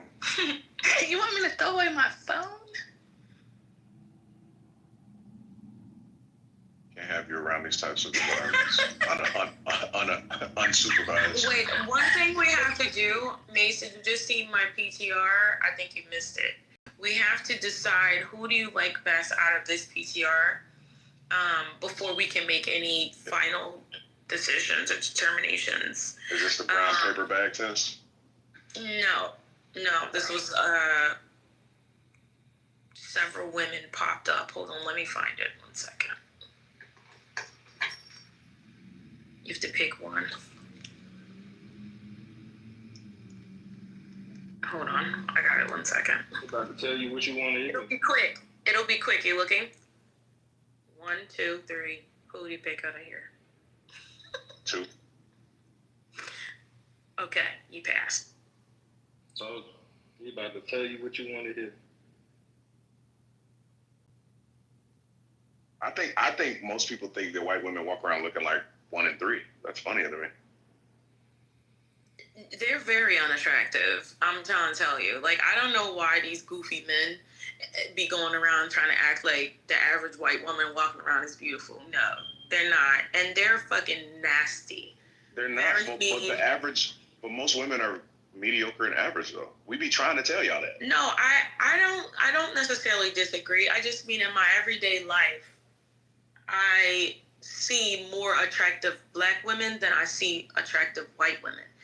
That's whether I'm walking around the street going to work, or that's if I'm down at the happy hour there's definitely more. Now, I do see some attractive white women typically out, like at night and stuff like that, and that's probably because, maybe they fix themselves up or something to go out.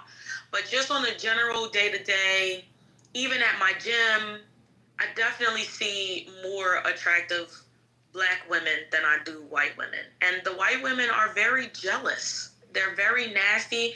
They see an attractive black woman and they get fucking pissed.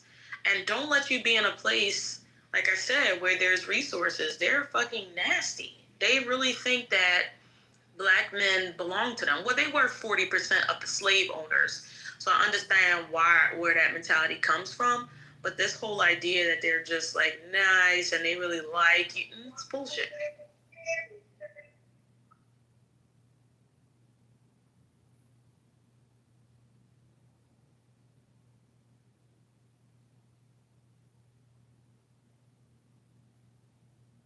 Oh, and also in the locker room, fucking bodies look gross. I'm looking at it like, what the fuck are these men talking about? They're not even built good.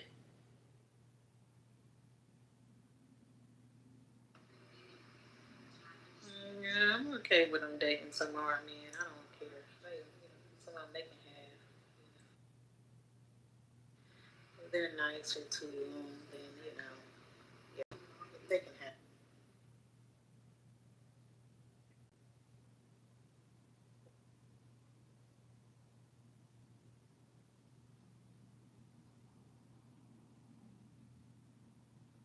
But some of them seem happier with white women, and I feel that go with what makes you happy.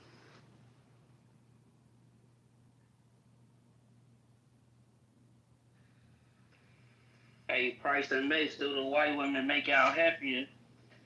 I ain't never been with no white woman. Oh, you showed up defending them like you have been, bro. I was defending them? I I don't defend no hoes, man. They got equal rights. They can defend themselves.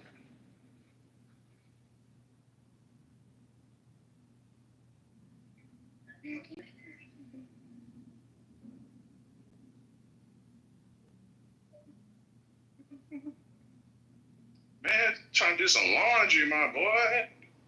Laundry?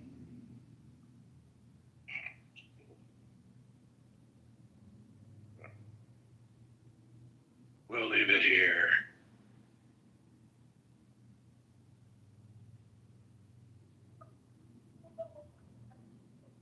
I'll come back later. I gotta eat and watch The Housewives.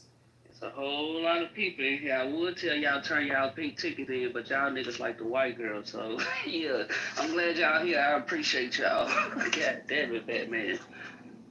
Damn, white women are okay, man. They're not demons. They the devil, so you need to stay away from them. They may be colonizers. That's the little nasty girls. You really need to stay away from them. I swear, bro.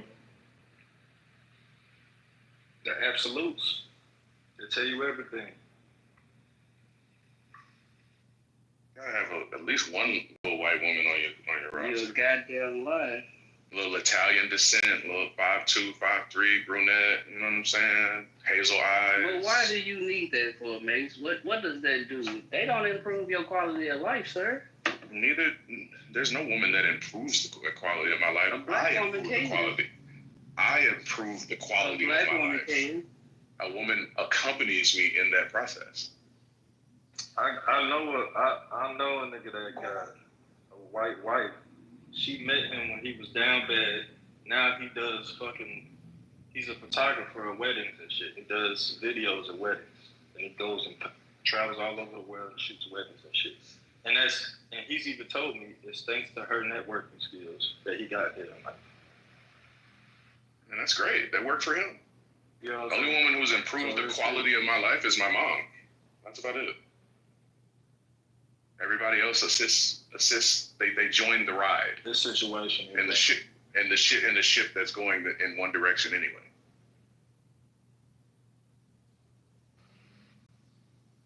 I'm on the same boat as you though. Like I ain't no woman ever really improved my life like that.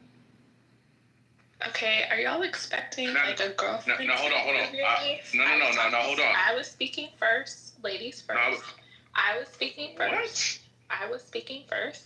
The question was, do you expect your girlfriend or your partner to improve your life? Someone that you're not married to. So, Priest, to answer your question, I didn't ask to continue our conversation, that doesn't necessarily mean that I haven't met women who have been valuable in my life. That just means that, like, your life? my if I can't, like, I'm not leaning to a woman to improve anything in my life, because most women don't necessarily want that much weight of a burden to have to do that for any man, right? So I tend to, like, there've been a lot of women that have supplemented my life in great ways, but not that improvement part is on me, man, completely on me. Gotcha. I ain't gonna say I don't look for it. It just depends on the type of woman. You get what I'm saying? But it's one of the things to where, you know, if she's able to do that shit, it's in her heart. If she really fuck with me like that, then hey, we gonna go somewhere. But if she don't, and usually they don't fuck with me to the extent, you know, they ain't improving my life. It's usually up to me.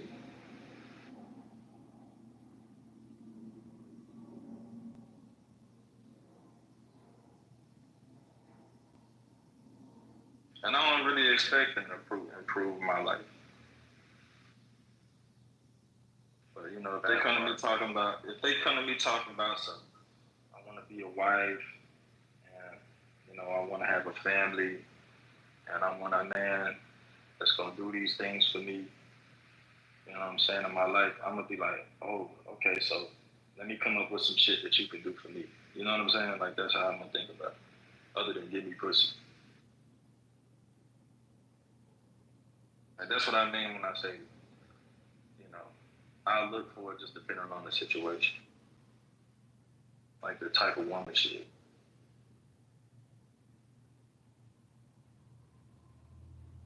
But usually the woman that's asking for a lot, they ain't willing to give a lot.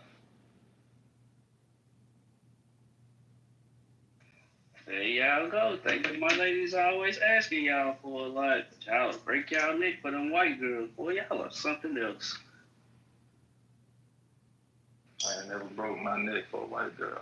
Has anyone noticed how we haven't heard a thing about the CEO who got caught on Coldplay cam? Have y'all noticed how we literally haven't heard anything about the woman who was cheating on her husband and what's been going on with them? How everybody has. I didn't even know look at the CEO. Look at that. Look at that. Who cares? Look at that. Who cares? Like, that's their personal business. Let them figure it out. But the man the CEO has been literally paraded around the entire world as a cheating husband. But nobody talks about the cheating wife. Was she cheating? That's what cheating husband? She has a husband at home. She was cheating on her husband too. I didn't know about either one of them, so okay. Yeah, I don't know about the CEO thing because they making fun of him, but that's the point. That's the point I'm making. That's the point. So the wife is a cheater too? Yes, the wife has a husband at home. We haven't heard a fucking drop about it. We haven't seen accountability on that end. He's the one that's been.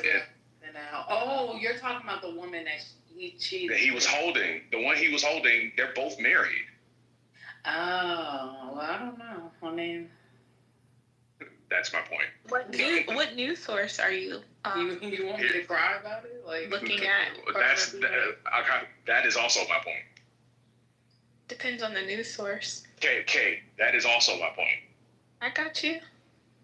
If you understand what I'm cooking here, that's the civilization, that's the culture that we're living in today. I mean, it depends on what lens you're looking through. I'm looking through all of them. We literally are just pinpointing all of the lenses. Either they don't care, don't know, or you're trying to cite the source that says that it's not, that whether it's true or not. When clearly, but the one thing we do know is that the man has been paraded around and his life has been kind of rocked and embarrassed. But that woman has slid into the crevices of mystery, and nobody has addressed any of her accountability at all. Can that be an assumption? No, it's not an assumption because we haven't heard anything about it. We've heard we've heard because anyone else? What do you I don't. What is the glaring media source that's talking? I'm speaking in English. Who are you hearing about in this Coldplay camera situation? The husband or the other wife that was cheating on her husband? It depends on the news source that you. The majority of the news sources that have come out have been talking about the man and what he's lost and what he was a husband. He had this. They know his name, where he lives, how many kids he's got, his earnings. Like they literally have a Coldplay cam being played around the world, and he's resigned from his job. He's got a divorce. He's got a divorce period appearing now. We haven't heard anything about that woman who he was embracing, and the fact that she had a whole family too, and we don't even damn near know her name. Mace, maybe she was scared to lose her job. And it's a publicly You mean accountability? Imagine. I feel like she was under duress. Oh, here we go. Sympathizers. The sisterhood is forming. Go ahead, I'm guys. already in a sorority, so I have my sisterhood. But again, the news media that you follow, and then also you want to consider too, if that company is publicly traded, all of that information is available. So you have all of the information about each, She also works with the same company that is publicly traded. Yeah. We have her name. We don't have, and we have not heard anything. But Mace, how do you know that? A C-suite CEO got his head blown off in the middle of Times Square, and we heard all about it. What news sources? We knew everything about his family and all of his private life. She was in an open relationship. All right, guys. What news sources do you consume regularly? Y'all have a good day. Bye. Well, Voltron is here. Bye. Have a good day. Remember, Mace, fuck with those who fuck with you. See your people. See your people. I see him. Trust me, I see him. No, I just think he has a hard time responding to questions. He doesn't like to be questioned. That's clearly a personality trait. And clearly that's something that he might have to work through. Like I said, bro.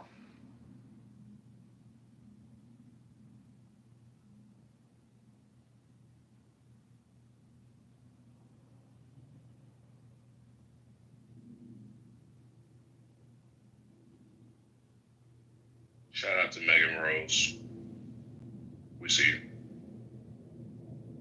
Please go turn your pink ticket in.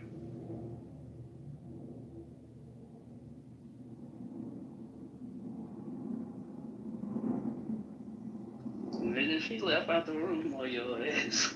And she came back. She trying. That's how you turn the pink ticket in. Boring. I know, but she didn't do it, sir. She just left again. Okay, and she came back. See?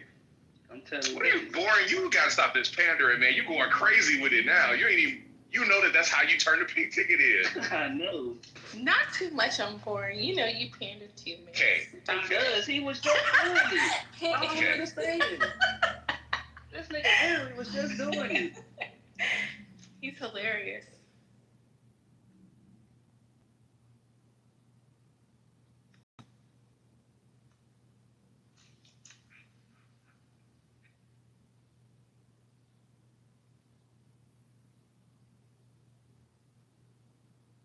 All right, are y'all going to do this tomorrow? Same time? Hell no. What the fuck? Hell no. We do not rock like that over here. Stop playing. It was hilarious. I thank y'all for the entertainment. It was hilarious. I might have got metal divorced fucking around with y'all. I had to go save my relationship. Metal divorce. I'm just over here trying to find water shoes in my size. With some style to them. Thanks for the conversation, Born. I think it was you that brought me up. I did, Brody. Appreciate you pulling up fucking with us today. So I joined the room and shit. I might come through another time. That's a bet. We be here cooling. We drink Folgers coffee in the morning. Remember that. Jesus. Nah, I don't really drink coffee, but that's cool though if y'all do that. Hey Mace, remember what I said about? Don't take that nigga advice, Mace. What's wrong with you, sir? You want to remind him to love He's acting like I don't. Never mind. I think he just mad at me, so I can understand. Go ahead, bro. What you was gonna say, Acosta? I said he want to remind him to love white women so bad. He does. Hey, Acosta, I'll pull up on Wiggy and tell her I'm sorry. I love you. I'll be home tonight. You gotta apologize. First of all, nigga, what? What I do a whole lot of shit. What I think you should do is make a video of you on bended knee with "There You Go." Shaming ritual in the background with flowers around you, and put one rose in your mouth too, and then beg her to come back. Alright, that's easy. Shaming.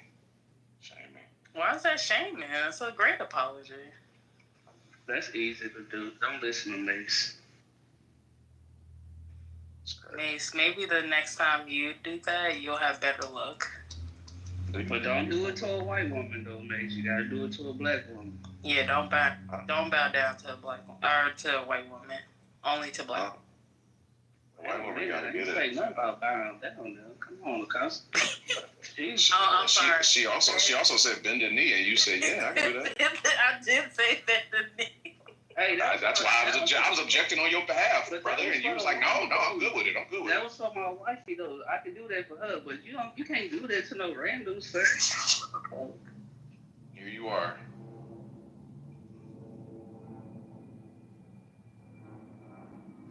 D-Love, what's happening with you? Tarah, what's happening? Pull up on us. We cool. She evolved. Welcome back. I'm trying to hear her voice. I sent the invite for you, Brody. There go D. Yeah. What's good, John? Nah, shit, cooling. Like we always do. You missed it. We was having steaks and salads earlier. Oh, damn. Should have been quicker than that. Sarah, black men really providers. What did you guys say? No, yeah. You know we said yeah. What? What do you mean? Oh my God, Mace! I'm just trying to see what y'all was talking about. You never know how these conversations will go on the air. We were talking about Mace bowing down to black women instead of white women. Jesus. You said that. What you say? You said it again, girl?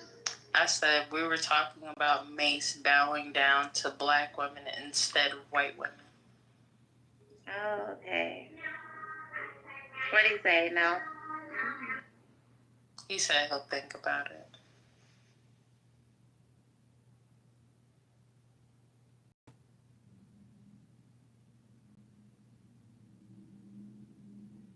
I do, but like I said, I do think there's some black providers out there. I've dealt with some men that, when we go on a date, like he wants to pay. Like he does not even want me to pay at all. Like he wants to pay for the date. So I've been out with guys like that would never want me to like touch my purse, especially like on the first date. There's some men out there like that would rather pay and help their women out.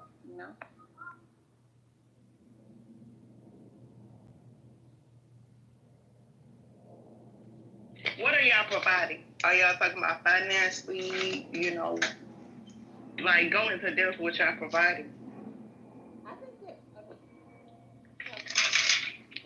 Yeah, I'm just saying, like, men say I'm a provider financially, but can't provide emotional, stability to women. I could pay for a lot of shit, but she not in the same space. I could pay for her hair and nails, but I be beating her ass every Thursday. What are y'all providing?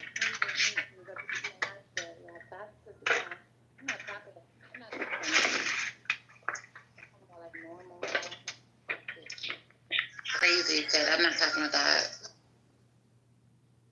I don't know. I kind of would like to know what they provide or what they do that women don't do. So you That's what can't I want to say know. Finances when the woman is working.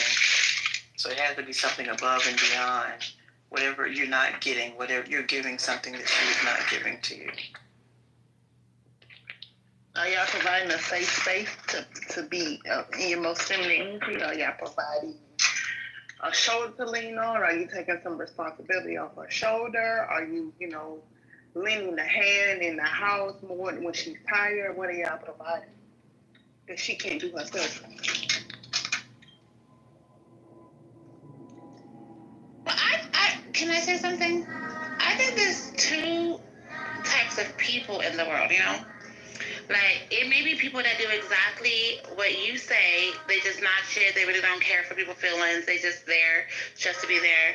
And there's also people that may be a little bit more, human-like and actually care.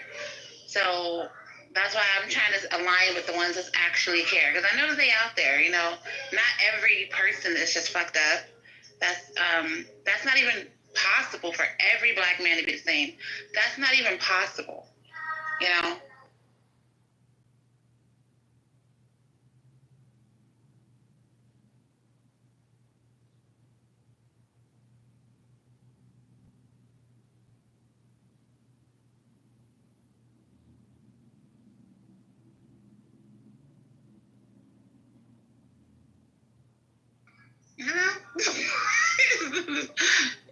Is anybody there or not?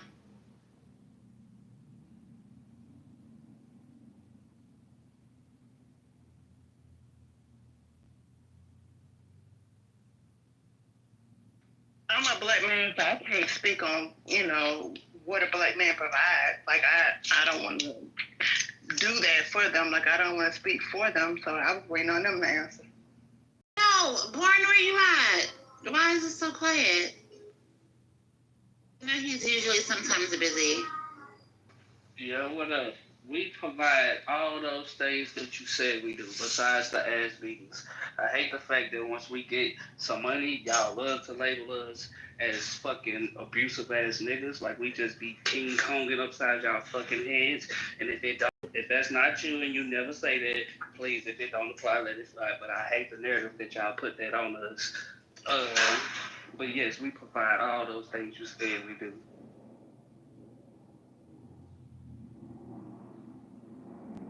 But boring, is that outside of what women do then? Because I guess, don't women do the same things for the men? Or is that a no? That's a no. We just heard Kate earlier when we was talking about 50-50 and paying a man bills. They said, hell no, we don't do that shit. Wait a minute, say it again. You said 50-50 is what? I said earlier, Kay said that, I think it was somebody, I believe it was Mace that said something about, somebody said, not Mace, I ain't gonna put it on him because I could be wrong, but somebody said something about going 50-50 and all that other stuff, paying a man bills, and the woman said, nah, we ain't doing that. So a man would do all those things right there. We be providing. We provide that free time for y'all when we picking up the kids on the weekends, right? And then for the guys that are there in the house, of course, we take it on our shift when it's our turn, right? We cook, we clean. What else we do? We pay bills. We let you go spend our money, even though we don't want to. Like, we provide a lot of stuff. I wanted to ask Mr. Mace, if he comes off the mic, but yeah, how am I killing the room? I just came and joined into the conversation. I didn't even know what you guys were talking about. So maybe you can give me some pointers so I won't kill the room next time, Help us out. It's because he hates black women. That's it. You didn't do anything wrong. Oh, okay. Well, he can talk. I mean, I'm not going to kick him in the balls through the phone. I'm not going to, whatever it is that you're scared of, sir, you're not going to get it from me. So what's the problem?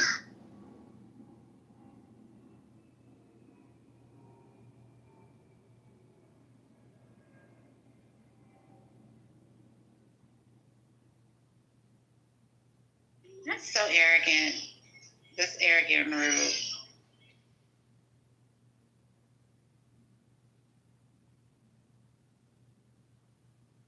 to ban gonda ko ro ba kan e ka pat back team in my opinion because I got thing with you get na good again those social media yeah kato in big mac che in goron abene go chi chada to a chat kana ko wo chada to queen chad one yen wo go de yen ke tan of the Duke of Kolnyang, right? I know the Duke of Makol, right? In a get on a grand schedule. Because you can ping due to one reason or another. Kada I took by Kada, a cheat or took a little tongue of Tarabab, Ukachanga Bab, Pianum loud out there. So, yen, num loud, a yeko on the item, Randangala be penny yet. Kadai, and then wet Kiran will. Yeah, girls, be careful. I'm the Kadis Kuratan, Wakatagati. I was worried bigger day. So, Kayen, by Ekada there, a teach other took, and Ping a good win, Chen Manian, Chen mention. Manian, I didn't die to dear day. And I'm going to dedicate a good charity, Aresti, Kada, Jangule, Abajo, Manian. Kujareu cuman kujarai queen commit kujareu cuman kujangui rap commit so Manyang is one of the location looking when they mention I pick it up and then yan bay ko ato ku ka bay pat ko bay tegi kuna chi ga lwel ga chi ngike and then to topograph to them Manyang to warto to go yidi what is the population kana to buy it kuna yere na mamian yere na mamian bere jale ko de mi da mamian kimat be pe gor mamian na mi da mamian ko ke kayu ma na na gan pet ko ki ka la jore ga ke ku ji mamian ji ne ler go la mamian ko won ra ne la loy no na jo lo ke gon wer ku le ke ne yin ke pan pol kan ke ne pan ben go kol ka ding ke ne pan big mac o kilo lo mamian na jo ga jit ke ko ma tin ka ding ka le pan nga ke ka le nga ke ci ben ba ye ka lora ne yin ke ta kana le ta ko ga nasar wana ji jamulu po le ake kana ma jingno ne biya wa sa to ben wo ga do ko ma toro o ga ci jam ko lam ku jala yeah jala nynger jal be you remember that conversation we had yes I remember kai kina go ka kada go ka no nynger kina ga jot bini ga je wan ban yik pi ajara pe juba ku ka kin ga yo mit ka mit ka no nynger man ni jana ne mo ya gar right yes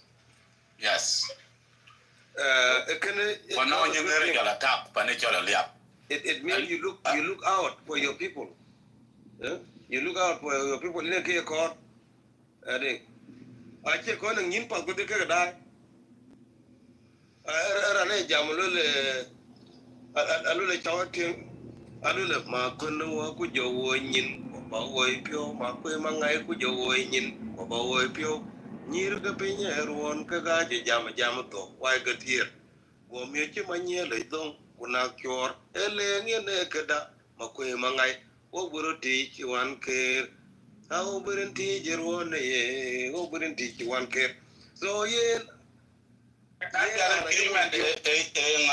Barrett in any platform or any national government or local government, Pandan Lagos State. Alia don't kian gadi. Yin ka yabe ni alpi clubhouse ten. Aki baby ya in the joke, kako lui joke. Kalu mana daga yen, alu shawa real kana ki nuru tun le batara ki nyuat nyal. Getting. Wajala na batara ki nyuat nyal ka there is need of something to be done. Yana ko ga lo ko wit no lo gelo la wari al kan no kan gana ngole nur ka go le che nur patare che mer ya. You see, so there is need of some work to be done. I don't know to academic now wari al, but we need to work hand in hand. Adan ta can jamun ke mit ka wari al lo paraiza biag musaifa. I was with them. I stood with them. I support them. So legislate a chiguer, a rumbek a chiguer, a little rumbek for Jeshammer. So Jeshammer need to go there to get some work done for rumbek. Although in rumbek it was brought to my attention, and I'm back up here, good thing, I'm going to beg a bite.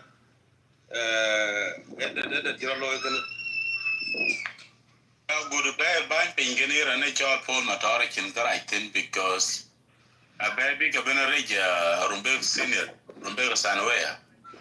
You go up in your bear, Rumbek Sanwea. It's a historic. You belong. Now, never Kunala Pipia, Miakalanga big a boat. No, you library. You like a deep cup because Rumbek Sanwea, a good buying one coon benefit. 80% if it's not 90%. Okay, you can't open. My campaign manager, actually, pandemic, you got pain. Kawun Paya. A good wali, former wali, but you got painting. You see? Can a man be long a liberal to chichoka pin your well apart? This have a good panapin. When more good opinion, big when it be that kind of Timothy Kanaja leggy. How historic and Rumbega Sanwea. When we become white in the future, could be poorly loud. Kakaku chiran will get up, big a chocolate name. Kalora de Chilka Yang Lora, Ranchino Panelo Copping, could be Kawan Boka right. Kunani chopping your well. Etana, tap a good alambaga cello poriak. The jetting range of Paul Matar. Kaka the thin quaka pat Kaka one told you and a kin them talk and a politician, like in Kanye Yapo at a thin. A good end in the very netting in Muchaka Chero Loy. Because Guchin a good pin, a key good pin, Kuyigranda below Butin. I think. Keep good pin with Palor. And I dig to let him be on the outbar within 10, 20, 30, 40, 50 years. Kalangabika deal Budutina, Eka one being you are the pan can long, you produce leaders. I think. Kakaka. Ma Yibo, a Jibaya good pin for Juba. Panadeng war, one of the youth leaders of Greater Board, a good pandapin, Pantino, Kilo 2, to the Kilo 2. Juba haven't got pain at the broad daylight, go quite die. Where Panama Kurukalanga chip, Pin, which you mark Kurubin. And you really good pain, dear Kinapan, good pain, and command. Because, can, the wedding will because it's been there, they get you rich a jar leg of material. Makurklang, yes. But they chip good pain. So I've seen up on the good pain, chiven leg of what you've been there. It's an argument. Okay, law called a good akal because it's a day to 10. You know, even though a very strategic location, the Chingangla, from Bega Sanwea. It's been there for Chiber Waka Popa. Could be a Chenbia, a Chikanga former governor of the Lake State. I check out you, a chip and any good pinata. Where you actually got good pin. A year and that in each of jam. In the kitchen, I'm going to talk about. I think. I check out here and it's all Paul Matar. The DNA teacher Binago 10. To you me the Lake State, for example. Bugake, for example, in Rumbek Sanwea. As a Babanaka good pin. What is the benefit of it? Joaquin is very, people do good things with yoga. It's a greater good. Be a rock I put the pot. Belong platform on a jam and Kaka, I can't think a duck. When I get in with you, never been a coin yet. Can a judge out the cat? A mappers or district or Abijala is still labeled a national government. Understanding that I can't jog by. A good poor killer jog dump, a jog by top, but my jog recrumping. Omalangdo, Yomo Begdo, Ukrivan Bajal for Bajala. Okada thing. I mean, you're in a Kayachi jam, Ukajachiri or jam. Quickly you go nation that you call your child jam. Jam har jam, Quaka Yin Yo. Eti. Kunale Banatamanel do jam. A chan be jala nation day, Quake in the Timu Corutino King, a cholo nugget jam. But you're young to jam with yoga. You know? And Big Mac anang pony yogun ga jamatin. Can a Bukai Markade, Kaka South Sudanese. And Tanichi, the Duke of Kolnyang Kelwelton. But not the Kenya and the Denison Martin, we are tribal-less. Be tribal-less, can it? A book of Kay Mark, Marco Gitchin. And I cheer a Benego with Japan, catch you by Tinker and Euro East or Euro West. The Big Mac, you be Tinker and a Rumbek Center or any of that. Go watch in Mark, we are all day a Ben Ghetto. And I hope Ben will quite so much. We are whether consistent, they cannot be pink. So, can I, how can we come together as the youth of South Sudan? Thank you. No, agree, but you have to have a platform, number one. Kiokai Martin. Kugambuka Jamat Kujamkai. And allow people, because this is in our nature, the nature level barbaric. It's our nature. Ran Kujamra and Yajambu, welcome, Kulum to Crow, welcome gay. Speak a lamata willing act. Kuna yo biluto tumanikana chena. Yeah, we observe we have a problem. And I think national agenda BB came at Jakalati catching a Kagalaban. And I get a chala room curry. Yeah, she would in bigger and Granibanial, Bopper Ganial, get a day chicken cats in Africa. But I think the man Garanga schedule. Kalas, be lad way, who can really Garanga lad way. Who can go to Garanga schedule, go like way, doing a way schedule. I was trying to neutralize the situation. I could have responded slightly better. In a Kagato. Yeah, and anytime and I can look at a buy, come buy coach Ella Bay. And I to some extent, Pukacha Bear. Thought and I go to the Karajan went to Bangadi, belong to Palton Day. Thank you. Go ahead, Big Mac. No, Jody, you're quite cock. I will laugh at a think we'll quite a good part of the colleague because you're a lad, they get quite well laddie. Big Mac, okay, Big Mac, continue Tida and Duga.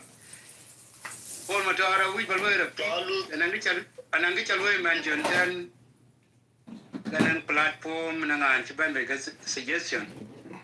And then we'll repeat it out and then you elaborated more.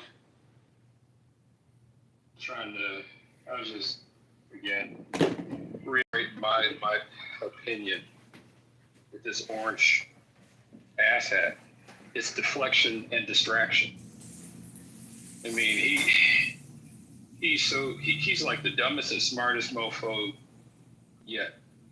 Because when observing his playbook, if you could call it that, if shit gets too close, hits too close to home, it's distraction and deflection. Why the hell are we talking about President Obama? This ain't got jack shit to do with President Obama. It's him. Epstein. If my 2 cents or 1.5 cents worth of opinion meant anything to the media, whether it's the popular media or these YouTube media people or whatever, this is a gift. And I don't say that lightly or, no disrespect to the victims, but the reality that when these cats in MAGA within his party, if you call it that, are looking at him side-eyed and being like, yo, you done cooked this up for the past several years that this is a big deal. And now it's not. It's distraction and deflection. I'm gonna put out this AI thing to distract and